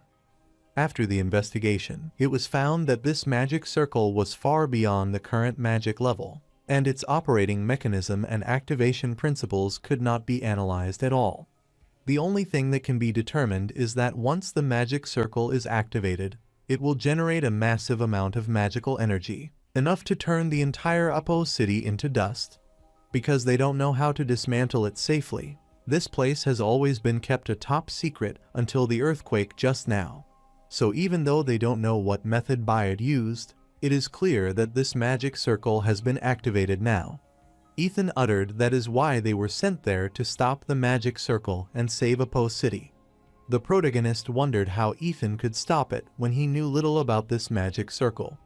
Ethan took out the item that his uncle had given him and clarified that they were going to use this. This piqued the curiosity of the three of them, so they asked what it was. Ethan elucidated that this magic circle is composed of many magic pillars, with a central pillar at its center. So this is the key to starting the magic circle, and when this magic circle was discovered, this talisman was placed near that main pillar.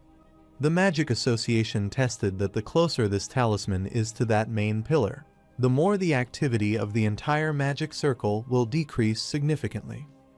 And when the talisman comes into direct contact with the main pillar, the magic circle will ultimately lose its activity and naturally stop. Ethan uttered that this talisman was obviously the stopper designed by the person who built this magic circle. Therefore, to be on the safe side, this talisman has always been kept secret in the City Lord's mansion. The protagonist asked if he meant that as long as they could find the main pillar with this talisman, they could stop this magic circle. Ethan affirmed, telling him that was their mission. But Bayard's power still exceeded their imagination.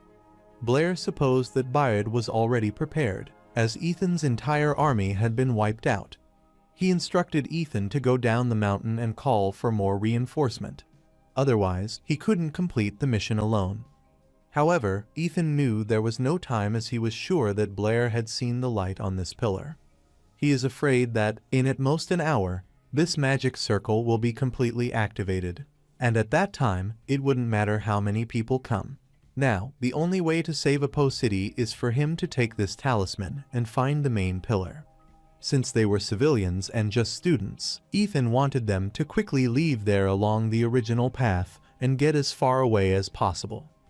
The protagonist is a bit mortified, telling Ethan that he doesn't want to interrupt the atmosphere, but his pants are damp. Ethan looked down, became embarrassed, and clarified that it was because it was raining outside and his pants were damp. Abruptly, he looked at Isabella, who was pondering, and she uttered that their Calvis family had guarded Apo City for generations, so she also had the obligation to protect this place. So she wanted to act with Ethan to stop this magic circle. Her words pierced through Blair's heart, and Isabella uttered that even if the opponent were a vicious criminal with 100 million bounty, she would never back down. Ethan is surprised to hear that she is the city lord's daughter, Isabella. Abruptly, Blair put his hand on Ethan's shoulder, smirked, and said that as a good citizen of Apo City, it was also his duty to defend the city, and Alice also wanted to go with them. Ethan's eyes filled with tears of joy as they were willing to help him, and Blair thought that he should take care of his pants first, which mortified Ethan. On the contrary, the magicians were casting a spell to summon the fire elements and to use fire rain on the barrier. However, their fire rain was ineffective against that barrier and couldn't pierce through it. Vice President Elton is worried, as it still has no use, and their magic has no effect on this barrier. Lord Andre supposed they could only wait for the representative to return and see if he had a solution. Vice President Elton knew that the president was still on his way back from the royal capital and wouldn't arrive until the following morning at the earliest, and by then, Apo City would be long gone. Abruptly, the city lord arrived and accosted Elton, asking if the barrier had still not been broken. Elton clarified that they were doing their best, and City Lord explained that the advance team had taken the talisman inside before the barrier went up. Now they can pray they succeed. Meanwhile, Ethan looked at the spider web and rambled that this was a significant crisis, and he was worried, so Blair hit him on the back of his head. Ethan gets irritated, wondering why he hit him, as there are spider webs everywhere up ahead, and wonders if he isn't afraid of spiders. Suddenly, a spider descended near Ethan's neck, which made him feel itchy, so he scratched it and he saw the spider and started shouting. Blair is annoyed, wondering if all the city guards are like this. Isabella guesses he is a mutant among the city guard because other guards are not like this. While Ethan is running wildly, he accidentally sets his foot on a trigger, which activates a trap. He is about to get struck, but Blair quickly pulls him back, and Ethan thanks him for saving his life as he didn't know this mechanism is that well hidden. Blair clarified that this tunnel was full of traps, so he wanted everyone to be careful, but he wondered why he felt like they were going further off course. Since this place looks deserted, he wonders if Ethan is sure this leads to the main pillars. Ethan wanted him not to worry, as they wouldn't go wrong because he had memorized the route. He clarified that they were about to take a secret passage that no one knew about, which startled the three of them. Ethan explained there are many paths connected to the central room where the main pillar is located, but all paths must pass through the main gate of the central room. He is sure that Bayard might be heavily guarding there, and they have no chance of winning a direct confrontation with him due to their limited strength. That is why Ethan is taking them through a secret passage that bypasses the main gate of the central room, so they can sneak in quietly, throw the talisman into the main pillar, while Bayard is unprepared, and complete the mission. Isabella understood his plan, but Blair had a question, as he wondered how he had known about this secret passage. Ethan winked, telling him that he had graduated with a history degree and could read ancient text. After joining the city guard, he read all the ancient documents stored in the city's lord's mansion, and among them was a map of this magic circle. Since everyone on this mission is elite and the only reason he is there is because he knows the way. The protagonist is startled, wondering why he became a city guard with a history degree. Ethan scratched his face as he clarified that it was not easy to find a job with a history degree, but his second uncle was a minor leader in the city guard, so he had pulled him in and explained that this was his first time on a mission out. The protagonist turned pale as he realized that difficulty in finding a job is the same in every world. Soon, Ethan put his hand on a door, telling them that he found it, and this is the one. He clarified that from there, they could go directly to the central room. Meanwhile, Baird's man informed him that the barrier outside was functioning correctly and hadn't been breached yet. Baird realized that the protection system of this magic circle was genuinely perfect, and he wondered how the people of that time had created it. He also asked if the man was still not back, and his man clarified that Steg still hadn't returned since he went to patrol the West District. Baird gets worried on hearing about the West District and suppose there are still some rats that slipped through the net. Meanwhile, the protagonist peeked out of the drain hole, slid its lid, and informed his comrade that no one was outside and that Baird was supposed to be at the main entrance. After coming out, Ethan is breathing fast as he was suffocated and is relieved that they are finally out. Isabella looked around and realized that this room was huge, but she wondered why there was no pillar, only a lightning ball. Ethan clarified that there was originally a main pillar there and supposed it might have retracted after the magic circle started charging. Then he looked down, and as he expected, there were instructions there on how to raise the pillars. He put his hand down and started casting the spell, which helped in the retraction of the pillar to some extent. Ethan explained that it would take a few more minutes for the pillar to be fully in place, and they would have to wait until then. Alice is thankful to Ethan for leading them through the secret passage because it went more smoothly than expected. She knew that Ethan was so timid, so she wondered why he insisted on completing this mission instead of escaping himself. Ethan becomes so full of himself, telling her that he is not timid as a member of the Apo City Defense Forces. He always prioritizes the safety of the citizens of Apo City, so naturally, he must complete the mission and guard. Blair smacked his head and wanted him to tell the truth, and Ethan clarified that it was because of his second uncle. His parents died when he was young, so it was his second uncle who raised him and paid for his education, so to him, he is like his own father. But Baird killed his second uncle and the others from the advance team outside. Before his uncle died, he gave him this talisman, and he promised his uncle would complete this mission. Furthermore, his second uncle's only daughter lives in Apo City, and now that his uncle is gone, he wanted to protect his daughter. So if his second uncle hadn't said anything, he wouldn't have let this magic circle activate. The protagonist coughs to tease him and utters that he is thinking about the possibility that he might like his second uncle's daughter. Ethan blushed, telling him that he didn't want her and that he wasn't worthy of her. Isabella pulled Blair's ear, wondering how he was so sharp at a time like this when he was usually quite dense. Alice grabbed his injured arm, pressed his wound, and uttered that he is generally pretending to be dense. The protagonist moaned in pain and asked what he was pretending to be dense about, and he saw Ethan looking at a photo, so he wondered what it was. He took the picture, and Ethan explained that she is his second uncle's daughter, whose name is Lena. So, after the mission is over, he will protect her. Isabella realized that she was a beautiful girl and wondered if Ethan would draw a portrait of her. The protagonist grabbed Ethan's arm furiously, telling him to stop and not to say anything more because this is setting up a flag, and Ethan wondered what he meant by a flag. Blair clarified that the flag is an expression of his hometown, so he wanted him to remember that before things are over, he shouldn't say things like, "After this is over, he will return to his hometown and get married."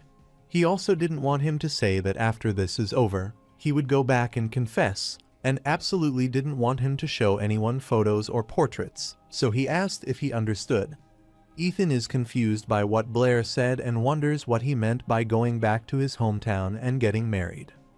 After a while, he clarifies that he understands. Alice whispered in Isabella's ear that she had never heard of this flag expression. Isabella doesn't want her to mix with Blair because he always likes this, and sometimes he will suddenly say things that no one understands. While they are concentrating, the pillar emerges from the ground, and Ethan is pleased because it is finally done. He grabbed the talisman as he wanted to undo the seal, so he wanted them to get ready.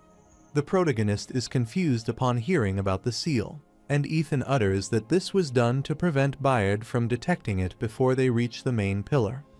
This talisman was placed under a simple magic seal before they entered the mountain, but it can be unsealed instantly with a bit of spiritual magic, and once the seal is undone, the magic circle will react.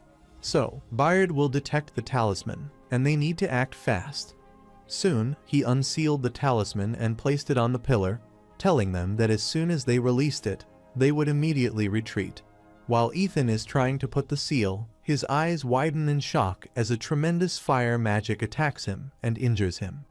Bayard extinguishes the fire he started to attack Ethan, and is relieved that he has finally met the little rats. Ethan is infuriated upon seeing that Bayard has already arrived, and Isabella and Alice realize that person might be Bayard. They secretly started casting the fire magic and immediately tried to strike Bayard, but he quickly stopped them. Alice becomes worried as she realizes that Bayard's spiritual power far surpasses theirs, and their magic is controlled by him the moment it comes into contact with him. Abruptly, Blair tried to attack him, but Bayard stopped his fireball as well. Blair is astounded to see that he blocked his attack as well and realizes that Bayard's reaction is incredibly fast. While Bayard's man was worried for his safety, Bayard clarified that he was all right. Bayard is concerned as he didn't even see Blair's spell or hand gesture, so he wonders where his magic and spiritual energy come from. Furthermore, Blair's magic is too strange, which is not strong, but he can't wrest control of it. Blair instructed Isabella and Alice to retrieve the talisman, as he would hold Bayard there, and they agreed. Abruptly, he started striking Bayard once again with several fireballs. Bayard is astounded as there aren't any spells or hand gestures, and it's hard to believe that he is afraid of this kid as he can use magic without spells or hand gestures. On the other side, Bayard man already captured Alice and Isabella before they could get their hand on the talisman. Isabella is pissed as she is so close, but she couldn't take it even when she tried to extend her arm. Blair saw this, so he supposed he must take those men down first and started using fire and water magic simultaneously. Bayard is astounded to see that Blair is using the water ball, but is confused as he wonders why there are fire elements. After Blair fused those elements, a massive explosion ensued, and the man was astounded to see this power, wondering if it was a fireball. The protagonist wondered if his trick worked, but before he could strike them, a huge punch came out of his fireball, and Bayard punched him in the face, thinking this is presumptuous. Bayard then punches the protagonist on his chest, telling him that his magic casting speed is fast enough, but his intervals between spells are too loose. Therefore, there is no other attack to force his opponent to reveal their weakness. Then he hit on Blair's face, telling him that not only his footing was unsteady, but his lower body was weak, and he was completely unprepared for a sudden close-quarters attack. After the protagonist fell to the ground, Bayard told him that he had exceptional talent, but he lacked battle awareness. He clarified that if this were a battlefield, he would have already been dead as he is the one without awareness. Meanwhile, Ethan managed to get his hands on the talisman, and he looked at Blair, annoyed. As soon as Bayard looked at him, Ethan got infuriated, so he firmly grasped the talisman, lifted it, then aimed it toward the pillar. Bayard becomes worried upon seeing this, so he commands his man Oslo to stop him. Blair saw this, so he worriedly told Ethan to get out of the way, but he didn't hear any of their voice. Ethan recalled his childhood when he visited his Uncle Jason's grave and asked his uncle if Uncle Jason was a hero because he was strong. His uncle refused, telling him that Jason wasn't strong and his physical abilities had always been subpar. Furthermore, he has been scolded by the captain countless times for it, and he is incredibly timid. If they scare him, he will wet his pants. Ethan looked at the grave and asked his uncle why everyone said he was a hero. His uncle explained that it was because he stepped forward and protected everyone when the apprentices came. While Bayard's eyes widened in shock, and Isabella and Alice's eyes filled with tears of worry for Ethan, Blair was also worried. The Oslo spear pierced through Ethan's chest, but he managed to put the talisman on the pillar. He remembers his uncle's words, "Even an ordinary person can do extraordinary things. That is what a hero is," and Ethan is glad because he did it. Once the talisman attaches to the pillar, it begins to take effect, stopping the activated magic circle. Bayard becomes worried upon seeing that the magic circle has stopped, and Isabella starts crying for Ethan. Oslo is startled because Ethan didn't even try to dodge his spear. When Bayard gets close to Ethan, he checks if he is breathing and utters that he is dead, which worries Blair, and he furiously accosts Bayard. One of the Bayard men asked him what they should do now because the magic circle seemed to have stopped. Bayard grabs Lena's portrait that Ethan dropped after being killed and thinks for a while. While his man asked for his command, Bayard uttered that they lost this battle. Bayard uttered that the young city guard knew that he would die if he didn't dodge the spear. But he still chose to sacrifice himself to deliver the talisman into the main pillar, and they grossly underestimated his resolve, so this time they lost. Oslo knows what Bayard is going to say, but as he has said, their understanding of that method is still very limited. One of his men reminded Bayard that they still had that last resort, and they all knelt before Bayard. Bayard gets startled, wondering what they are doing, and his men uttered that if they didn't even have this much resolve, they wouldn't have followed him this far. Therefore, even if there is only a sliver of hope, they are willing to try. Since they have suffered so much and finally have a chance for revenge, even if there is the slightest hope, all of them are willing to try. While they tied Isabella and Alice to the chair, they also moved Blair there and threw him down onto it. Isabella gets worried on seeing this and asks Blair if he is all right, and the protagonist clarifies that he is okay. On the other hand, Oslo informed Bayard that they were ready and requested that he give them the order. Bayard accosted everyone and wanted them to lend him their strength one last time, and they affirmed. Therefore, all of those thieves gathered around the pillar and started infusing their spiritual power into the giant lightning ball above to activate the magic circle again. Blair is stunned, so he asks what they are doing, and Alice explains that it might be the long-lost ancient sacrificial magic. She explained that they are sacrificing their spiritual power to the magic circle, recharging it so it can restart. Soon, the magic circle began to appear on the pillar, and Alice explained that this type of sacrificial magic was often irreversible, so in the end, they would all be annihilated. Shortly after, the magic circle was activated again. Meanwhile, outside the central room, Lord Andre is worried to see that the magic circle has been activated again. Elton explained to the city lord that the barrier had suddenly weakened at that moment, so they intensified their attack. They were about to break through, but now, for some reason, the barrier has regained its strength. The city lord becomes worried upon hearing this and wonders what is happening inside. Meanwhile, inside the central room, Bayard Man is glad because it has restarted, so he supposed they succeeded. But shortly after, they started disappearing, and Oslo bid his farewell to Bayard. Bayard bid his farewell to them and wished them to go in peace, as he had promised that Apo City would be destroyed, so Oslo thanked him. Alice is worried to see that the magic circle has restarted again. Isabella got infuriated, wondering why Bayard would go this far, and asked what he thought he was doing. Since he wanted to destroy Apo City, she reminded him that there are thousands of civilians in this city. She wondered if he wanted them all to die and asked if Bayard thought he was doing some glorious deed. Bayard started crying as his comrade died, and he told her that she was right as he never thought what they were doing was right, as they were just a bunch of fools whose minds had been clouded by rage. Isabella becomes flustered and asks why he would do such a thing. Bayard thought for a while and told her that there was still half an hour left. After that, they, along with the entire Apo city, would completely disappear from this world.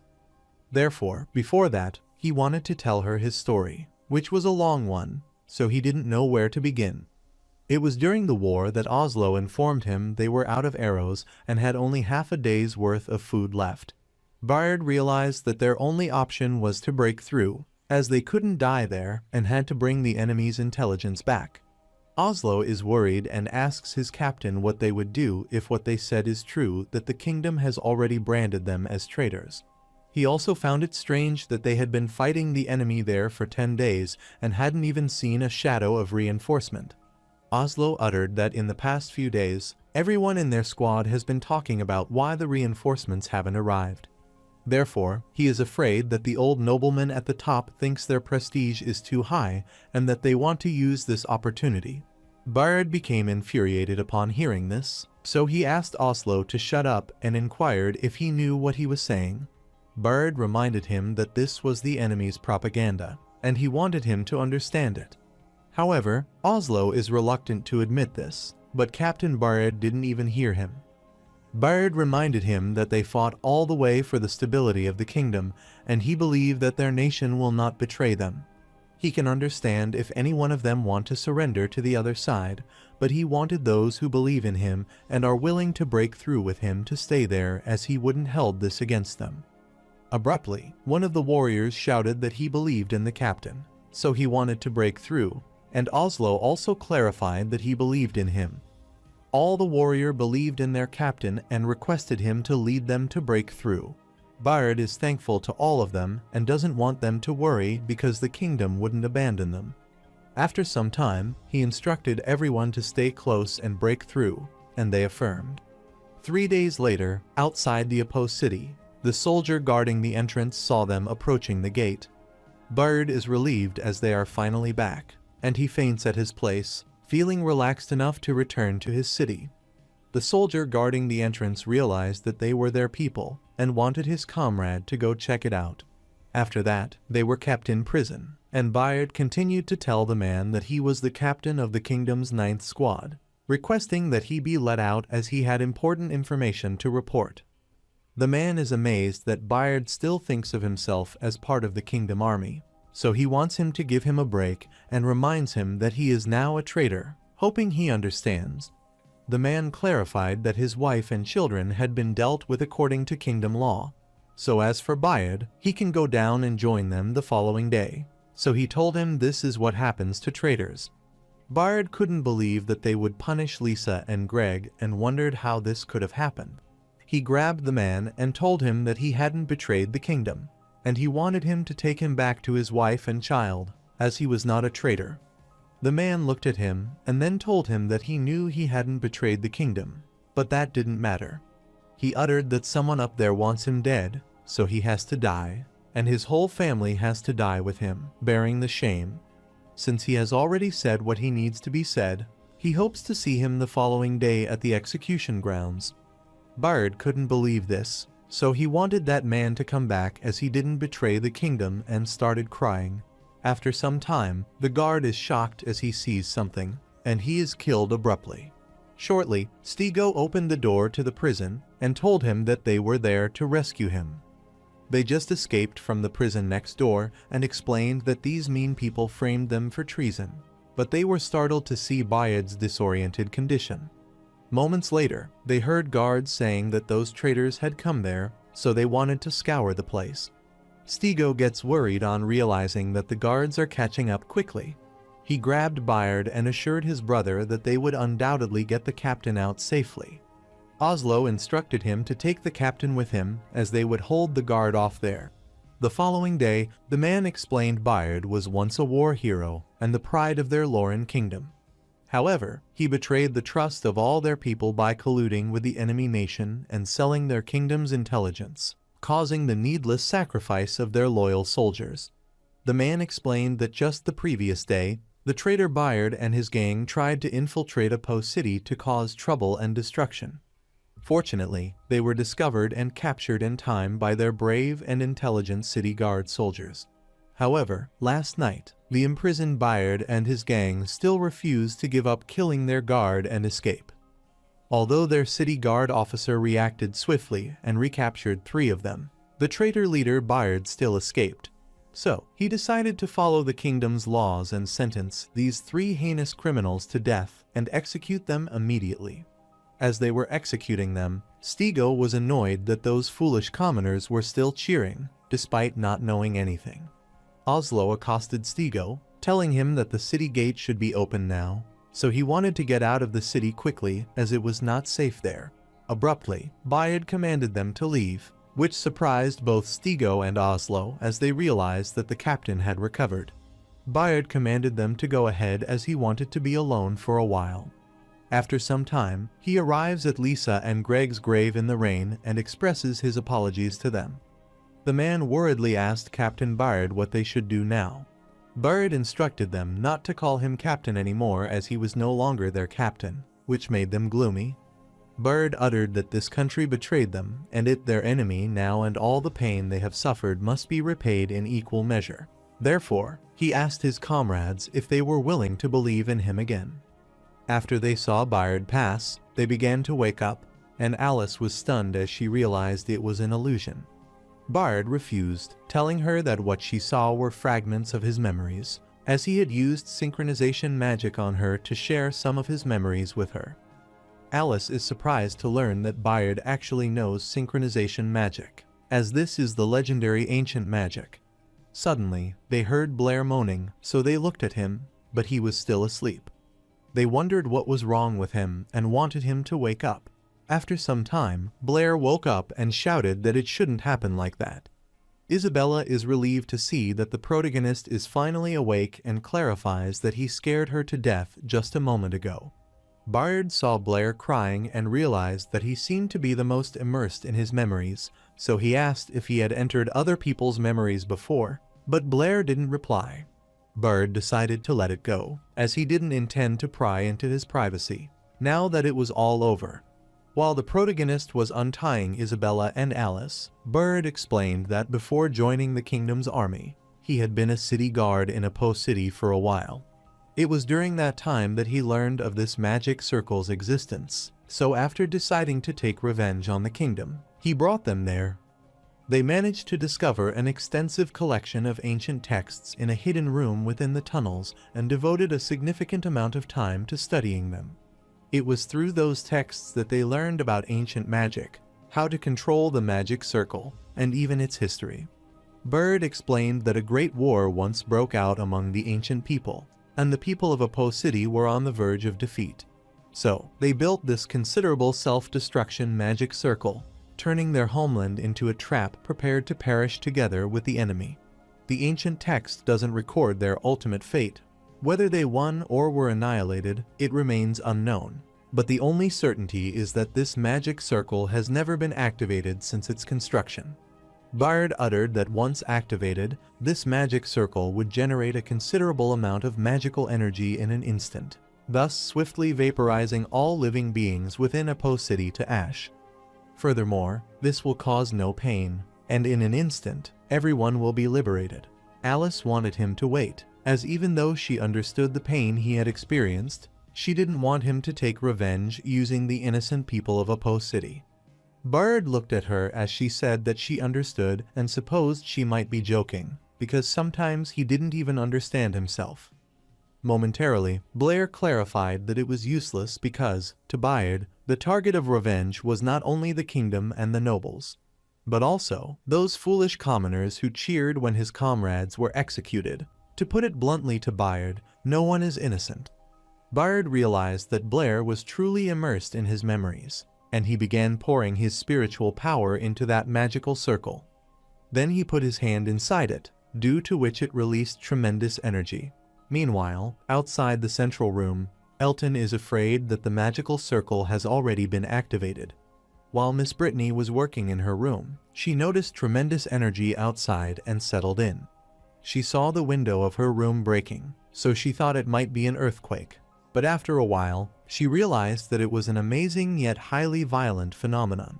While the pillar is releasing tremendous energy, Isabella is apologetic to them, as she had dragged them all into this, and, as she expected, she still failed in the end. She accosted Blair as she wanted to say something, but Blair stopped her, telling her not to say it. He wanted her to wait until he dealt with Bayard, after which he wanted her to address him correctly, which startled Isabella.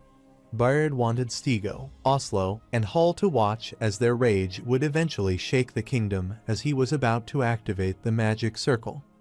Abruptly, Blair punched at his face, startling both Isabella and Alice, who worried about his well-being. However, Blair wanted Bayard to stop the mess. After some time, the earthquake stopped, startling Andre, who couldn't believe it and wondered what was happening. The guard is also worried as he thought he was done for this time. The city lord is infuriated as things are getting out of hand. Abruptly, Elton looked behind as he saw Brittany and asked what she was doing there. Brittany mentioned that there were intense magical fluctuations emanating from the back mountain, where her students were still conducting their practical magic lesson, so she inquired about their location. Elton is confused because the students have all been evacuated and sent home. Since Brittany was not from the Magic Association, he thought it was dangerous there and wanted her not to stay. Brittany gets worried as she realizes they sent the students home and explains that Blair and Isabella aren't back. She is confident that there are still 2 students inside, and she is equally sure that Blair and Isabella are among them. Elton is startled to hear Isabella and wonders if she is talking about the city lord's daughter. The city lord is concerned to hear that Isabella is still inside. He recalled the time when Isabella was a child and wanted to join the city guard when she grew up. Austin Calvis wondered why she wanted to be the city guard instead of any other profession. Isabella's eyes sparkled as she told her father that it was because she was from the Calvis family, and she wanted to protect Apo City and her father in the future. Austin was pleased to hear her reason that she wanted to protect her father as well and affectionately hugged her. After recalling that time, he wondered if Isabella was fighting for Apo City inside. Meanwhile, in the central room, Bird inquired how he untied the ropes. He is annoyed as he was so focused on activating the magic circle that he didn't notice Blair approaching, and he was too careless. Blair uttered that he should ask the city guard soldier he killed. He recalled that Ethan handed him a dagger, which made him wonder why Ethan was giving it to him. Ethan explained that it was a fine tradition among the city guard to conceal a blade in their clothing for emergencies, so he wanted Blair to do the same. Since Ethan gave him the blade, the protagonist wonders what he would do. Ethan looked at him, smiled, and wanted him not to worry, as he was a fast runner so that it would be more beneficial to him. Bayard looked at Ethan's corpse and remarked that he had forgotten about the city guard's old tradition, noting that Ethan was indeed an outstanding junior. Bayard supposed that even though Blair had entered his memories, he still decided to stop him. The protagonist affirmed that Bayard supposed they both had their own belief, so he took back what he said and uttered that he had a fighting spirit. Since words were useless, he wanted to settle this on the battlefield, and he started summoning his fire element to strike. Alice gets worried, so she wants Blair to be careful as Bayard is casting a large-scale spell. Blair didn't want her to worry as he had already figured out how to deal with him. As Bayard threw several fireballs at Blair, he created a barrier around himself and extinguished the fire, which astounded his comrades. The protagonist is pleased because he is right. Even magical flames need oxygen to burn. So he is confident that if he removes all the oxygen from the surrounding area except for his head, then he can nullify the fire magic around him. Bird is dumbfounded to see that his magic has disappeared directly and wonders if it could be that the kid took control of the element. But he doesn't believe that because Blair's spiritual power isn't that strong, so he wonders what is going on. While he is indulging in his thoughts, he notices that he is being attacked and hardly manages to evade it. Bayard realized that he wasn't mistaken this time, as Blair could use magic without spells or hand gestures. The protagonist rushed toward Bayard, astounded him, and supposed that he might not be prepared for close combat either, and punched him in the face. Due to the impact of the punch, Bird is pushed back, but the protagonist doesn't want to give him the time to counterattack, so he immediately grabs the staff that he dropped. He is startled to see that there is residual magic on the staff and wonders what it is. Bayard smirked, thinking Blair's thinking is always so simple, and clarified that he had always kept his word hidden in his staff, but he never thought he had forced him to this extent. He firmly grabbed his sword, lifted it, and charged at Blair, striking his injured arm. Blair collapsed from the excruciating pain due to re-injury, and Bayard stepped on his wound. Bayard uttered that he had truly surprised him because not only did he possess abilities he couldn't comprehend, but he also learned quickly. But he still lacked decisiveness as he had the chance to kill him, yet he failed. Bayard lifted his sword as he was about to kill him and wanted him to remember that killing his opponent on the battlefield is the most tremendous respect he can show them. Blair is astounded as he sees the edge of the sword close to his head and wonders if this is the end. Before Bayard could deliver the final strike, he was struck by the fireballs, resulting in an explosion. Isabella clarified that the members of the Calvis family would never flee from battle. The protagonist appreciated Isabella and Alice, as he wanted them to give it their all, so he started extracting oxygen near Bayard's head. Bayard is startled to see this, wondering what he is doing, but suddenly, he drops his sword and grabs his neck. He can't make a sound and can't breathe, so he wonders what Blair did. As Bayard knelt, the protagonist approached him and apologized, acknowledging that he was right, since killing the enemy is the greatest act of respect. Bayard is having difficulty grabbing his sword with his trembling hand, and he realizes that he has failed so soon that he collapses. After seeing this, both Alice and Isabella rush toward the protagonist and ask about his injuries. Blair clarified that he is all right, which is all thanks to both of them.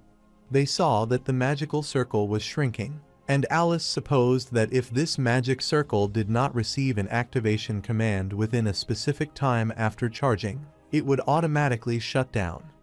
Isabella is thrilled to know that and supposed they succeeded. She excitedly grabbed Blair and started shaking him in excitement as they finally managed to save Apo City. The protagonist felt excruciating pain, so he requested her to stop shaking him. Suddenly, the roof began to collapse, and Alice grew worried, as she had forgotten to mention that many ancient magic circles self-destruct when they are shut down, preventing enemies from using them. Isabella is confused, wondering what the meaning of self-destruct is, and wants her to elaborate on it. Alice explained that it should be a magic circle self-destructing along with this entire tunnel. Abruptly, the vast rock fell, which worried Blair, so he grabbed both of their hands and started running out. He wondered what the point of analyzing it was when this situation clearly meant they needed to get out of there. Shortly, he saw the pillar was broken and was falling, so he looked at Ethan and bid his final farewell to both him and Bayard. Meanwhile, outside the tunnel, the barrier started disappearing, which thrilled Elton and all the magicians. Abruptly, Brittany rushed there in the blink of an eye, and Elton realized that she was really impatient. Since the barrier had been lifted, Austin instructed all the units to move into the back mountain of Holy Donna's Academy to apprehend the thieves and rescue the students and civilians. All the soldiers affirmed their loyalty on his command, and Austin requested that his daughter, Isabella, be safe. Meanwhile, the three of them rush out of the tunnel at a rapid speed as it collapses. Isabella looked ahead and realized it was collapsing, so she wanted them to fall back. She looked around but couldn't find Blair and wondered where he was. She saw him coming out of the dust and worriedly asked if he was hurt. Blair refused, telling her that it was just that his shoulder hurt a little. Alice looked ahead and realized this place had collapsed as well, which meant they were completely trapped. The protagonist looked at the blocked area and realized that the amount of collapsing there was much less compared to the previous passage, so he supposed they could blast it open with magic. Isabella thought it was no use as their spiritual power couldn't handle it and wondered how many fireballs it would take. The protagonist looks at the blocked path and clarifies that he has an idea, so he asked if they had learned the fire shield and wanted them to activate it fully in a moment, and they affirmed. Abruptly, the protagonist began extracting hydrogen, knowing that it has a volume concentration of 4% to 75% in the air, so when exposed to fire, it would explode. After extracting the hydrogen, he reacted it with fire, then threw it to the blocked path, while maintaining the barrier around himself. After the dust had settled, Blair was glad to see that this was a success, as their path was now clear. Isabella was astounded upon seeing this, so she wondered how he had done that and whether the protagonist had already reached the Archmage level. After a considerable amount of time, Alice emerged from the opening. Isabella followed her, and then both of them reached out to Blair to help him ascend and asked if he was all right. The protagonist clarified that he was fine, so he didn't want them to worry. Then he looked at the wound on his chest that was hardly occluding but still bleeding. As he expected, it was still not enough, and he had reached his limit. However, he still tried to climb above, but he tripped and fell, which concerned them. This made him wonder if that was the end, but shortly, Miss Brittany grabbed his hand to pull him up, and he realized that she might be his teacher. After some time, Blair is unconscious in the hospital, and shortly he woke up and tried to sit while wondering where he is. Isabella heard his voice, so she woke up and wanted him not to move. She excitedly grabbed him as he finally woke up and started shaking him with joy. The protagonist felt excruciating pain and requested her to stop shaking him, otherwise he would really die. Miss Brittany told him that fortunately his injuries weren't fatal, but it was just that he lost a lot of blood. So, she instructed him to rest well over the next few days and clarified that she had already taken care of his absence from the academy. He worriedly accosted his teacher as he wanted to tell her the truth about Bayard. Miss Brittany sighed, telling him that she had already heard from Isabella and Alice. However, those matters likely involved the upper echelons of the kingdom, which is something they can interfere with. Therefore, if Blair had spoken out, he might have faced difficulties. The protagonist has already guessed this much and realized that there are many helpless situations in this world. Suddenly, the door to his room opened, startling all of them, and they wondered who was there. Austin entered the room, apologized to Blair for disturbing his rest, and introduced himself, telling him that he was Isabella's father. Isabella is surprised to see him there and wonders why he is there. Blair wondered if there was something he needed from him since the city lord was personally present. Austin bowed before him, telling him that he had saved Isabella and Apo City, so he was there to express his gratitude for his contribution. The protagonist becomes flustered, telling the city lord that it is not necessary. Austin uttered that he also had a small request, and he wanted to invite him to their Calvis family dinner the next night. The protagonist is startled, and Isabella begins to have unusual thoughts, believing that since he must attend her family dinner, he will meet her parents and start to blush. After some time, the protagonist thought these clothes were so awkward, even though he had agreed to come to dinner. Isabella clarified that he is feeling weird because he usually dresses too casually, and that night isn't just her parents, but other families and the city official will also be coming. The protagonist gets concerned as he thinks that it is Isabella's family dinner, so he wonders why there are so many people. Isabella explained that her family dinners are like this. The protagonist understood, thinking that the position of a post city lord was hereditary in her Calvis family, so it was expected. So, he thought it was not surprising that the family dinner had become a gathering of the city's elites.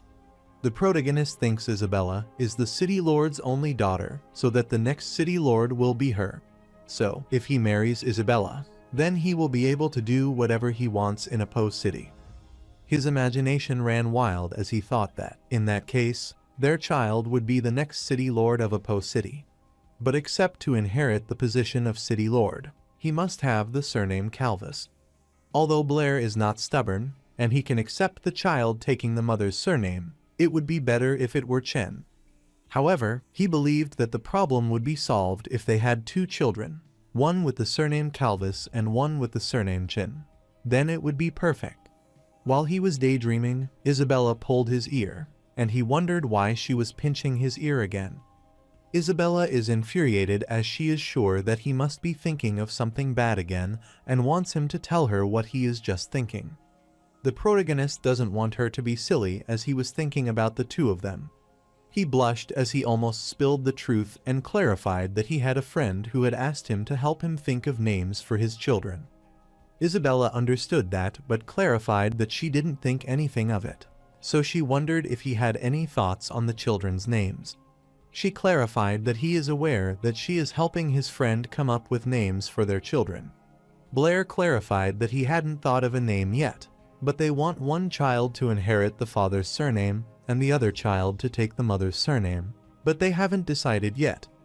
Isabella is surprised to hear this, so she asks him if he can accept his child taking the mother's surname. Blair uttered that if they have two, then he thinks he can accept it.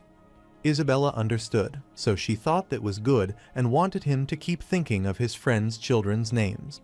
Shortly, they arrived at the entrance of the mansion, and Isabella was pleased to see her mother. Her mother is also delighted to see her daughter after a while, and supposed the boy beside her might be student Blair. The protagonist bowed before her and wished her a good evening. Mrs. Calvis happily thanked Blair for saving her daughter, and mentioned that she often spoke about him to her. Isabella got infuriated, and she wanted her mother not to talk nonsense. All the ladies gathered around Blair as they realized it was him who saved Isabella and the young lady from Herman's family from Bird. They are amazed, as it is rare to see young people like him with courage and ability these days, and realize that Isabella has good taste since he is handsome. However, they want to know if he holds Isabella's hand. Isabella knew that he was uncomfortable, so she grabbed his hand and informed her mother that she would take him to see her father first. The ladies wondered what Isabella was afraid of, as they wouldn't steal Blair from her, but they rushed away. Meanwhile, Austin asks Abel if he is saying that Walter is plotting something. Abel affirmed, telling the city lord that was why he had come to inform him. Austin doesn't believe him because Apo City is the Calvis family's home base, and they have been running things there for hundreds of years, so he wonders if Abel thinks that a mere finance minister like Walter has the power to shake them. Abel clarified that would have been true before, but in recent years, the royal capital has been tightening its grip on the power of city lords. Now, in all cities outside the royal capital, including their Apo City finance and military administration, they have been separated from the city lord. Furthermore, the finance minister and the chief of police are directly appointed by the royal capital. So as far as he knew, the Margrave of Walter was not only the chancellor of the exchequer of the city of Apo, but also the brother of the present queen. He is certain that the city lord is aware that every year at this time, the king dispatches tax officials to each city to audit the taxes. They have a lot of power once they find out about tax issues, so even if it's a city lord, they can take it down. According to Abel's reliable information, Marquis Walter and the tax collector who came to the city of Apo this time had an in-depth conversation just a few days ago, and they may have agreed on some plot against him. Austin knows that, so he thanks Abel for the heads up, as he will keep an eye on it now. Since he explained everything, Abel didn't want to bother him any longer and decided to leave. While he is leaving the city, the Lord asks him why he is sharing this information, as he might have an ulterior motive. Abel clarifies that it is for the sake of the family's stability, so he tells the honorable lord of the city that they need time, since they will be troubled if anything happens in Abbott's town in the meantime, which startled Austin. After Abel left, Isabella knocked at the door, telling her father that she brought Blair. Abel looked at him as he realized that Blair always seemed to be where things were happening, so he wished him good luck for the upcoming storm. Later, they enter Austin's room, where he is staring at them quietly, which makes Isabella wonder why he isn't saying anything. Austin instructed her to go outside for a moment because he had something to discuss with Blair alone. So, Isabella decided to go out first, and Blair assured her that he would come find her when she was done there. Isabella bid him farewell, telling him that she would be waiting for him outside. Austin furiously clenched his fist, and after she left, he thanked Blair for protecting Isabella, because if it weren't for him, he would have lost her. Blair clarified that a man can't abandon a woman and run away in a difficult situation. Austin grabbed his sword and uttered that Isabella said he has been taking good care of her at school, and he unsheathed his sword. Blair becomes worried upon seeing this, telling him that they are both students of Miss Brittany, so it's only natural that they look out for each other. Austin realized that he meant what Isabella said was true, and Blair affirmed it. So Austin quickly pulled out the sword, telling him that Isabella had said in her dream that he kissed her, hugged her, and even bullied her. The protagonist is concerned on hearing this and wonders when he kissed her. Austin gets annoyed, asking him if he means that he hugged her and bullied her. The protagonist is startled, wondering if the city lord had called him that day to discuss these things. Austin is startled to hear that, telling him that he is the first young person to speak to him in this manner. So he clarified that he was kidding and requested him not to mind him since Isabella is his only child. He wanted Blair to take good care of his daughter from that moment onward, and the protagonist affirmed, so he shook hands with him. After that, Austin whispered in his ear and wanted him not to talk to Isabella about their conversation, and the protagonist assured him that he would certainly never let her find it out. Later, at the dining table, Isabella asked Blair what her father had discussed with him. The protagonist clarified that he couldn't tell her, as it was a secret between men. Isabella becomes infuriated upon hearing this, so she starts beating him, and her father is pleased to see their friendly bond restored. Abruptly, the man informed him that the finance minister and the tax collector had arrived together. Abruptly, the finance minister arrived and accosted Austin, telling him that he had prepared such a grand banquet, but still, he hadn't been invited. Austin apologized to the minister, explaining that this was their family dinner, so he was concerned it would be a disturbance to him and the tax collector. Walter uttered that he was catching up on the point and clarified that the tax collector was discussing his matter with him. Abruptly, the tax collector arrived, informing him that it was indeed true, having had a thorough conversation with Marquis Walter.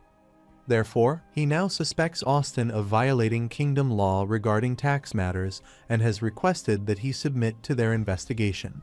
Austin gets infuriated but requests that the tax collector allow him to finish his family dinner. The tax collector told Austin that he didn't want to say this again and reminded him that he represented the royal capital. Everyone is surprised to learn about a tax collector from the royal capital. When Isabella grabbed Blair out of fear and started trembling, he noticed that, so he worriedly looked at her. This situation filled the entire place with silence, and Walter requested that Austin advise him, for the sake of their shared experiences, not to make trouble in front of so many people, but to cooperate with the investigation obediently. Austin becomes infuriated upon hearing this, and his wife apologizes to everyone, telling them that the banquet will end there for the night.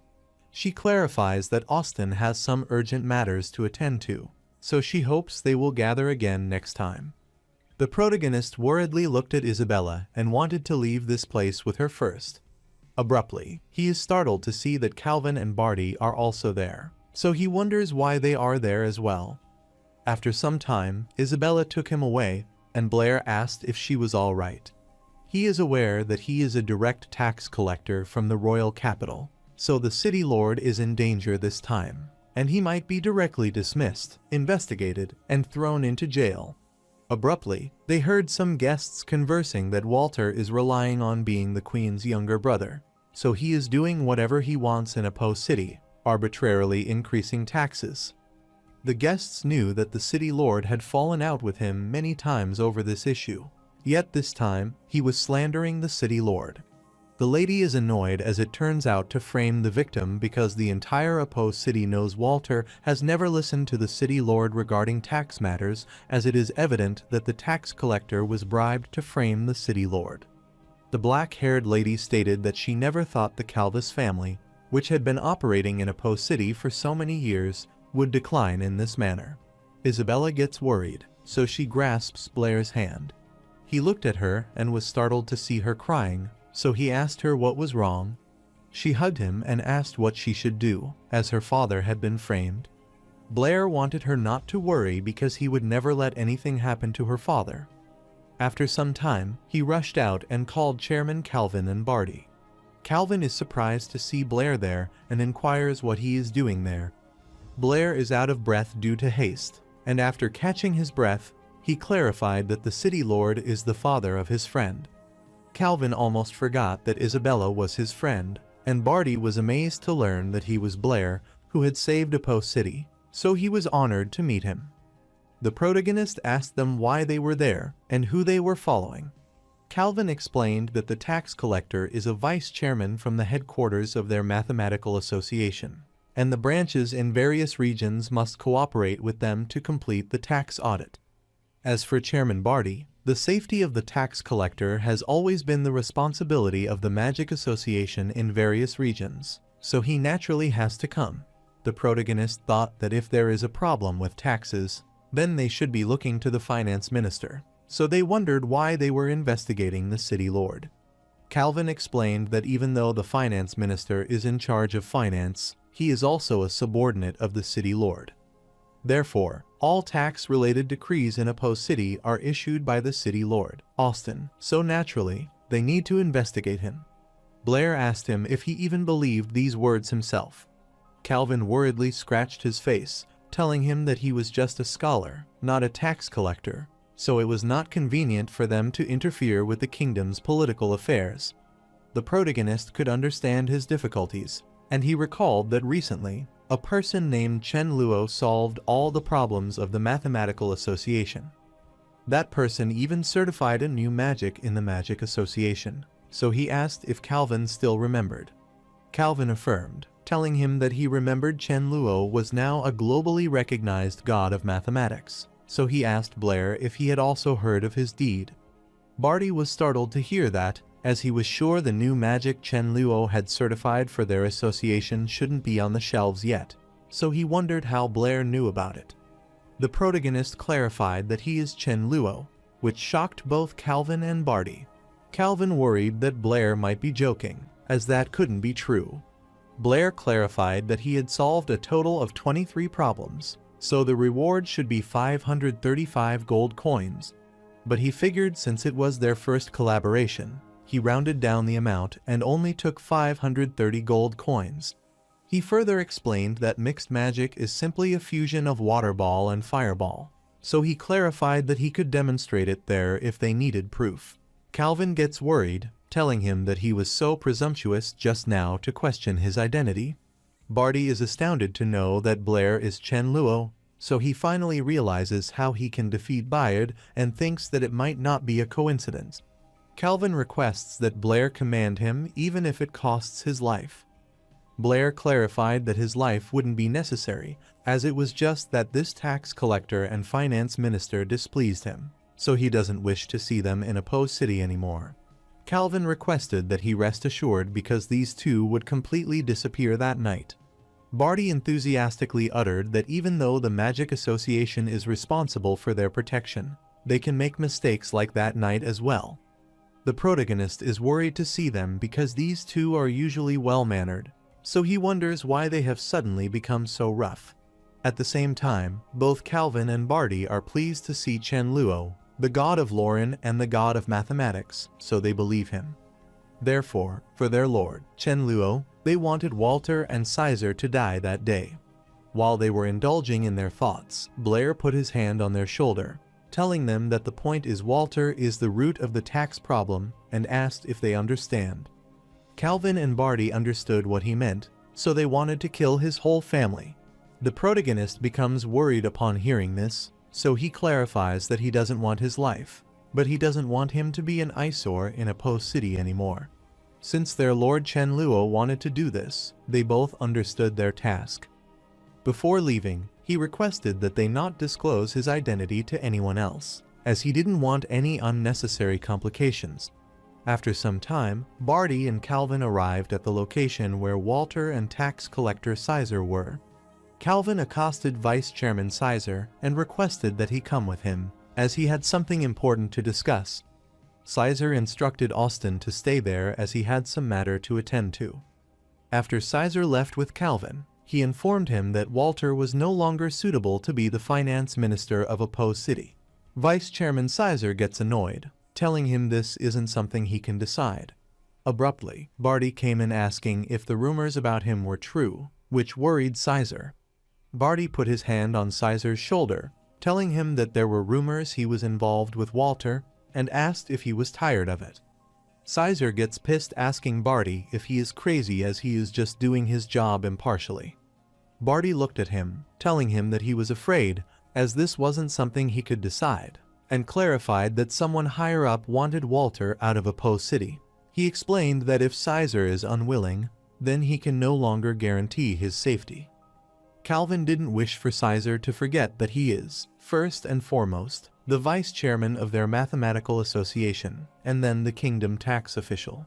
He clarified that a person is related to the survival of their association, so he advised Sizer to make a wise decision and not cause trouble for the entire association. Sizer thinks for a while, then looks back and commands his men to seize Finance Minister Walter and take him away. As the man grabbed Walter, he worriedly asked Sizer if he was crazy as he was not arresting Austin but arresting him instead.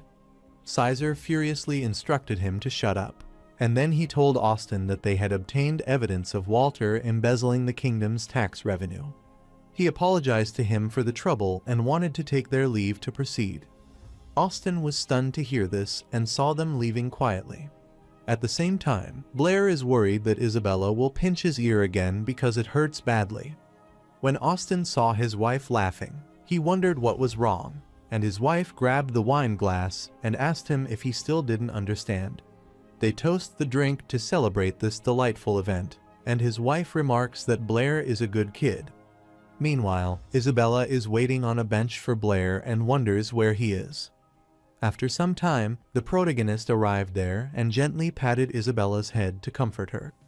Isabella wiped away her tears, asking Blair why she had only just arrived and inquiring about the fate of her father and others. Blair clarified that everything is taken care of, as he had asked a friend for help, and the tax collector has already taken Walter away. He supposed it was time for a change of finance minister in Apo City.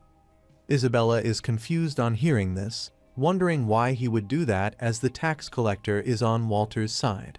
The protagonist smiled, telling her that his friend was just a little bit more potent than the tax collector. Isabella is confused, wondering who this friend is that Blair is talking about.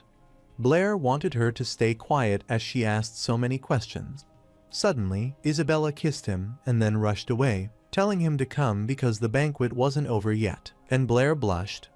Later at the banquet, two men were fighting over the bet money.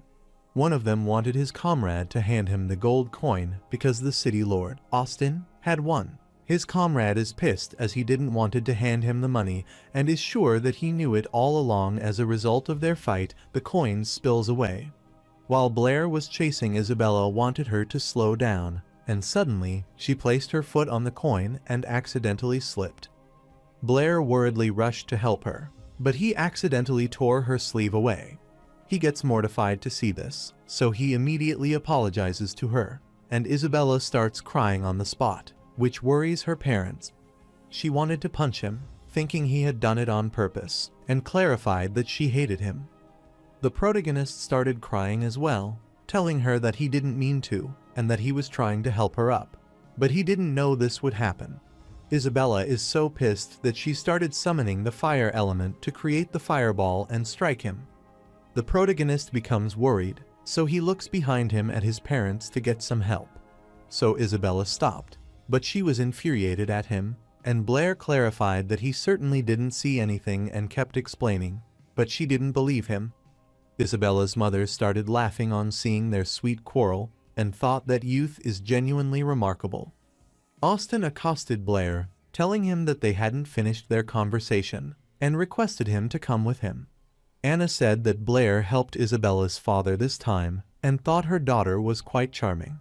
However, she remains infuriated, telling her mother that she doesn't care about him. Meanwhile, after they arrived at Austin's office, he admitted that he hadn't expected what happened that night and realized that Blair was genuinely remarkable. He supposed the city lord figured it out as it was not as complicated as he thought. He explained that Chairman Calvin and Barty owe him a favor, as it just so happened that he needed this time. However, to make Sizer offend Walter is not a small feat. The protagonist clarifies that protecting Isabella is a matter of honor. As for the finance minister, he has been recklessly increasing taxes in Apo City for the past 3 months, causing the price of pork to quadruple, which is truly detestable. Austin asked if that was the only reason he helped him and his family out of their crisis. Blair clarified that with the skyrocketing price of pork, one can imagine how high the cost of living in a post-city must be, since taxation concerns the national economy and people's livelihoods. Allowing the finance minister to amass wealth recklessly will only make people's lives miserable. The protagonist thought there was no hope for this city when the people in the city couldn't even afford to eat. Austin thought Blair was right and clarified that he was also responsible for the situation. The protagonist thought this was good, as he understood, but there was no need to blame himself too much. At the same time, Isabella and her mother were listening to their conversation from outside. Austin thanked Blair for his advice and clarified that he would certainly keep the new finance minister in check from that moment onward, and the protagonist was glad to hear this. While they were conversing, Isabella's mother pushed her inside the room, and she bumped into him. Due to their collision, Blair accidentally dropped the glass of juice, and it spilled on both of their clothes. Mrs. Calvis came in telling Isabella that she was so clumsy and wanted her to take Blair to change his clothes quickly. Austin agreed with her and instructed Isabella to take Blair to change his clothes and help him tidy up his room. This made them blush, and her mother uttered that since her father agreed, it was decided, but both of them were reluctant. While taking Austin out of the room, she winked at Blair, thanked him for that day, and said she wanted him to have sweet dreams. After they had changed their dresses, Blair wanted to explain something to Isabella, but she grabbed his hand and wanted him to come with her. While her parents were watching them, and after they left, Anna asked the city lord how it was. Austin clarified that the tax collector changed his mind because of Blair, and Blair said it was because Chairman Calvin owed him a favor. However, he feels like things aren't that simple. Anna doesn't care about that, as she thought that everyone has their own secrets. But as long as he treats Isabella well, that is all that matters. Austin was startled, wondering how his wife knew that Isabella liked him. His wife laughed, wondering if that was even a question, as she had always talked about going to the royal capital, but she hadn't applied to any of the 5 major academies this time. Austin thought that his daughter was just reluctant to leave them, but his wife believed it was because she was waiting for another year to go with Blair. After giving some thought, his wife instructed him not to worry about Isabella's affairs, as she is so simple-minded that she is worried that she will be bullied if she goes to the Royal Academy, so Austin agreed. Meanwhile, in his room, Blair looked at the gold coin while thinking that he didn't want to cause trouble by using Chen Luo's identity. But now it seemed the god's identity had other uses. Walter is the queen's younger brother, but he breaks the rules and crushes everything in front of Austin. But Chen Luo is the god of the mathematical association, so Calvin and others respect him like an actual deity, so gods don't need to reason. Therefore, with just one word from God, Calvin can make Walter disappear from the face of the earth and even decide the life and death of others by changing the rules.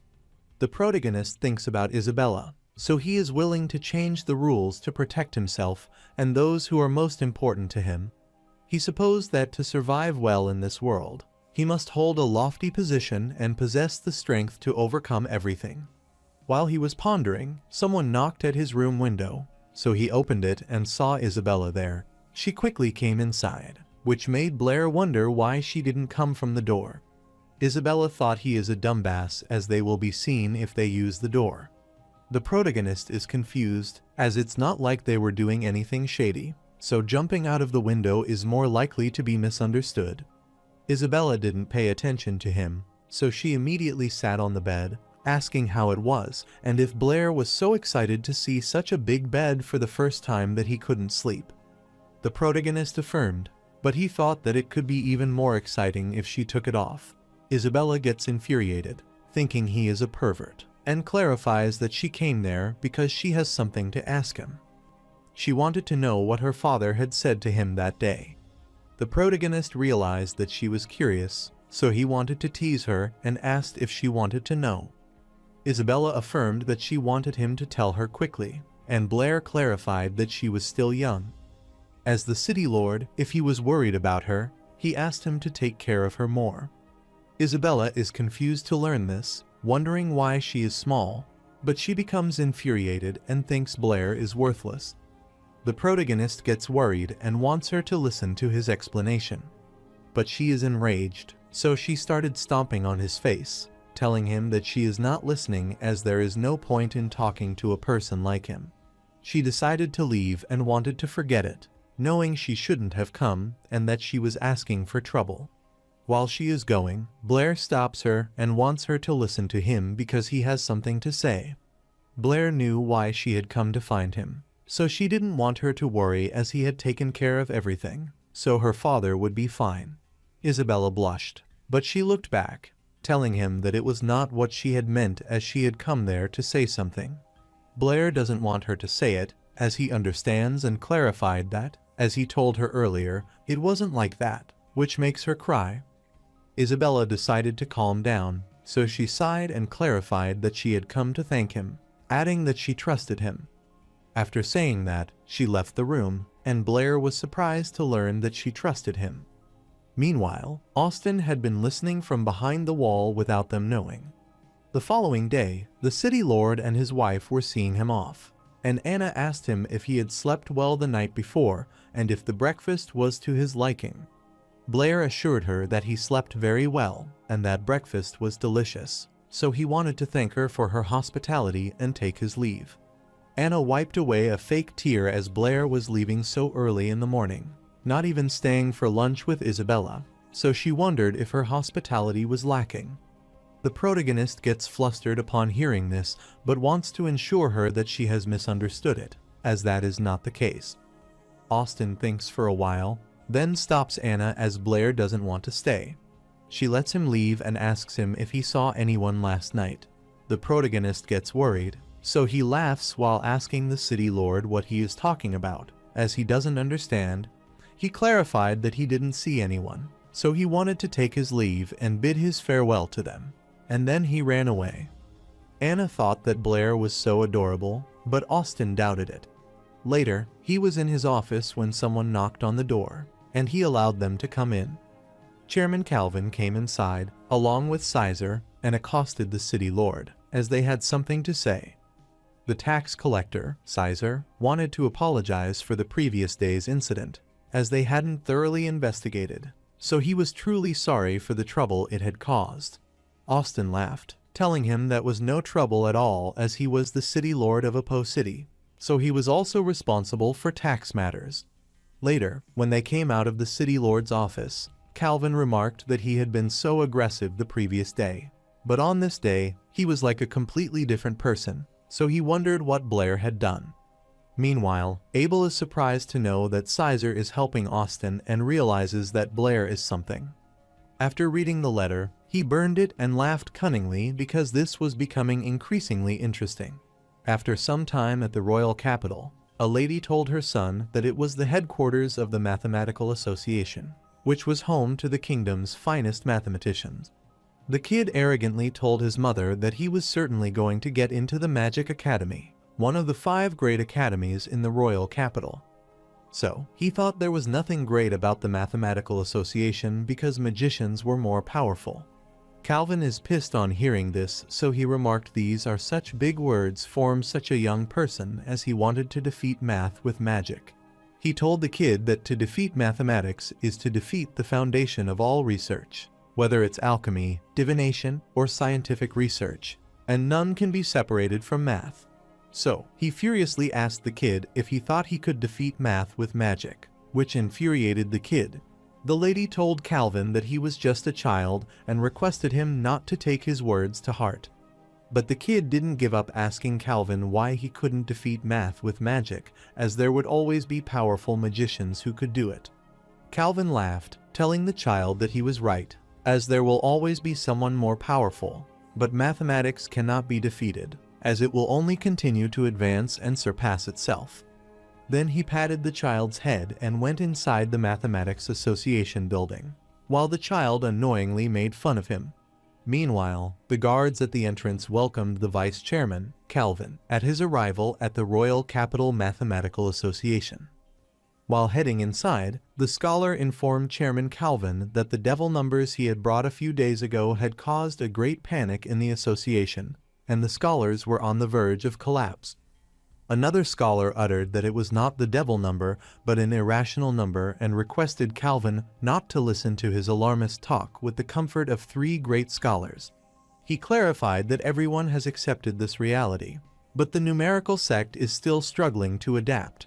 Calvin clarified that the discovery of the irrational numbers represents the progress of mathematics and is a gift from God to the Lauren kingdom and even the divine continent. Therefore, as a mathematics scholar, he thought they should pursue truth and abandon the erroneous concepts of the number sect. He thought that due to the respected Blair irrational number, they wouldn't have to fight with these people at this year's Edwin Award. Inside the association, two magicians were fighting, and a man asked why they should give it to Barty, as this was their time, so that was good enough for the Edwin Award. Barty gets infuriated, wanted the man to ask him about his fist first, and all other scholars were pissed on seeing this scandal. Calvin is about to stand from his position, but a man approaches him and hands him two badges as he wants to vote for him. After some time, several other men also wanted to vote for Calvin and congratulated him on his success, which startled Calvin.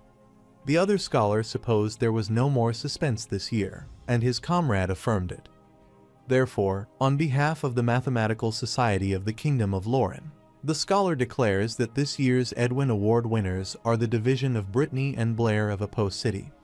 Calvin's eyes filled with tears of joy. The scholar wanted everyone to welcome Chairman Calvin of the Apo City to the state to receive the award on his behalf.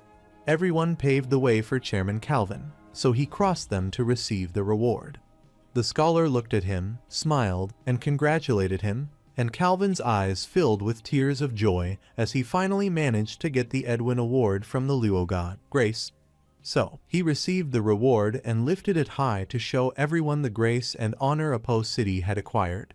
The scholar knew that this year, Blair had discovered the irrational number, and the Luo god had solved 23 problems, so the Apo City Mathematical Association had finally arrived at the most awaited day of their lives. One of the men thought it was truly lively, but it is a pity that the Luo god's identity is still a mystery. Calvin knew that, as he was sure, if the Luo god appeared this year, the Edwin Award would probably be his. He wanted the protagonist to show up, but he was already delighted. However, he wondered if the Luo god would want to disclose its identity. Meanwhile, the civilians were furious as they couldn't believe the Magic Association would do such a thing. Many people were protesting, claiming that the 100 gold coins were worthless and that they had been deceived by fake magic. While the kid tried to sneak inside from the crowd of so many people and was having a hard time. The civilians are pissed as they not only did scam them, but they dared to say their talent wasn't enough and wondered if they don't care about the kingdom refund laws. Therefore, all of them wanted the Magic Association to refund them immediately. Meanwhile, the kid is trying to crawl inside the Magic Association, but he thinks that direction feels a bit strange as he tries to sneak in, and the guard grabs him. One of the men wanted everyone to look ahead as someone was coming. While the kid is telling the guard to let him go, the guard looks behind and sees the man. The guard clarified that Master Angus, president of the Apo City Association, has verified this magic. The man explained that Master Angus was upstairs in a meeting with the higher-ups. Since he is at the Magic Association headquarters, the civilians wonder why he hasn't shown up. The man requested that everyone calm down, as there must be some misunderstanding since their Magic Association never lies. One of the protesters gets pissed, asking him what else does he has to say. The kid is also infuriated, saying that his mother said that liars get arrested. The kid thought that no improvement in magic greatly increased the power of water magic and believed it was all a lie. The guard furiously threw the kid away, telling him that he knew nothing, so he wanted him to leave. Then the guard told the man that he must be joking because their magic associations had enhanced the magic, which was all certified so that it couldn't be fake. However, it was just that this magic had certain talent requirements. The protester becomes further infuriated, asking the guard if he means that he is not talented, as he couldn't fulfill the new magic talent requirement, and if he is worthless. The guard refused to tell him that is not what they meant at all. The man furiously asked him if he was saying that everyone gathered there is trash. The brown-haired man uttered that he understood everyone's feelings but clarified that this magic had indeed been certified. The protester asked him if that meant someone must be able to cast it successfully and clarified that if he could find someone that day who could cast this magic, then he would admit that he was talentless, worthless, and a piece of trash. The protesters wanted the Magic Association to refund them and apologize if they couldn't find someone who could demonstrate this magic. Suddenly, their attention is diverted when the princess arrives, asking what is happening. She wondered why all of them were gathered at the entrance of the association. The protester is glad to see the princess there, as she has arrived just in time, and tells her that the Magic Association has violated kingdom law by selling them ineffective magic at a high price. The princess doesn't think the Magic Association would do such a thing, so she thought there might be some misunderstanding. The protester clarified that the Magic Association had refused to refund their gold coins or apologize, so he requested her help in getting justice. The brown-haired man was annoyed as they still dared to mention it, and told the princess that the magic did have a high requirement for the magician's talent, so not all magicians could cast it. But the protester gets infuriated, thinking that is just his excuse for the fraud. The princess clarified that they could easily verify if what the Magic Association said was true by testing it on the spot, so if it were their fault, then she would punish them. The protester cursed Chen Luo, thinking he might have colluded with the Magic Association to scam them. The brown-haired man assured the princess that this was the improved magic and requested her to verify this. He handed her the scroll, telling the princess that improved magic required casting both water and fire magic simultaneously. The princess asked if there was anyone in the Magic Association who could cast dual-element magic simultaneously. The man clarified that beside Chen Luo, who proposed this improved magic, Archmage Angus has also personally verified it. The protesters requested that the princess not believe their lies as they were not true. Abruptly, the princess began casting water and fire magic simultaneously, which left the mouths of the protesters agape in shock. All of them can't believe their eyes that someone can achieve dual-element resonance. The princess supposed that magicians could indeed cast dual-element magic simultaneously since water and fire could be combined. Therefore, she believed that combinations of water, wind, and earth should also be possible. The brown-haired man remarked that the princess's intelligence was admirable, but what she was thinking had already been proposed by Chen Luo, and it was called combination magic. He explained that the association is discussing the feasibility of a new type of magic, and the improved magic that caused the day's misunderstanding is one such example. The princess is startled as she feels like she has heard that name somewhere before. The kid is infuriated at the protester because he broke his promise because the lady on the other side cast it, so he wonders why he hasn't apologized yet. He reminded the protester that he had said it himself, if someone could cast that magic in the present day, he would admit he was worthless and apologize.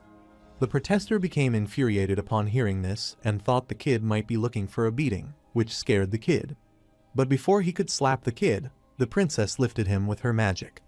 The protester requested that she spare him, as he was wrong. As soon as she released him, he knelt before her, apologized, and clarified that he was worthless, begging her to forgive him. The princess instructed him to go back and reflect on his actions, rather than blaming others simply because he couldn't do it, and to stop causing trouble. She wanted the protester to remember that there wouldn't be the next time, and he affirmed. Abruptly, the kid's mother pulled his ear, asking him what he was doing there as she went to buy groceries for a moment, and he was already running around and thought he would be the cause of her death one day. The kid told his mother that he had just seen dual-element magic and had also heard about a great magician from a Po city named Chen Luo, but his mother reminded him not to run around anymore. Meanwhile, the protagonist started sneezing and wondered who was talking bad about him behind his back. Miss Brittany saw this, so she asked Blair if he was all right and wondered if there was something wrong and if he had something he wanted to tell her. The protagonist clenched his fist and clarified that there was something important that he tried to tell her. Isabella gets worried upon hearing that he wants to tell Miss Brittany something important and wonders if he is confessing to her. She saw him talking to Miss Brittany at the corner and became worried. knowing it was not appropriate to ask directly. After some time, Blair went onto the roof with Miss Brittany, which made her wonder what was so secretive that he had to come out there to talk, and wanted him to tell her now. Blair clarified that it was hard to explain, so he asked his teacher if she could cast a fireball first. Miss Brittany agreed, so she immediately cast the fireball even though she didn't know what he was up to. But soon her fire vanished from her palm. She gets startled, wondering if Blair is doing it, and the protagonist confirms that he did. He asked his teacher if she remembered the elemental impurities that she had mentioned to her. Miss Brittany, remember that Blair told her that he accidentally discovered that fire elementals require an impurity to burn, and he named it oxygen. Miss Brittany remembers that without oxygen, combustion ceases, and fire magic naturally disappears. She felt that her soul departed her body, as it means that he just controlled the so-called oxygen impurity. The protagonist affirmed, telling her that not only that, but without oxygen, people can't survive either. Miss Brittany finally understood that was how he extinguished her fireball. The protagonist explained that he defeated Bayard by removing the oxygen around him. Miss Brittany was astounded to know that he could control elemental impurities directly. The magic elements can be controlled through spells and gestures, but this is the biggest difference between them and elemental impurities. Ever since people discovered elemental impurities, they have realized that humans lack the ability to manipulate them. However, now this rule has been broken by Blair, so she thought if a few people can do something, they are considered geniuses. But if only one person can do it, then she supposed that person is an anomaly, and people are usually cruel to those who are different. So, she worriedly asked Blair if anyone else knew about his ability to control elemental impurities. The protagonist refused to tell Miss Brittany that he only told her about this. So, she worriedly instructed him to promise her that he wouldn't tell a third person about this, not even Isabella and Alice, unless they were going to be his wife. The protagonist blushed on hearing about his future wife and assured his teacher not to worry as he wouldn't tell anyone besides her. Miss Brittany doesn't believe him, so wanted him to swear, and the protagonist agrees to promise to keep it a secret. She wanted him to remember her words that he shouldn't reveal this matter because it concerned his life, and she thought he shouldn't have even told her. Blair clarified that he trusts Miss Brittany, which makes her wonder why he trusts her so much. Blair explained that his intuition told him that Miss Brittany wouldn't harm him. He saw his teacher in a strange mood, so he accosted her worriedly and wondered if he had said something wrong. After a while, Miss Brittany hugged him and thanked him for trusting her. Abruptly, he recalled something else, so he told Miss Brittany that there was one more thing and uttered that he had given the theory of combination magic to the Magic Association. He exchanged it for quite a few variant spells to increase his mental power.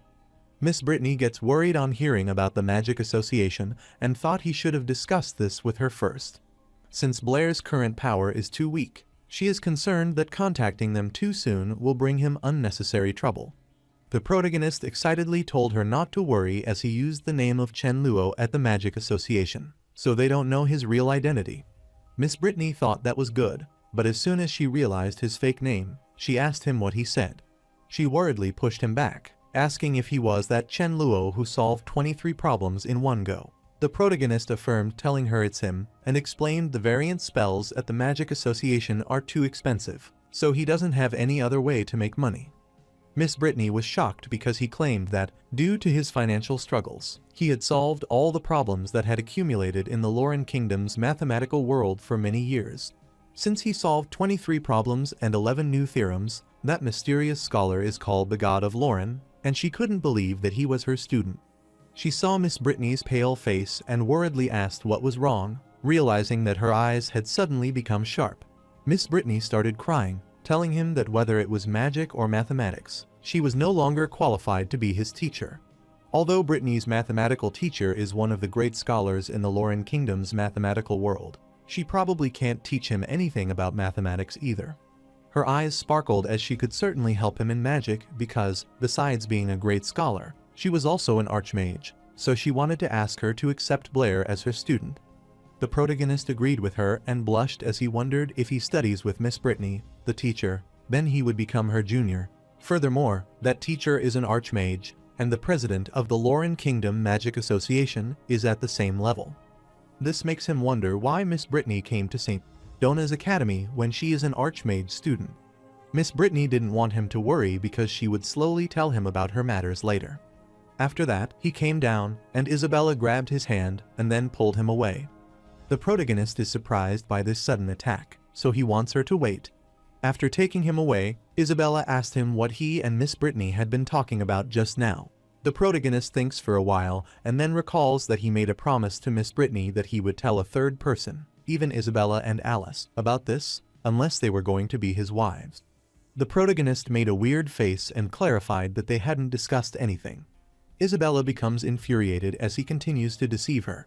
It was the first time he had seen Miss Brittany so distracted like she was just now, so she thought he might have confessed to her.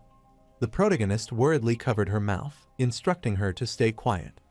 Isabella wondered what he was trying to say and started protesting for him to let her go. The protagonist worriedly looked behind him, then asked Isabella if she wanted to know what he and Miss Brittany had talked about, and supposed this was the only way to go.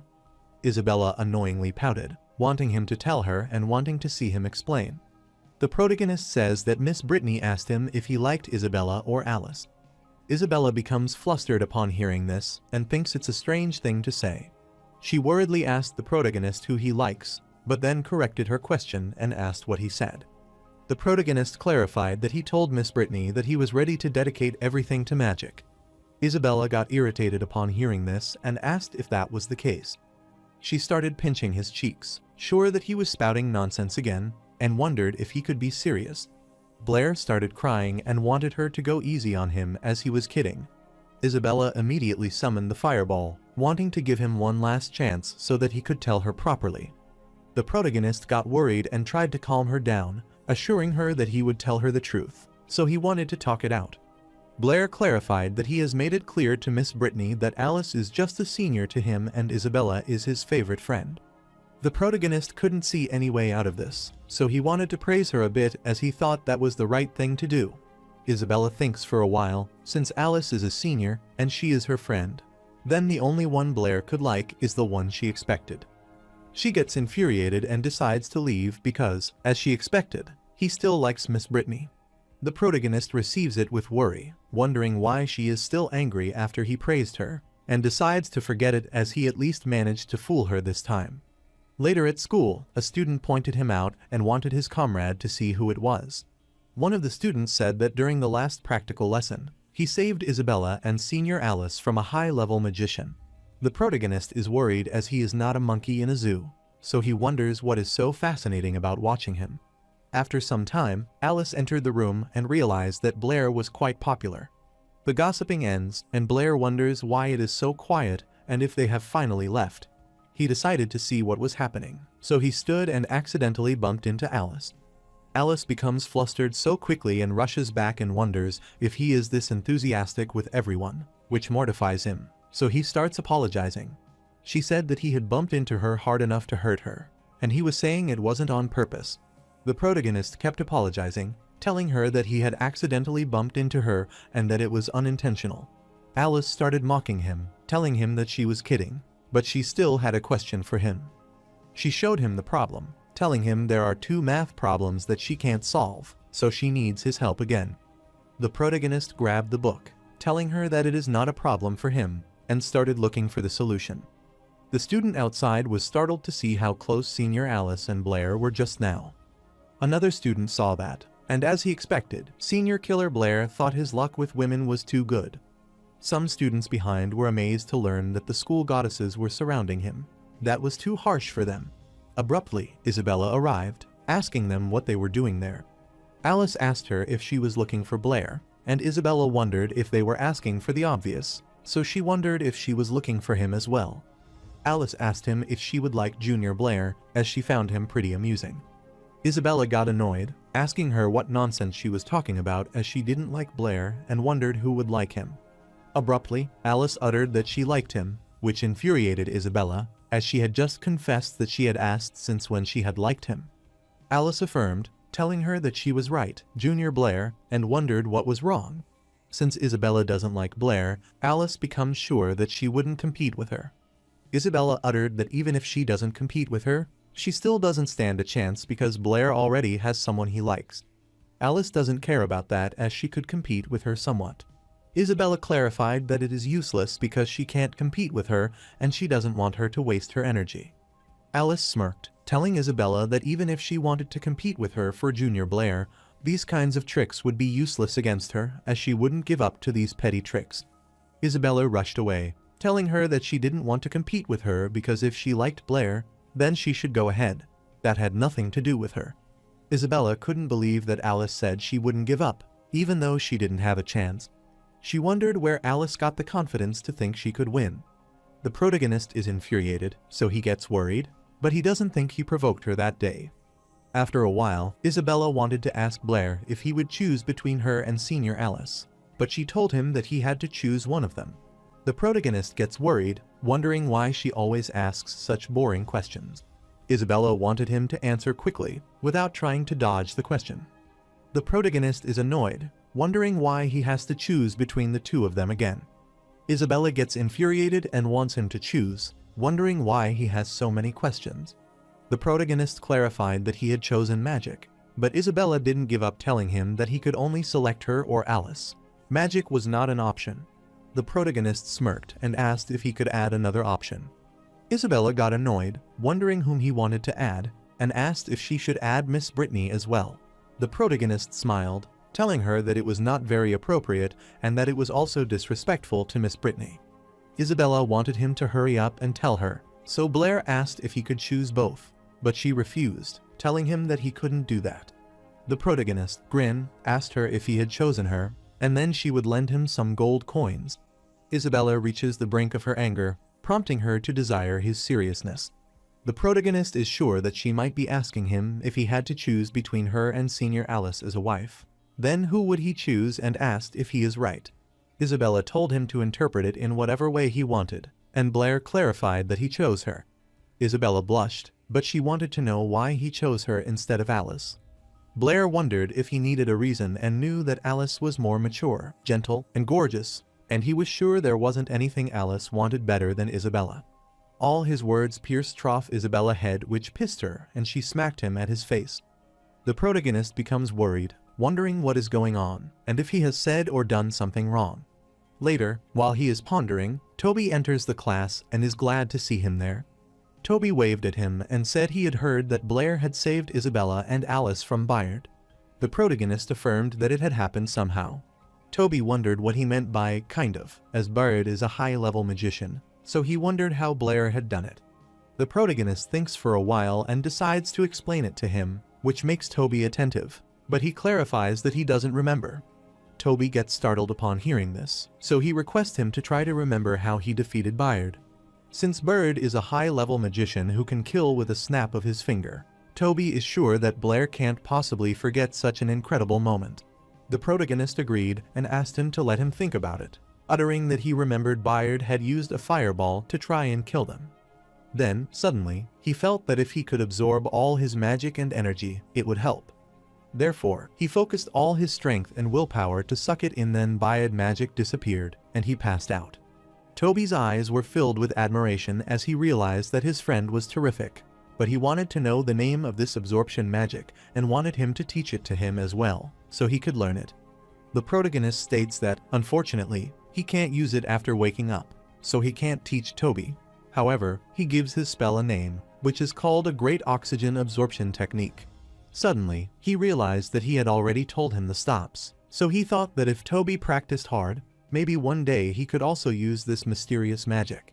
However, Toby didn't have Blair's courage, so he thought that even if he learned the excellent oxygen absorption technique, he would still be too scared to face a magician like Bayard. The protagonist wanted Toby to remember that no matter how intense the enemy is, as long as he has the determination to die, anything is possible, so he believes in him. Toby thanked the protagonist for his encouragement and assured him that he would undoubtedly practice the Great Oxygen Absorption Technique. Suddenly, he remembered something, so he told Blair that, due to the Bayard incident in the last practical lesson, the place he had told him about, where they would climb over the wall, was being blocked off by the school. He stated that the authorities said it was for the students' safety. The protagonist thinks about it and then decides to leave, which makes Toby wonder what he is doing. The protagonist is about to tell him the truth that he is going to the Magic Association, but then stops in the middle and clarifies that he is going grocery shopping. Toby is startled by this and wonders if Blair is as dedicated to grocery shopping. Later, the protagonist entered the Magic Association and informed the receptionist that he was seeking Deacon Jasmine. The receptionist instructed him to accompany her, as she would take him to Deacon Jasmine's office. The receptionist realized that he is an honorary member of the Magic Association. It seems he is a valued guest who has made a significant contribution to the association, so she doesn't want to neglect him. After arriving at the room, the receptionist told him that this was Deacon Jasmine's office, so she wanted to take her leave now and hoped he would make himself comfortable. The protagonist understood, so he wanted her to go. After that, he opened the room door and accidentally hit Jasmine and made her fall. The protagonist gets worried on seeing this, so he approaches her and reaches out to help her get up. Jasmine was surprised to see Chen Luo there and wondered what brought him there. The protagonist clarified that he was there to see her, remarked that her outfit looked great on her, and congratulated her on her promotion. Jasmine thanked the protagonist for his heartfelt congratulations and clarified that she was still getting used to these high heels. Abruptly, the protagonist grabbed her hand, looked at her injury, and asked if that was why she tripped. Jasmine clarified that she just sprained her ankle and bumped into something, but she wore heels to look more reliable, so she didn't want him to worry too much. The protagonist is pleased to see such dedication, and as he expected from the girl, he has his eyes on Jasmine, which makes her blush. She clarifies that it is nothing. Since that was the case, the protagonist inquired if he could ask her modest and reliable treasurer, but he wondered how much profit they had made from the improved magic the last time. Jasmine handed him a document stating that this was the list of profits from Chen Luo's improved water magic, which had just been sent from the royal capital, and clarified that the total was 800 gold coins. The protagonist's eyes sparkled with greed as he didn't expect a trial improved magic to sell for so much, but he thought it was a pity as they could only earn this kind of money once. He is sure that once everyone knows they can't learn the combination magic without talent, no one will be willing to buy it anymore. After reviewing the details, he asked Jasmine about the gold, as he wanted to take it all back that day. Jasmine clarified that it was in the office, so she wanted to activate the magic circle for storing gold coins for him. Later, the protagonist is surprised to see the pile of gold coins and can't believe that there is this much. He is sure that if he takes this back, Isabella will certainly find out, and then it will cause problems. Jasmine noticed that he was worried, so she wondered what was wrong and if there was a problem with the gold. The protagonist coughs, telling her it is nothing, and utters that it is just that there is so much gold at home that there is no place to put it. Jasmine asked him if he didn't mind if she could keep it for him and the gold could stay there so he could use it directly when he spent at the association.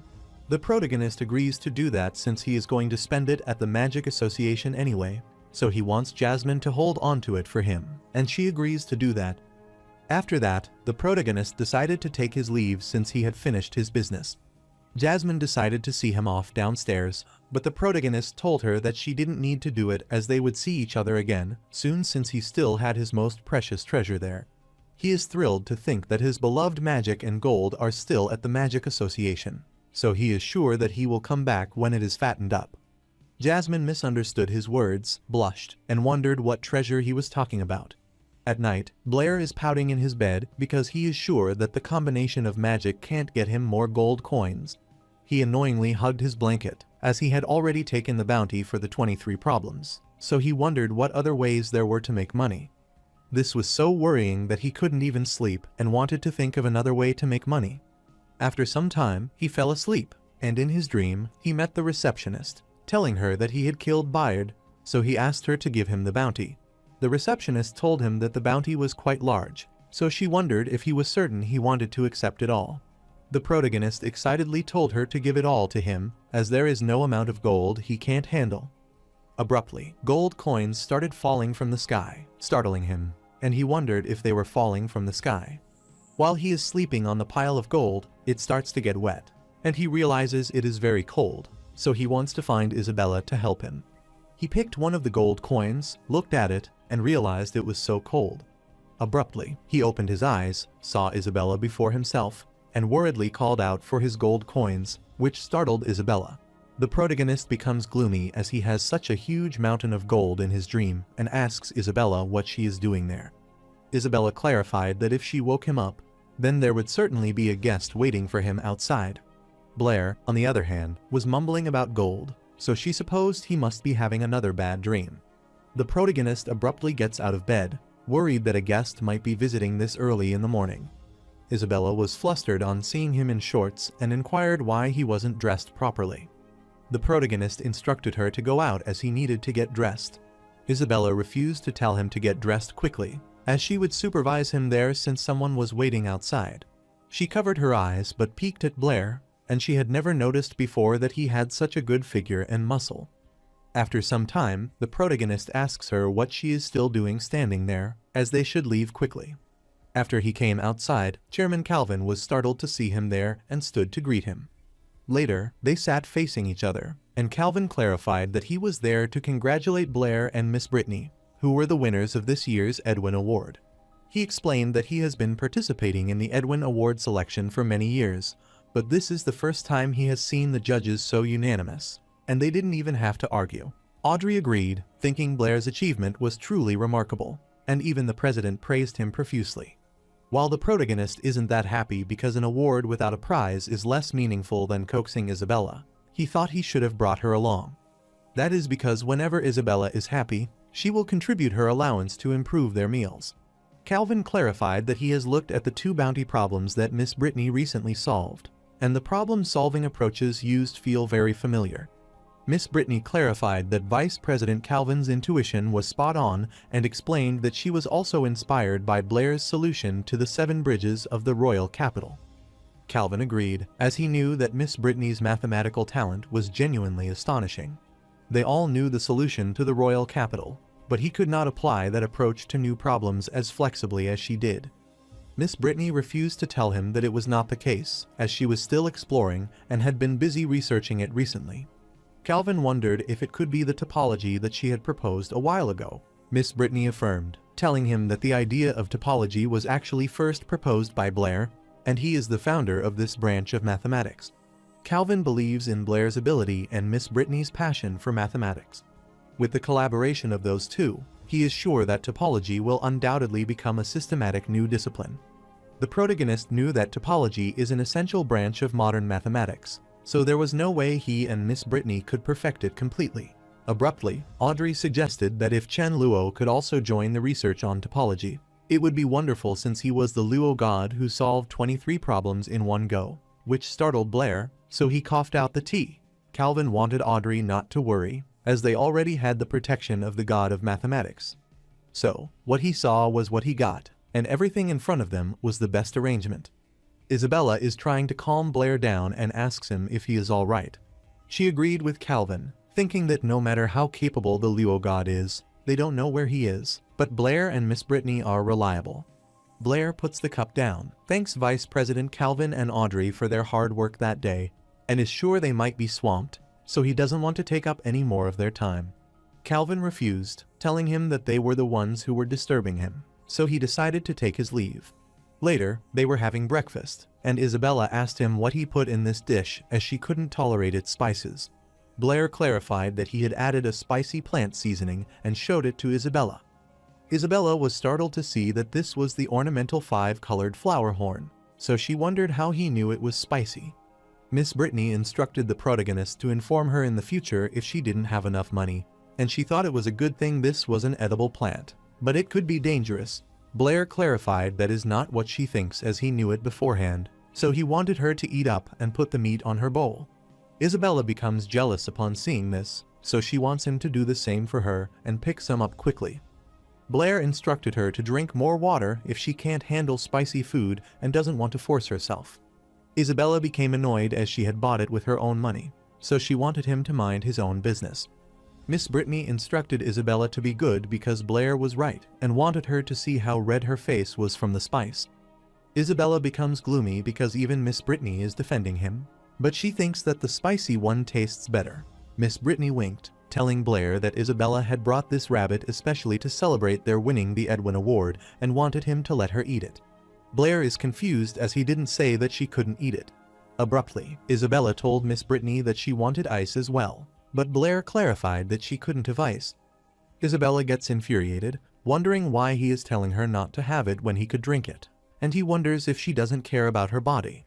After a while, Miss Brittany poured ice in Isabella's glass, and she happily drank the water. Later that night, Isabella is trembling and wondering why her stomach suddenly hurts so much. Momentarily, the protagonist came into her room to hand her a hot brown sugar solution. Isabella looked at the glass and wondered what it was, and Blair explained that he had made this brown sugar water and wanted her to drink it so the pain would go away. Isabella is disgusted upon seeing the water, asking if it is brown sugar water, as it resembles blood. Blair wondered why she cared what color it was and told her that if she didn't drink it, then he would take it away. Isabella wanted him to wait, as she hadn't said she wouldn't drink it, and then she immediately drank the water and realized it was sweet. After a while, she realized that water worked because her stomach no longer hurt as much. Later, the protagonist instructed her to take care of herself, as she had been acting differently over the past few days. However, he had something to attend to, so he wanted to talk to her later. While he is leaving, Isabella tells him to wait and not to go yet because she has something to ask him. Isabella knew that she was undoubtedly different a few days ago, but she wondered how Blair knew about this. She wondered why she even stopped him, as it was kind of embarrassing to ask him directly. She thinks for a while and utters that she wants to ask him which element to study after becoming a junior magician. She becomes worried as she realizes that Blair seems to have mentioned it to her before. Blair clarified that he wants to study water magic in the future. Isabella was startled because he said he wanted to become a fire magician, so she wondered why he changed his decision. Blair clarified that he changed his mind because even though fire magic has a strong attack, its defense is weak. Furthermore, in the later stages, water magic isn't bad in either attack or defense, so it suits him better overall. But the true reason is that water magic is not highly regarded, so he can wear a water magic robe that has an underestimation effect built in. Therefore, he would pretend to cast a water ball spell and then release a blue fireball, which is the key element of surprise. Since Blair wanted to be a water mage, Isabella clarified that she would study fire magic. Blair realized that she had been practicing levitation and planning to major in wind magic, so she wondered why she had the change of heart. Isabella uttered that it was because early-stage fire magic had more substantial combat power than water magic, so she could protect Blair before he became a senior magician. The protagonist laughed to learn, as she wanted to protect him and did not want to make this decision lightly because the main element a magician chooses is a lifelong commitment. Isabella clarified that she had already made up her mind, which startled Blair. Then she asked him if he didn't trust her, and Blair patted her head as he wanted her to focus on protecting herself first. Later, Miss Brittany asked Blair if he could help her with these math problems as she had been working on them for days with no progress. The protagonist agrees to help his teacher and wants to give it a try, so he grabs the papers. Isabella saw this, so she decided to return to the classroom and practice her magic. Miss Brittany gets startled, wondering why Isabella isn't clinging to them lately. She is sure that if it were before Isabella, she certainly would be studying math problems with them, instead of practicing magic alone. Blair clarified that it is because she has gotten serious, so now she spends almost all her energy practicing magic. While Isabella looked back at them, she wanted to become stronger quickly so she could stand. Blair sided with her, as she was still lacking. Meanwhile, in the training room, Isabella was practicing her magic when Alice entered the room and asked if Blair was there. Alice is startled to see that Isabella is training alone, so she wonders where Blair is. Isabella clarified that Blair is in Miss Brittany's office and they are discussing math problems, so told her to go ahead if she want to join in. Since that is the case, Alice don't want to disturb them as well and uttered that she has some good news to share with Blair, but it seems like she can only talk to Isabella now. Alice gets worried, wondering what's wrong with Isabella lately, as she deliberately mentioned Blair and didn't even get angry. Then she approached Isabella and asked her to review the document, as she was the first student in St. Donna's Academy to reach the junior magician level at the general level. So she asked about Isabella and when she will get her certification. Isabella didn't care about that and thought this was perfect because now she could test the power of her fireball. Alice gets annoyed, telling her that she is so boring as she practices fireball every day and wonders if she burns away all of her emotions as well. After Alice had left, Isabella looked outside the window and thought about the junior magician certification. After some time at home, Isabella looked out the window and realized it was snowing on the first day of winter break. However, her determination was firm, and she thought that even if it were snowing, she would still go. So, she went out and saw Blair waiting outside, and he clarified that he knew she was still competing. He told her that they should leave, as he would go with her. Isabella told her that he didn't need to accompany her as it was so cold outside and wanted him to stay at home because she would go alone. The protagonist told her that was fine as he was planning to get certified as a junior magician, so he wanted to go together with her. Isabella is startled to learn that Blair's mental power can already cast junior magic. The protagonist then affirmed and cast the magic, clarifying that he had finished learning the basic spells of all 4 elements a few days ago.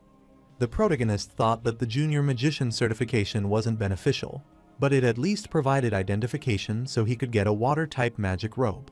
Later, Isabella quietly followed Blair from a distance, and after some time, she accosted him. The protagonist looked back, asking her what was wrong, and Isabella uttered that she had something to ask him, which startled him. She asked Blair how his mental power was increasing so quickly because she remembered that when she first met him, he couldn't even summon a fireball. After just 1 semester, not only can he get certified as a junior magician, but he also masters all 4 essential elements. She is certain that after she becomes a junior magician at the general level, the gap between her and Blair will grow wider and wider. The protagonist clarified that everyone cultivates magic at a different pace, so he didn't want her to overthink it. He wanted her to wait because after he became a senior magician, he would be the one protecting her. Isabella gets annoyed, telling him that she doesn't need his protection and that she might be the one to become a senior magician first. The protagonist refused to tell her that he would undoubtedly be the first, but Isabella wanted him to wait and see. After arriving at the association, Isabella informed him that the magician needed to go to the 2nd floor for certification. She wanted to go first, assure him that she would find him later, and then finish her task. Blair agreed, so he wished her good luck for her certification exam. The receptionist informed Blair that Master Brady was away on business for a few days so that Master Halls would be in charge of the Junior Water Magician certification. The receptionist clarified that Master Halls' requirements are strict, so she requested that he be prepared. The protagonist understood, so he thanked her for the heads up. Later, they arrived outside Master Hall's room, so the receptionist knocked at the door and informed him that the gentleman was there for the Junior Magician certification. Master Halls commanded the receptionist to let him in, and Blair entered the water magic certification point. Master Halls didn't even look at him and instructed him to use his fastest speed to cast a basic water spell. After some time, the protagonist told him that it was done, which startled Master Halls as he couldn't believe he had done it so quickly, and he looked at him. Blair has created an alien face with his water spell and asked Master Halls what he thinks about it and if it is all right. Master Halls was surprised to see that he could precisely control the shape of these water curtains, which is not an easy task. He praised Blair, telling him that he was not bad as his casting speed was very fast and his mental power was quite refined. The protagonist thanked him for his appreciation, and Master Halls could tell that he had deliberately trained his mental power during the apprentice stage. Then he looked at the protagonist closely as he felt like they had met before. The protagonist laughed, telling him that it was impossible because this was his first time at the Magic Association certification. Master Halls was surprised to learn that it was his first time, and Blair cursed his fortune because he recognized him. Master Halls is surprised to know that is Blair's first time at the Magic Association, and he has already been certified as a junior magician. Master Halls supposed that he might not even be a magic apprentice, so he wondered why he was skipping a level for certification. The protagonist gets worried, thinking it is over as he used the name Chen Luo for the Fire Magic Apprentice certification. But since Blair's name is still blank, he wondered to whom he should explain this. The protagonist clarified that he had been busy cultivating and had forgotten to get certified as a magic apprentice. Master Halls gazed at him, telling him that in the Lauren Kingdom, every child undergoes the Magic Apprentice certification test at the age of 8. Furthermore, Blair is not even a magic apprentice yet, which means he has had no talent for magic since childhood. But without talent, one can only rely on hard work to slowly improve their strength. Master Halls wondered if that was the case, and then he asked how he could possess the strength of a junior magician before the age of 20. He is confident that for someone without talent, this is impossible, no matter how hard they try. Abruptly, Master Halls understood that he might have either consumed forbidden magic potions or practiced forbidden magic. The protagonist becomes worried upon hearing this, wondering what he is talking about, as he is just an ordinary student. Master Halls instructed him to save his excuses for the tribunal and wanted him to shut his lying mouth. The protagonist becomes worried as he hadn't even said anything, and he supposed he needed to calm him down first so he could listen to him properly. He started casting another substantial spell, which shocked Master Halls, as this was the Water Dragon spell. Master Halls was dumbfounded because Blair could summon the Water Dragon spell, a required spell for intermediate water magicians, so easily, and realized that he was truly abnormal. Master Halls supposed that he could only use the advanced water magic, Water Burial, to deal with him. However, the protagonist dragon loses his magic, which spills water on Master Halls' face. Blair supposed he might have finally calmed down enough to listen to him and clarified that the reason he didn't pass the Magic Apprentice certification was that he was going in the wrong direction. He explained that when he was little, he was determined to become a fire magician, but the fire element didn't favor him, so no matter how much he studied, he made no progress. Later, he accidentally discovered that he had a high aptitude for water magic, so he started learning water magic from scratch, which is why he missed the apprentice certification. He clarified that he is not as amazing as Master Halls thinks because he cannot control the water dragon skillfully yet, as it will dissipate after holding on for only a while at most. Master Halls becomes annoyed, asking Blair if he thinks he could fool him with such talk. Abruptly, the protagonist mentioned that he had forgotten to mention he was a student at St. Dona's Academy. He further added that his mentor is Brittany and that he is sure the Magic Association should be able to look up his records. So, he requested that Master Halls check his record and asked if he wanted him to accompany him. While leaving, Master Halls clarified that he was already thinking of investigating his record, but it's just that he suddenly used the Water Dragon spell, which made him forget about that for a moment. So, he wanted him to stay put, as he would contact St. Dona's Academy immediately. He is aware that the students who can enter St. Dona's Academy are either nobles or geniuses, which makes him wonder if he could have been mistaken. But to be safe, he still wanted to find someone to investigate Blair's records. The protagonist heard how shocked Master Halls was and remarked that he is also a tsundere. After some time, Jasmine entered the room with the pile of files and informed Master Halls that she had the list of those who had passed the basic water magic certification the previous day. The protagonist tells her that Halls just went out on business and assures her that he should be back soon. Jasmine is startled because that voice is Chen Luo's, so she asks him why he is there and looks up. Blair clarified that he was not Chen Luo, and Jasmine was surprised to see Blair there, so she dropped the documents. She is sure that she heard Chen Luo's voice, and she is certain that she can't be mistaken. She gets close to Blair and asks him if he is Chen Luo. The protagonist worriedly told her that she had mistaken him for someone else, as he was neither Blair nor Chen Luo. When Isabella saw Jasmine getting lost to him, she furiously asked what they were doing, surprising them. The protagonist is surprised to see Isabella there and asks what she is doing there.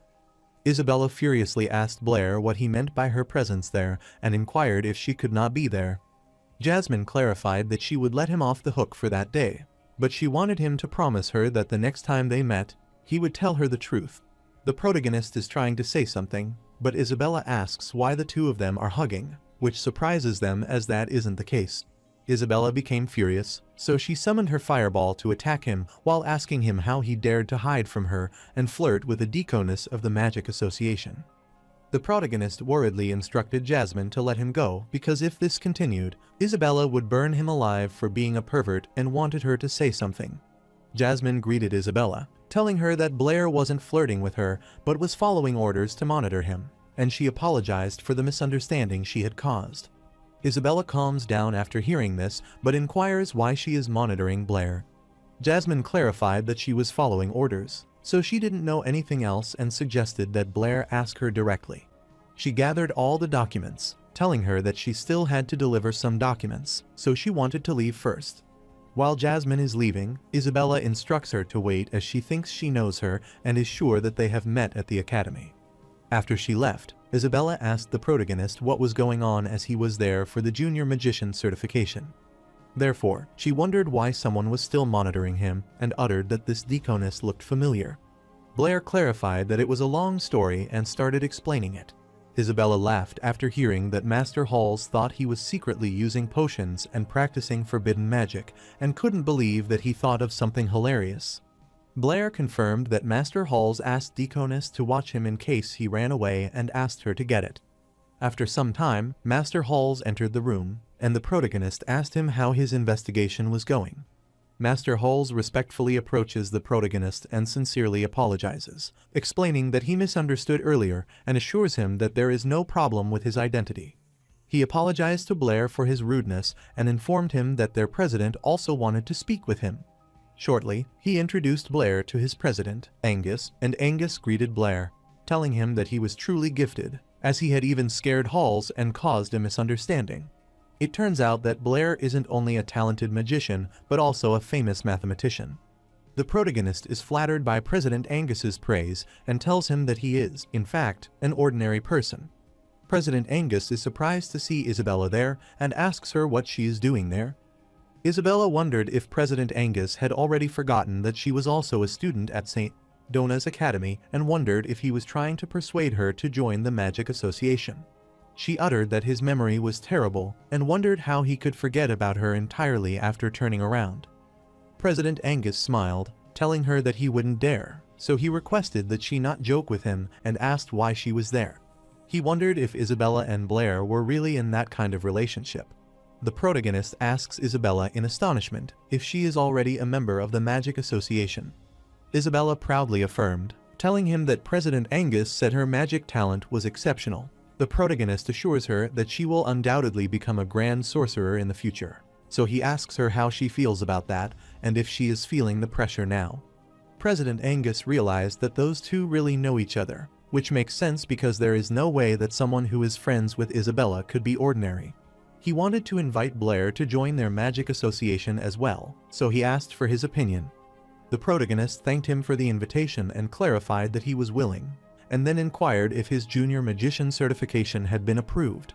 Master Halos uttered that was his oversight, so he handed Blair his junior mage robe and honorary member badge and told him that he was now a qualified junior water magician. After touching the magic robe, the protagonist feels as though he is truly living in this world. President Angus felt that Blair was familiar, so he asked Master Halls if he felt the same. Master Halls wanted him to know that he felt like he had seen him somewhere before, but he couldn't quite place it. Later, while returning, the protagonist thought that even though Junior Magician is a level above Magic Apprentice, the Junior Magic sold by the Magic Association is even more expensive than Apprentice Magic. He estimates that he will have to spend all of Bard's bounty he has saved up to afford upgrading to an Intermediate Magician barely, since Junior Magicians are already like this. He supposed that Intermediate, Advanced, and even Super Order Magic would cost him an astronomical amount of money. The protagonist realized that learning magic was too expensive, so he sought a new way to prepare. While he is indulging in his thoughts, Isabella throws the snowball at his head, which makes him furious. Isabella thought this served him right for daydreaming, and she got him good. The protagonist created a huge snowball and wanted her to wait as he would let her taste what it was like to anger a water magician. Isabella also started creating a huge fireball, telling him that she wasn't afraid of him, as she was a fire magician, and wanted him to be prepared to be defeated by her. The protagonist becomes thrilled and wants her not to regret it, as she had said it. Later, while Blair is taking a bath, and realizes that Isabella is ruthless as it's burnt. After coming out, he asked Miss Brittany where Isabella was, and she clarified that school was out for break, so Isabella had just gone home. Now that she recalled it, she wondered when Blair was planning to go home. The protagonist uttered that ever since his father passed away, his mother has been constantly sad, and she cries whenever she sees him. Since he didn't want to make her even sadder, he asked Miss Brittany if he could continue to stay there. The protagonist has relatives in this world, but he is not the Blair of this world, so he knew that returning would be risky and very awkward. Miss Brittany affirmed that she thought Blair was a miserable kid and wanted him to stay with her comfortably. She doesn't want to dream of kicking him out and told him that she would go grocery shopping with him the following day. The protagonist is startled, wondering why he had said he was going grocery shopping the following day. Miss Brittany laughed cunningly, telling him that she said it because school was out and they couldn't eat at the canteen, so Blair was in charge of her 3 meals a day. The following day, they were on their way to buy groceries, and Miss Brittany told him that she had a paper to submit, so she wanted him to wait there as she would be back soon. The protagonist affirms this and requests her to go ahead. After Miss Brittany left, he sat down and heard a kid saying that God Luo had solved all the bounty problems last time, so it had been hard to wait for a new one, but now someone had solved it first. His comrade affirmed that the bounty for the new problem was increased to 100 gold coins, so he just found a clue the previous day. The golden-haired boy wondered what his friend was regretting as he had already proven it, and he just needed to take the solution process to collect the money. The protagonist suddenly got away to make money after hearing their conversation. He shouted it so loudly that it captured the kid's attention, and Blair realized he had gotten a little too excited. Later, Miss Brittany came out, so she picked up the tomato and wondered why the vegetables were scattered all over the floor. She almost stepped on them. The protagonist worriedly clarified that he accidentally knocked them over. Miss Brittany handed him the tomato and instructed him to pick them up quickly before they got stepped on. The protagonist excitedly threw the tomatoes in the air and didn't want to miss Brittany, worrying that he would pick them up right away. He confidently walked forward, but Miss Brittany stopped him, and he accidentally smashed a tomato and broke an egg. He gets worried as he messes up Miss Brittany's favorite scrambled eggs with tomatoes. Miss Brittany furiously smashed the tomato in her hand, telling him it was alright to come there because she was not angry at all. The protagonist is worried, so he wants to make some more money. Later, Miss Brittany happily told Blair that he was amazing. The protagonist wipes the sweat and is glad that Miss Brittany likes it. Miss Brittany uttered that the taste was so good that she wanted to have another bite. The protagonist becomes worried and tells her that there is no way out, as she has already eaten 3 servings of chicken and potatoes for lunch. For dinner, Miss Brittany ate a plate of shredded potatoes with green peppers and 2 bowls of rice with chicken soup, so he told her that she really couldn't eat anymore. Miss Brittany understood, so she wanted him to hurry up and wash the dishes because she was about to start working on math problems. The protagonist gets worried, wondering if she is angry and if he hasn't fed Miss Brittany enough, so he wants to make a little more for her the following day. While he was washing dishes, Miss Brittany stopped him and handed him a pouch of coins, instructing him to use it to buy groceries the following day. The protagonist gets thrilled, telling her that he will make 5 servings of chicken and potatoes the following day. The protagonist is pleased because his money-making plan is coming together. After some time, he went to his room, threw the coins from the pouch, and got excited as that was perfect timing because at the math association, he thought of a brilliant way to make money. He was just worried about not having any startup funds, but he also has it. Therefore, the following day, he wanted to offer a bounty for a math problem, using 1 gold coin. As long as no one could solve it, he would add money to the bounty. When the bounty accumulates to 10 gold coins, he will solve it and earn a net profit of 9 gold coins. However, he not only wanted to think of them, but he also wanted to think of the long term. So the more they added, the more he would earn, and he wanted to do it now. So, he began thinking about which problem was most likely to attract an additional bounty, and he finally came up with an idea. So, he started writing the problem, and is sure that nothing could be more suitable than the proof of the butterfly theorem, because mathematicians love to study these flashy problems. Therefore, he is confident that an additional bounty will undoubtedly be substantial. Later, the protagonist worriedly asked the man what he meant and why he wouldn't take his money. The man clarified that this was because their math association has a rule that the minimum bounty for a math problem is 10 gold coins, so he requested that he keep this gold coin. The protagonist understood and wanted him to take 10 gold coins. This worried the man, so he agreed to take the money and wanted him to let go. Abruptly, Miss Brittany saw this, so she worriedly asked what he was doing and scared the man. The protagonist takes her away, telling her it is nothing. So he wants to go home and cook and inquires if she still wants to eat chicken and potatoes. He looked at the material and realized they could only eat minimized potatoes that day. After some time, they arrived at the market, and the protagonist asked Miss Brittany if they could have scrambled eggs with tomatoes that day, since he had given 10 gold coins to the math association the day before, and now he only had 1 silver coin left. He wanted to grit his teeth and appease Miss Brittany. He decided to sneak back to the math association later and solve the problem. Then, he could use the bounty to buy chicken. He looked around but couldn't see Miss Brittany as she was just picking vegetables with him, so he wondered where she had gone. The protagonist gets thrilled as he thinks that the heaven is helping him. Since she isn't there, he wanted to go to the math association now. Abruptly, Miss Brittany accosted him, telling him that she had visited the math association earlier and seen a new math problem on the bounty wall, so she had solved it. She handed him the 10 gold coins so he could use them to buy groceries and was sure he might be surprised. The protagonist's face turned pale as he heard her and still wanted to ask for confirmation of what she said.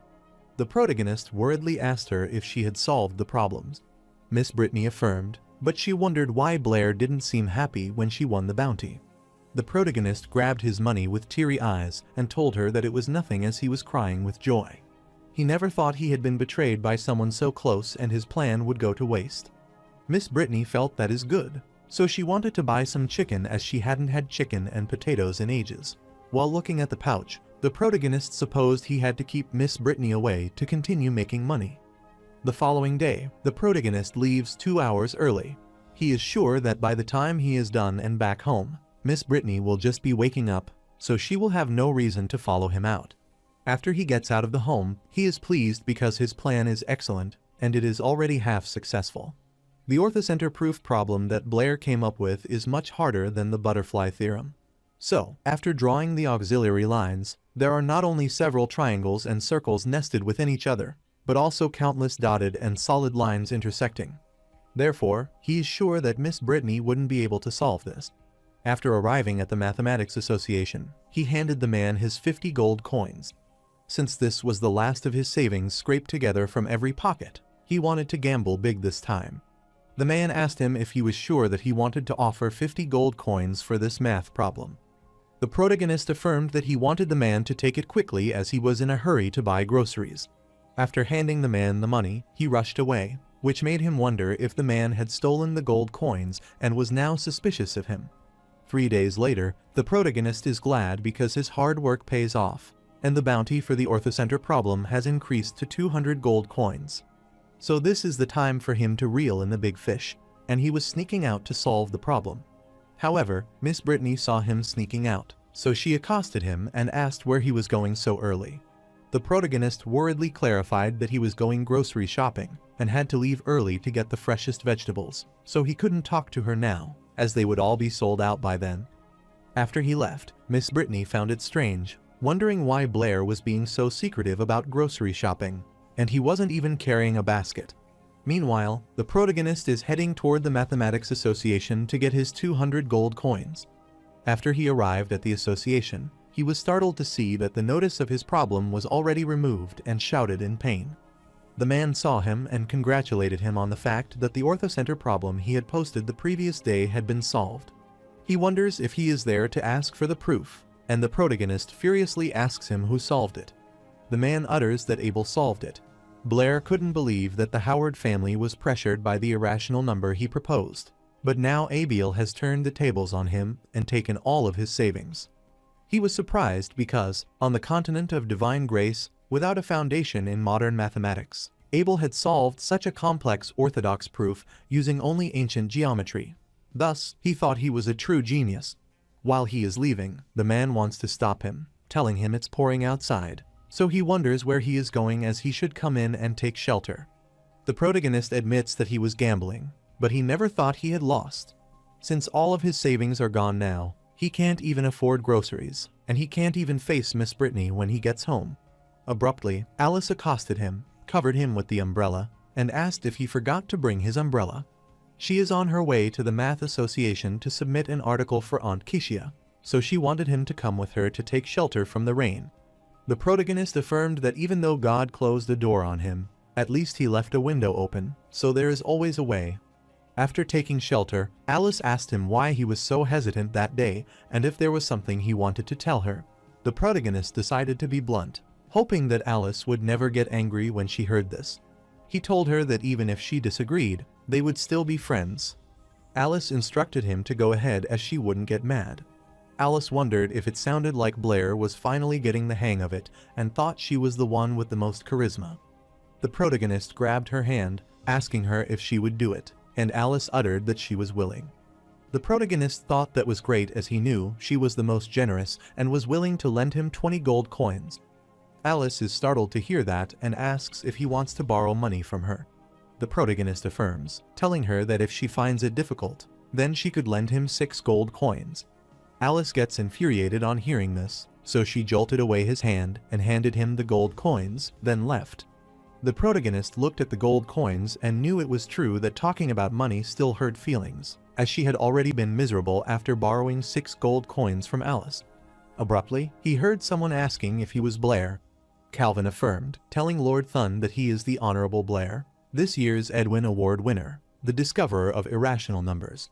Thun laughed as he realized that the Edwin Award winner in the Kingdom of Lauren had to borrow money from people to get by on a regular basis, and found it a real eye-opener for him. Calvin refused and wanted to explain that this might be due to a personal reason. The protagonist wonders who that man is to meddle in his affair. Lord Thun ignored him and decided to leave, hoping to find a surprise on the Math Society's bounty wall at the last stop in Loranapo City, and his companion affirmed. Calvin gets annoyed, asking him where he has his manners. The protagonist is also infuriated, wondering if that day is his bad day, and wondering how even a passerby would want to step on him. Calvin grabbed Blair's hand and wanted him to listen, as he was the only one who could save him now, and it wasn't just him but the entire Kingdom of Lauren. Blair clarified that he was in no mood to joke with him, and he wanted Calvin to forget saving the Lauren Kingdom as he could barely save himself. Calvin clarified that he was not kidding because if he didn't help, the honor of the entire Lauren Kingdom would be ruined, and he would become the nation's criminal. The protagonist is startled to learn that he will become a criminal and inquires what happened. Calvin knelt before his Luo god and requested him to save him. The protagonist doesn't want him to talk nonsense and get up first. Calvin's eyes filled with tears as he wished Blair to promise to help him first, and then he would get up. The protagonist was startled, wondering since when he had started forcing people to buy and sell. He wanted Calvin to stand up first and tell him the whole story, and then he would know how to help him. Miss Brittany saw this entire scene and, worried, asked Calvin and him what they were doing. Calvin gets mortified, but he realizes it's Miss Brittany and utters that he almost sprained his ankle earlier. He said that he was thankful for Blair passing by and giving him a hand. Otherwise, he couldn't imagine how badly he would have fallen. The protagonist told his teacher that he was right as he was going out to buy groceries, but it suddenly started raining, so he ran to the Math Association to take shelter. During that time, he saw Vice President Calvin slipping, so he reached out to help him. Bridie understood, but she told him that she was there at the Math Association for an important meeting and instructed Blair to come with her. Later, she is worried, wondering how this could happen because even though the visiting Galia scholars were highly skilled, they never imagined solving all the bounty problems of the Lauren Kingdom cities. Calvin explained that this is because the 23 most complex and profound issues that had accumulated over the years in their Lauren Kingdom had already been solved by the Luo god. He uttered that even though various places have continued to post bounty problems, the difficulty for these problems is nowhere near that of those 23. That is why the Galia visiting scholars were able to sweep through all their bounty problem unimpeded. He wondered what they should do, as their Apo City math branch was their last stop. If they couldn't come up with bounty problems that could stump them, then the Lauren Kingdom's mathematical community would lose face, since this is not only a matter for the mathematical community, but also a contest between empires. After all, the OS Empire and the Far Empire have always been at odds, and the Lauren Kingdom is a vassal state of the OS Empire. Therefore, if they lose to Galia, which relies on the Far Empire, the consequences will be unimaginable.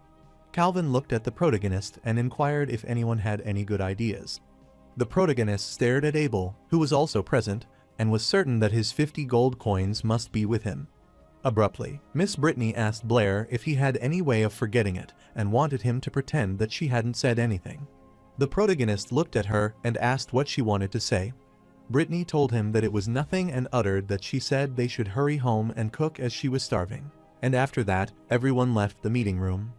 Calvin annoyingly slammed at the table, thinking this was a pity about His Majesty's 5,000 gold coin bounty and wondering if there wasn't anyone who could stop the Galia scholars. The protagonist's eyes sparkle upon hearing about 5,000 gold coins. Calvin wonders if he has to give up just like that, but he is startled as Blair tells him that he can help. Brittany is surprised to hear that, and Calvin gladly grabs his hand, knowing Blair has a way. The protagonist affirmed that it was right, But Calvin said that as long as he could stop those Galia scholars, the king would give him 5,000 gold coins. He clarified that gold coins aren't important, but what is important is restoring Lauren's glory, and it is their duty. Calvin explained that the king is very concerned about the situation in Apo City. So if they let the Galia scholars leave Lauren like this, their kingdom would become a laughingstock in the mathematical world. Therefore, he told Blair that Lauren must win with dignity so they can't maliciously make things difficult for the visiting Galia scholars, and asked if he was sure he had a foolproof plan. The protagonist doesn't want him to worry because stopping that arrogant Galia scholar isn't a problem, and he is confident that he can ensure they never leave Apo City. Calvin thought this was so and requested him to tell them quickly. Blair didn't want him to be hasty as he had one more condition. Calvin wanted him to speak up about his condition, and Blair pointed at Abel, wanting him to give him his 50 gold coins. Abel remarked that he is truly worthy of being called the devil as his actions are always extraordinary. Abel suggested that as long as Blair can truly restore the honor of the Lauren Kingdom's Mathematical Association, he is willing to give him 200 gold coins. The protagonist thanked Abel for his kindness, but he only wanted 50 gold coins, which startled him. Blair only wanted to take back the 50 gold coins that belonged to him as he couldn't truly let it go. After making the deal, he instructed Calvin to bring the paper quickly.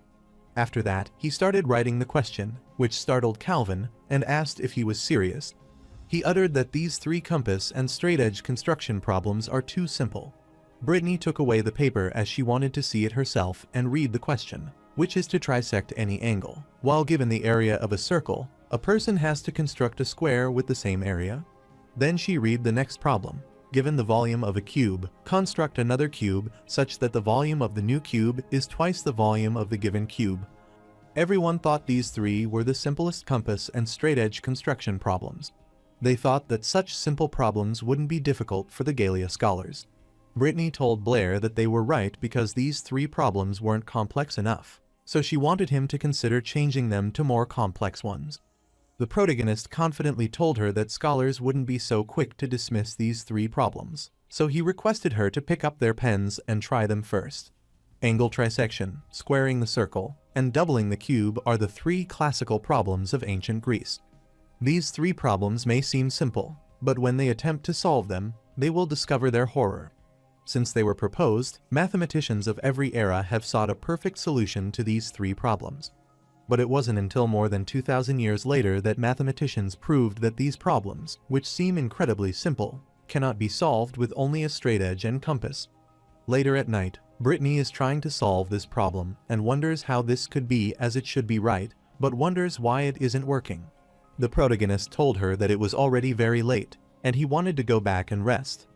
Since the Galia scholars will be staying there for a few more days, they can continue calculating the following day. Miss Brittany agreed to listen to him this time, but before they could leave, Abel requested Blair to wait.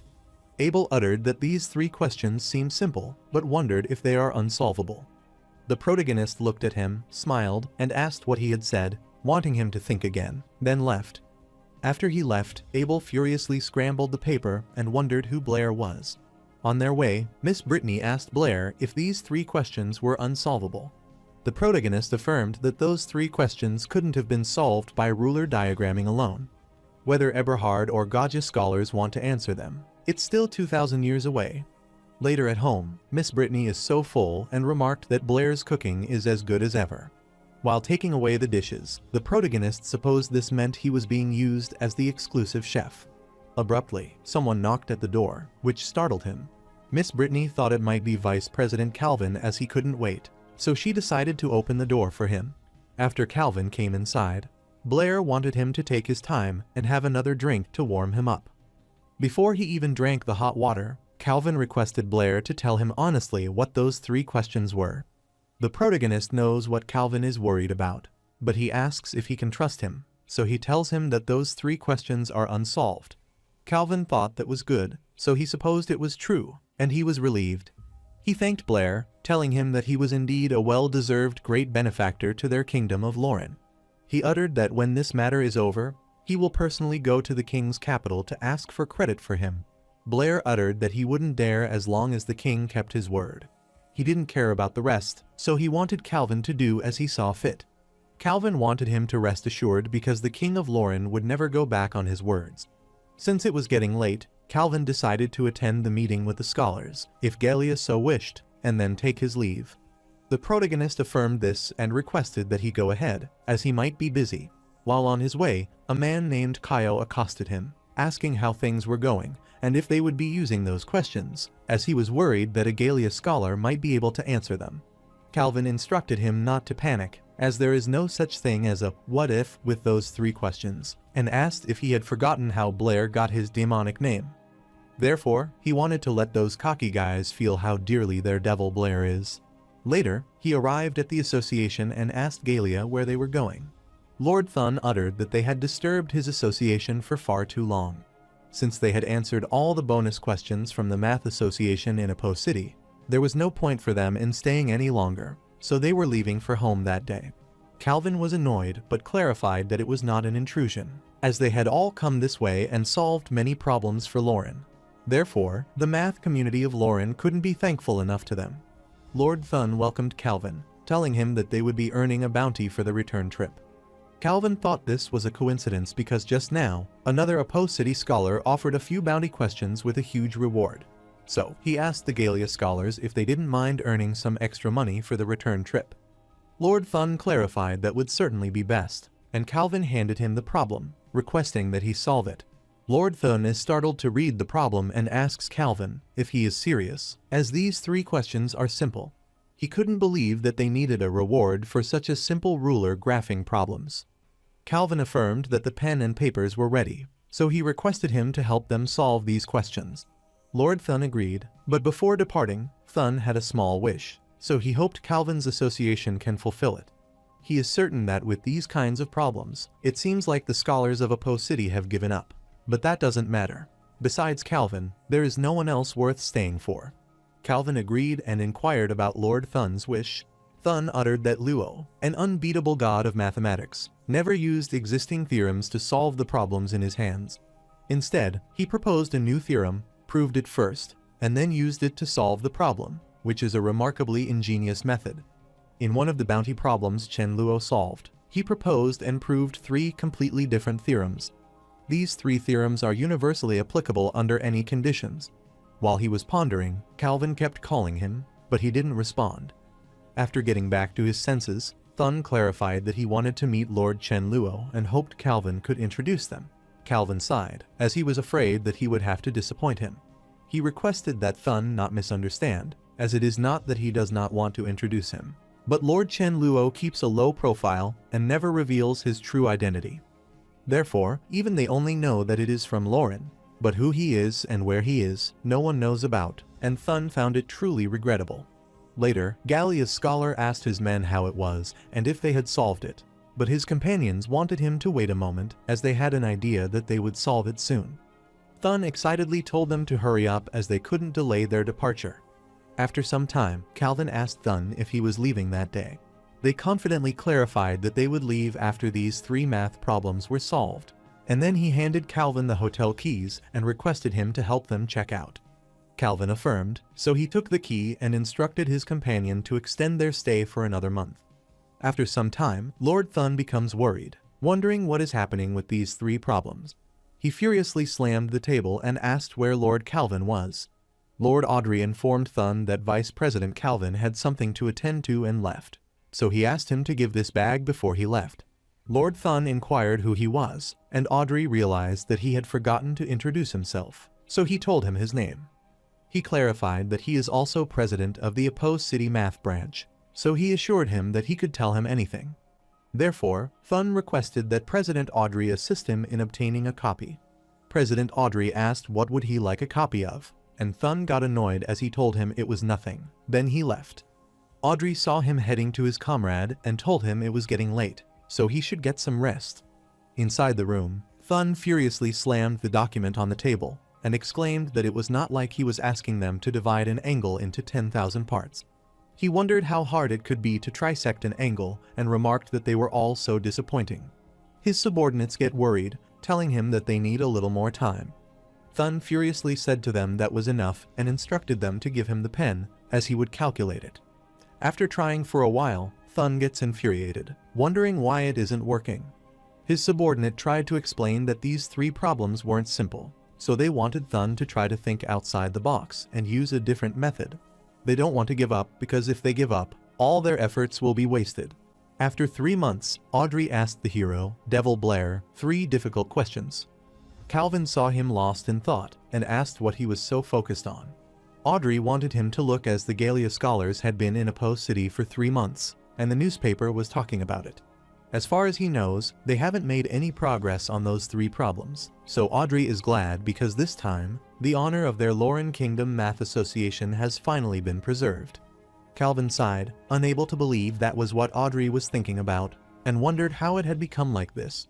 Audrey wondered if that wasn't right, and Calvin uttered that now they had only barely saved face, but in reality, their honor was lost when the Galia scholars swept through the entire Lauren math community. Audrey reminded him that Galia's math level had always been higher than theirs, and if it weren't for Blair, Lauren would have lost face. He thought this was the best outcome, but the president wanted to make Lauren the World Math Center, so he didn't know how long they would have to wait. Abruptly, he remembered something and wondered how he could forget Chen Luo. He was sure that if he were willing, then Lauren would certainly replace Galia as the new math center of the continent. Calvin smiled as he realized that Audrey had such big ambitions, so he wanted to work hard to earn money. He supposed that maybe when he saved up to 1,000,000 gold coins, Chen Luo would suddenly appear. Later, Calvin met Blair, bowed before him, and stated that on behalf of all the math scholars of Lauren and the people of Lauren, he wanted to express his gratitude for his contribution to their kingdom. The protagonist refused, telling him that he was also a citizen of Lauren, so it was his duty, but he wanted to know when the 5,000 gold coins would arrive.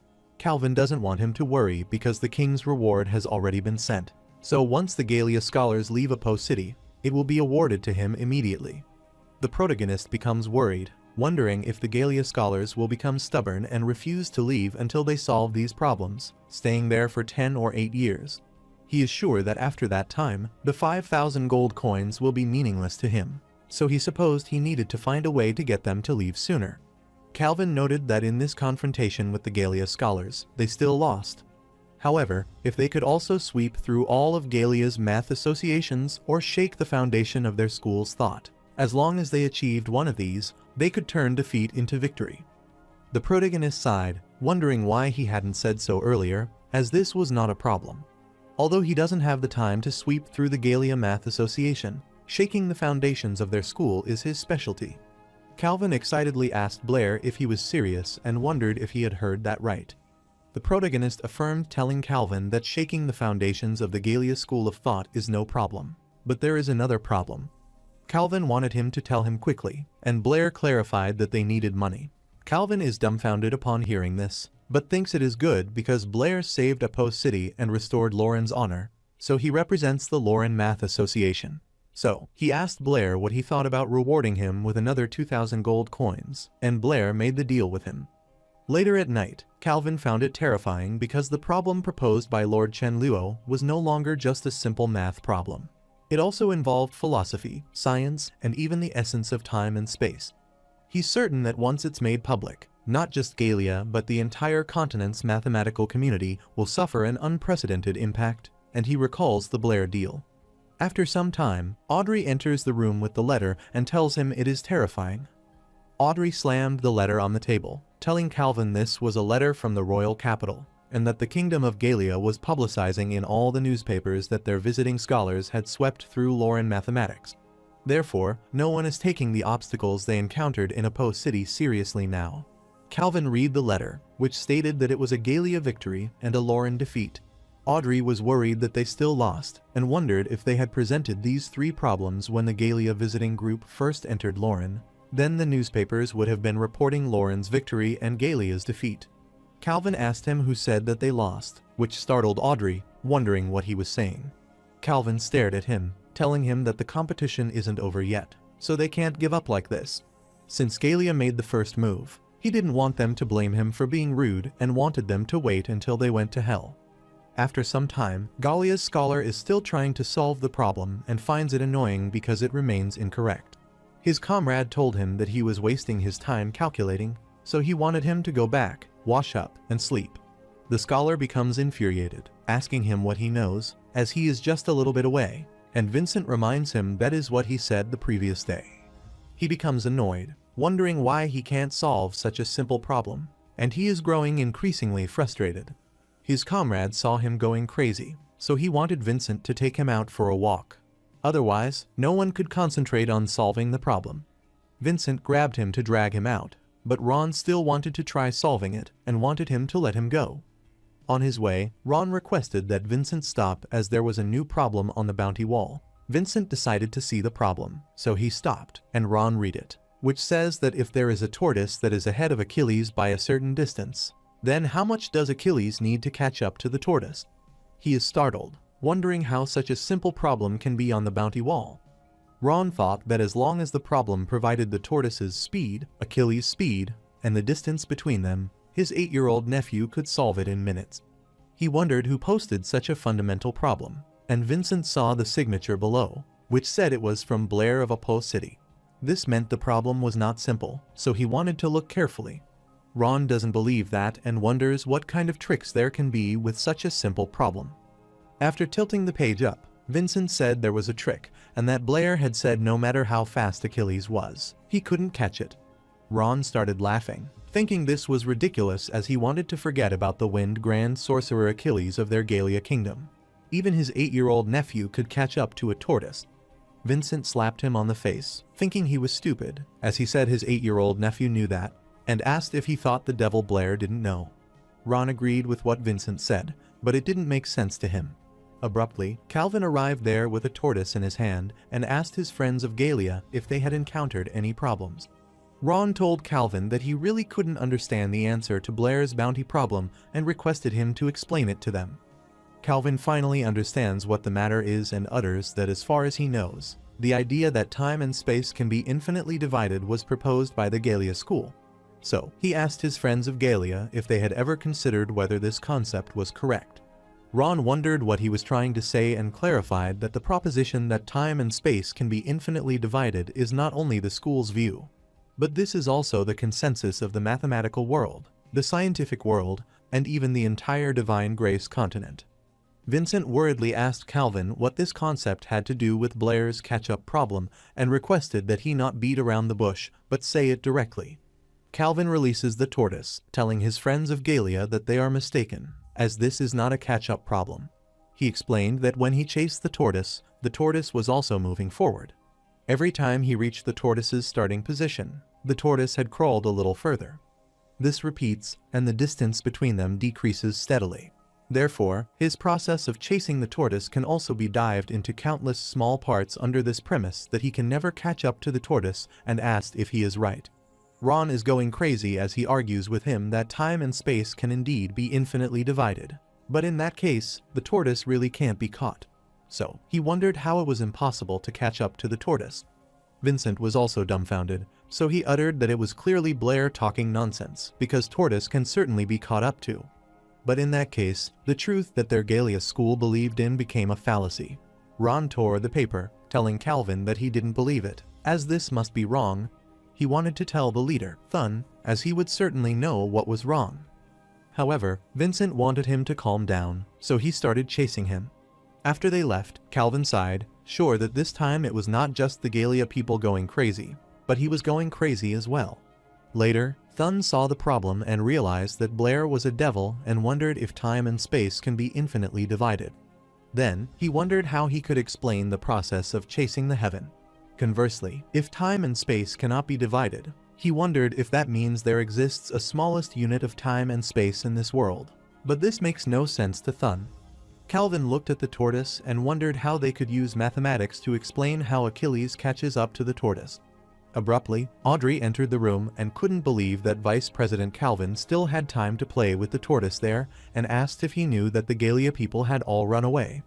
Calvin is sure that they have no way to solve the problem or explain the tortoise problem of whether they stay there, so if he were in their place, he would run away as well. Since the tortoise problem arose, the Galia scholars have had no way out, as they would only face more questions, and like them, they also can't solve this problem, except for one person, Blair. Audrey wondered what kind of attitude that was and uttered that the royal capital had already sent 3 letters asking about the tortoise problem. Since Calvin let the people of Gallia go, he wondered who would explain it to the king. Calvin stood and put his hand on Audrey's shoulder, uttering that if he wanted an explanation, he should prepare 7,000 gold coins and come with him immediately. Later, they arrived at the protagonist's residence along with 7,000 gold coins, which made his eyes sparkle with gluttony. Abruptly, Calvin accosted him, which brought Blair back to his senses, and he worriedly uttered that he wasn't paying attention just now, so he wanted to hear the explanation again. Calvin told him that he wanted to know what was going on with that tortoise problem. The protagonist knew that the difficulty of Zeno's paradox, also known as the tortoise problem, lies in the fact that it's not entirely a mathematical problem. Therefore, even if he could provide a mathematical solution, he wouldn't be able to clearly explain the essence of the issues as it involves the concept of limits. But he knew that explaining it from a physics perspective would require introducing quantum mechanics. However, the Divine Grace continent hasn't even established a system of classical mechanics yet. But rashly introducing concepts that are too advanced might drive people there crazy. Therefore, he told Calvin that he didn't know and was confident that even if he answered, Calvin wouldn't be able to understand it, and he might even go crazy, so it was better to say that he didn't know. Calvin requested that Lord Luo stop joking and said he was sure there was no way that he posed this problem without knowing how to solve it. The protagonist worriedly asked him what he called him and wanted him to be careful with his words. Calvin worriedly covered his mouth and assured him that he wouldn't say that again. He was willing to offer him more money and requested Blair to reconsider. The protagonist becomes voracious upon hearing about money, but soon he snaps out of it and can't believe that he almost got dragged down by him again. He tells him it's not about the money, but he doesn't know. Calvin became gloomy upon hearing this, so he decided to take his leave, as that was the case. Even more, money couldn't move Lord Luo, so it seemed like he wouldn't get the answer he wanted. He wondered how he would explain this to the royal capital. While he is leaving, Blair bids farewell to him, and Vice President Calvin asks him what his answer would be if he were to add another 5,000 gold coins. But the protagonist quickly closed the door and couldn't believe that he had almost been unable to resist, knowing he couldn't earn this money. He is confident that if he ignores the current level of understanding among scholars on the Divine Continent, forcing these advanced concepts on them will likely cause an even greater disaster, which prompts him to ponder. Abruptly, Miss Brittany accosted him and wanted him to come to her room, so he went in and asked what was the matter. Miss Brittany mentioned that she had an idea about the tortoise problem and noted that when the number of divisions approaches infinity, the last term is a very small number, so she wondered if they could consider it as 0. The protagonist realized that from the moment he released the tortoise from the Zeno paradox, some things had already spun out of his control. Therefore, he is sure that even if he doesn't do it himself, someone else will do it for him, just like Miss Brittany now, who is already delving into the concept of limits. Therefore, even without his presence, he is sure that the scholars of this world will eventually complete these theories and find their path, stepping into the temple of modern science. While he was pondering, Miss Brittany accosted him and uttered that she had already said so much, so she wondered if he was even listening. The protagonist worriedly replied that he was listening, so Miss Brittany horrifyingly asked him to explain the logic behind this step, which worried him. Abruptly, Isabella arrived there, asking Blair and Miss Brittany if they were home. The protagonist immediately rushes away, telling Isabella that they are home. Miss Brittany realized that he wanted to listen to her by the way he was running away. She wondered if it was because everything she said was too austere for him, and thought that might be right because Blair was so brilliant. So, he must have already thought of all this. She wondered what he was thinking about, and if he was thinking about Isabella, which made her wonder if he liked her. Isabella looked at the pile of money, asked Blair where it all came from, and wondered if he had robbed the Apo City vault. Blair clarified that this was the bounty that he earned over the winter break and asked why she was back, which startled her. While Miss Brittany is glad to see Isabella back and tells her that she thinks she has discovered a new number, while the protagonist coughed and uttered that since school started the following day, he didn't want to stay home on the last day of winter break and wanted to go shopping. He confidently stated that day that all of Miss Brittany and Isabella's expenses were on him. Isabella dragged Miss Brittany since this was a rare opportunity to spend Blair's money, so she wanted her to hurry before Blair changed his mind if they were late. Miss Brittany wanted her to wait as she hadn't finished calculating, and Blair requested them to wait for him. The following day, he went to see Isabella and asked what she needed and if there were more difficult problems that she could not solve. Isabella explained that it's not a difficult problem, but rather a preference form for graduation and advanced studies, so she doesn't know which of the 5 Royal Capital Academies to choose. The protagonist wondered what there was to be confused about, as she should just choose the academy she liked the most. He is certain that with her abilities, she will certainly be accepted regardless of which one she chooses. Isabella gets frustrated and grabs the document, thinking he is a dummy and wants him to forget it, as she wouldn't ask him. The protagonist asked if she called him there just to ask this and uttered that he can't make the decision for her advanced studies preference. Since he doesn't understand, Isabella decided to ask him straightforwardly that which academy he planned to go to after he graduate next year. The protagonist reminds him that he told her before that he is not going to any of them as he wants to stay at St. Donna's Academy. Isabella becomes infuriated and wants him to forget it as she sees that he only has Miss Brittany in his heart. She tells him to go away as she wants to be alone for a while. While leaving, the protagonist wonders what is going on as it is so strange and wonders if she is on her period again. Abruptly, Alice accosted him and uttered that she has something to tell him. She uttered that after she enrolled in the academy this time, she was going to the royal capital, so they might not see each other for a long time. But she wanted to wait for him in the royal capital when the time came so they could meet. Blair told her to wait as he is not going to the royal capital. He clarified that after graduating, he will stay in a post city and has already informed Principal Angus that he will be a teaching assistant at the academy after graduation. Alice is surprised to hear that and asked for confirmation in case she misheard that. What does he say? She worriedly told him that with his talent, no matter which academy in the royal capital he chose, he would have a bright future. She said that if he chose the Royal Capital Academy of Sciences, he could become a great scholar. If he chose the Royal Capital Magic Academy, he would become a great magician. Blair told his senior, Alice, that he appreciated her kindness, but he preferred a post city to the royal capital, a choice he had made after careful consideration. He prefers being with Miss Brittany more than a post city, so if she goes to the royal capital, then he will follow her without hesitation. Alice understood this, so she didn't want him to overthink it as she was asking. She suddenly remembered that she had something to do, so she wanted to leave first, but Blair stopped her and requested her to wait. The protagonist grabbed her hand, which makes Alice wonder if he figured it out.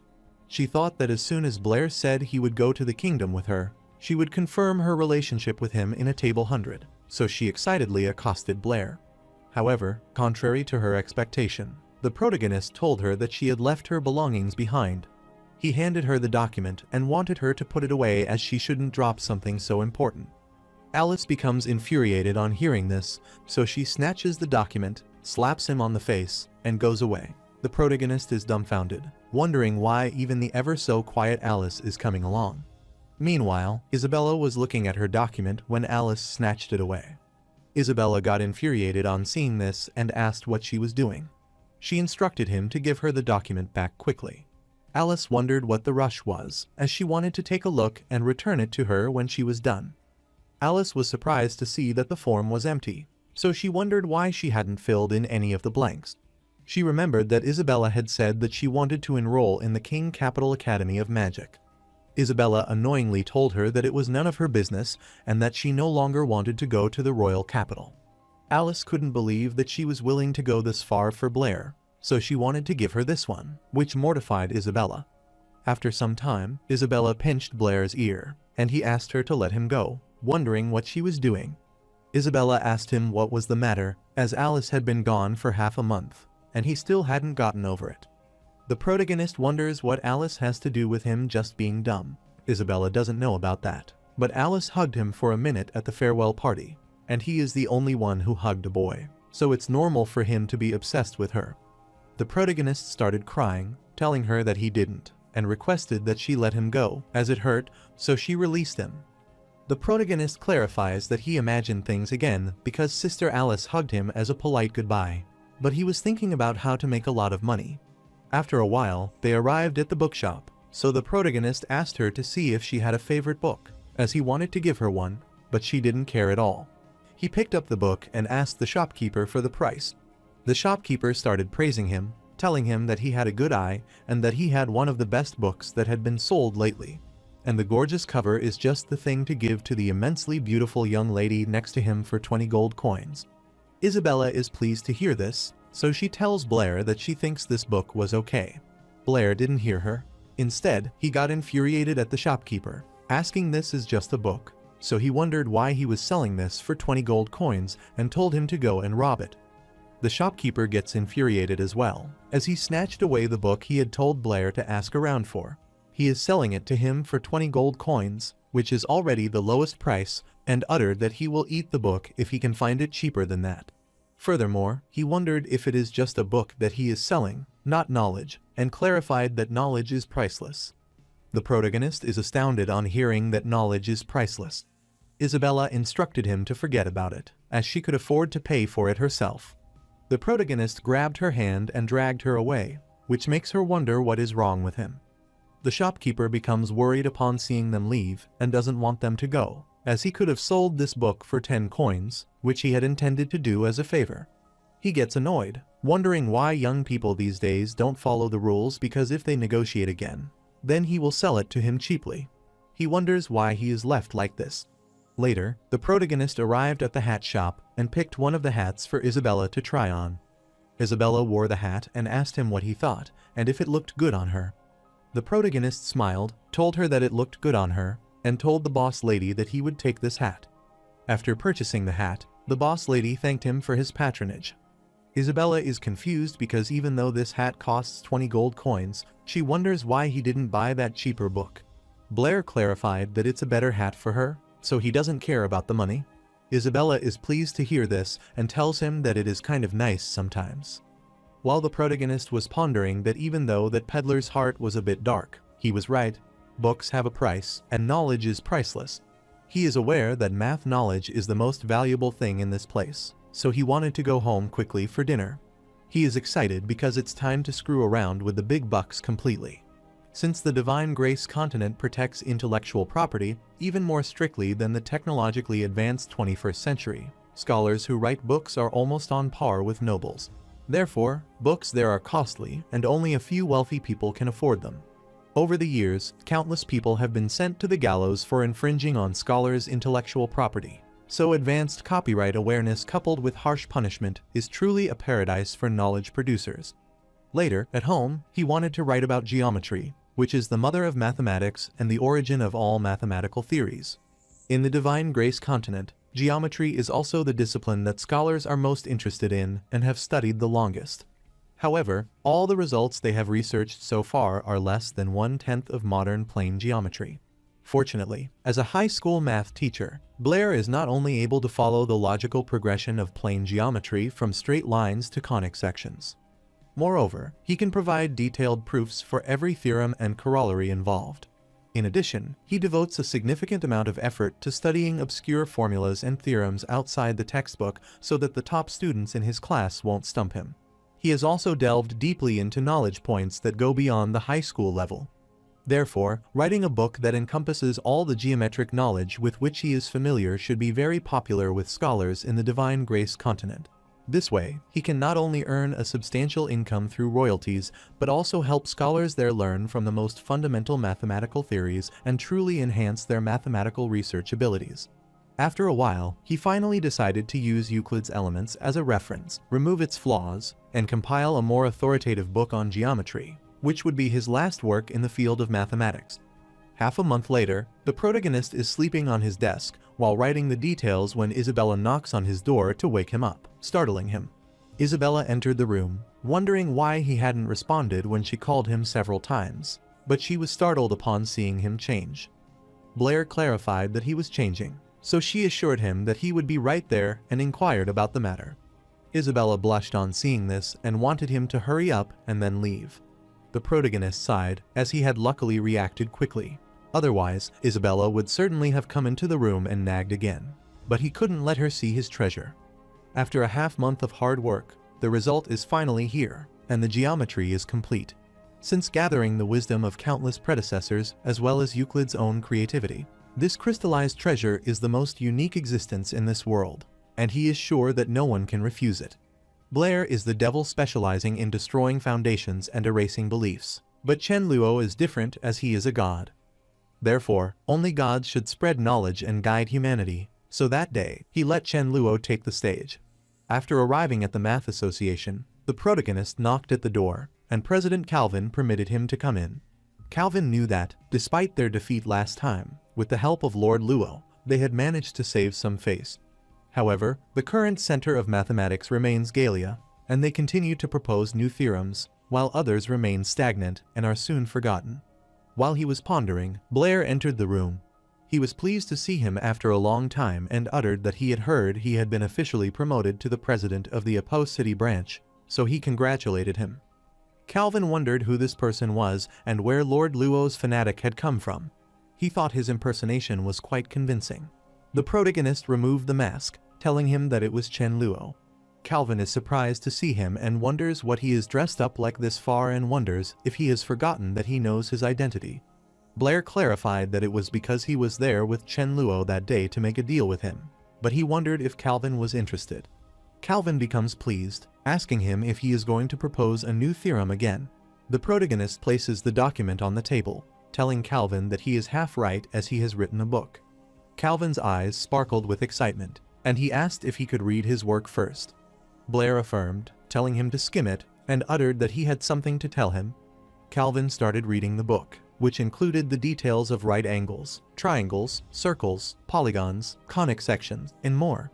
He realized that this book covered almost all the geometric problems studied by scholars in the mathematical world at that time. Furthermore, these theorems are all completely new theorems that he has never seen before. The protagonist realized that Calvin read quite fast and asked how this book was. Calvin read it and then knelt before Blair, telling him that he was his eternal god, which worried Blair. He happily grabbed Blair, telling him that this book was the path Lord Luo had paved for them to reach the summit of this high mountain of mathematics. He is sure that Lauren will become the world's top mathematical kingdom. He excitedly told him that this was a simple miracle book, so he thought that every scholar on the Divine Grace continent and everyone else should read it, as it was an amazing miracle. The protagonist becomes worried as he feels like Calvin is starting to view him as a person again. Since Calvin had read it, Blair wanted to get to the point, as he wanted the Math Association to publish the book Geometry for him. He asked Calvin what he thought would be a suitable price if it's printed. Calvin declared that the book was priceless, so he thought 10,000 gold coins wouldn't be too much and considered it should be 100,000 gold coins. The protagonist refused as he told Calvin that 10 gold coins were enough, which surprised Calvin. The protagonist asked if he thought he liked money that much and clarified that his purpose in writing this book was not to make money, but to let the light of mathematics shine on every corner of the Divine Grace continent so that everyone can appreciate the charm of mathematics. He is sure that if it's priced at 100,000 gold coins as Calvin suggested, then the people couldn't afford it. So, he is sure that there is no way that the light of mathematics blesses everyone.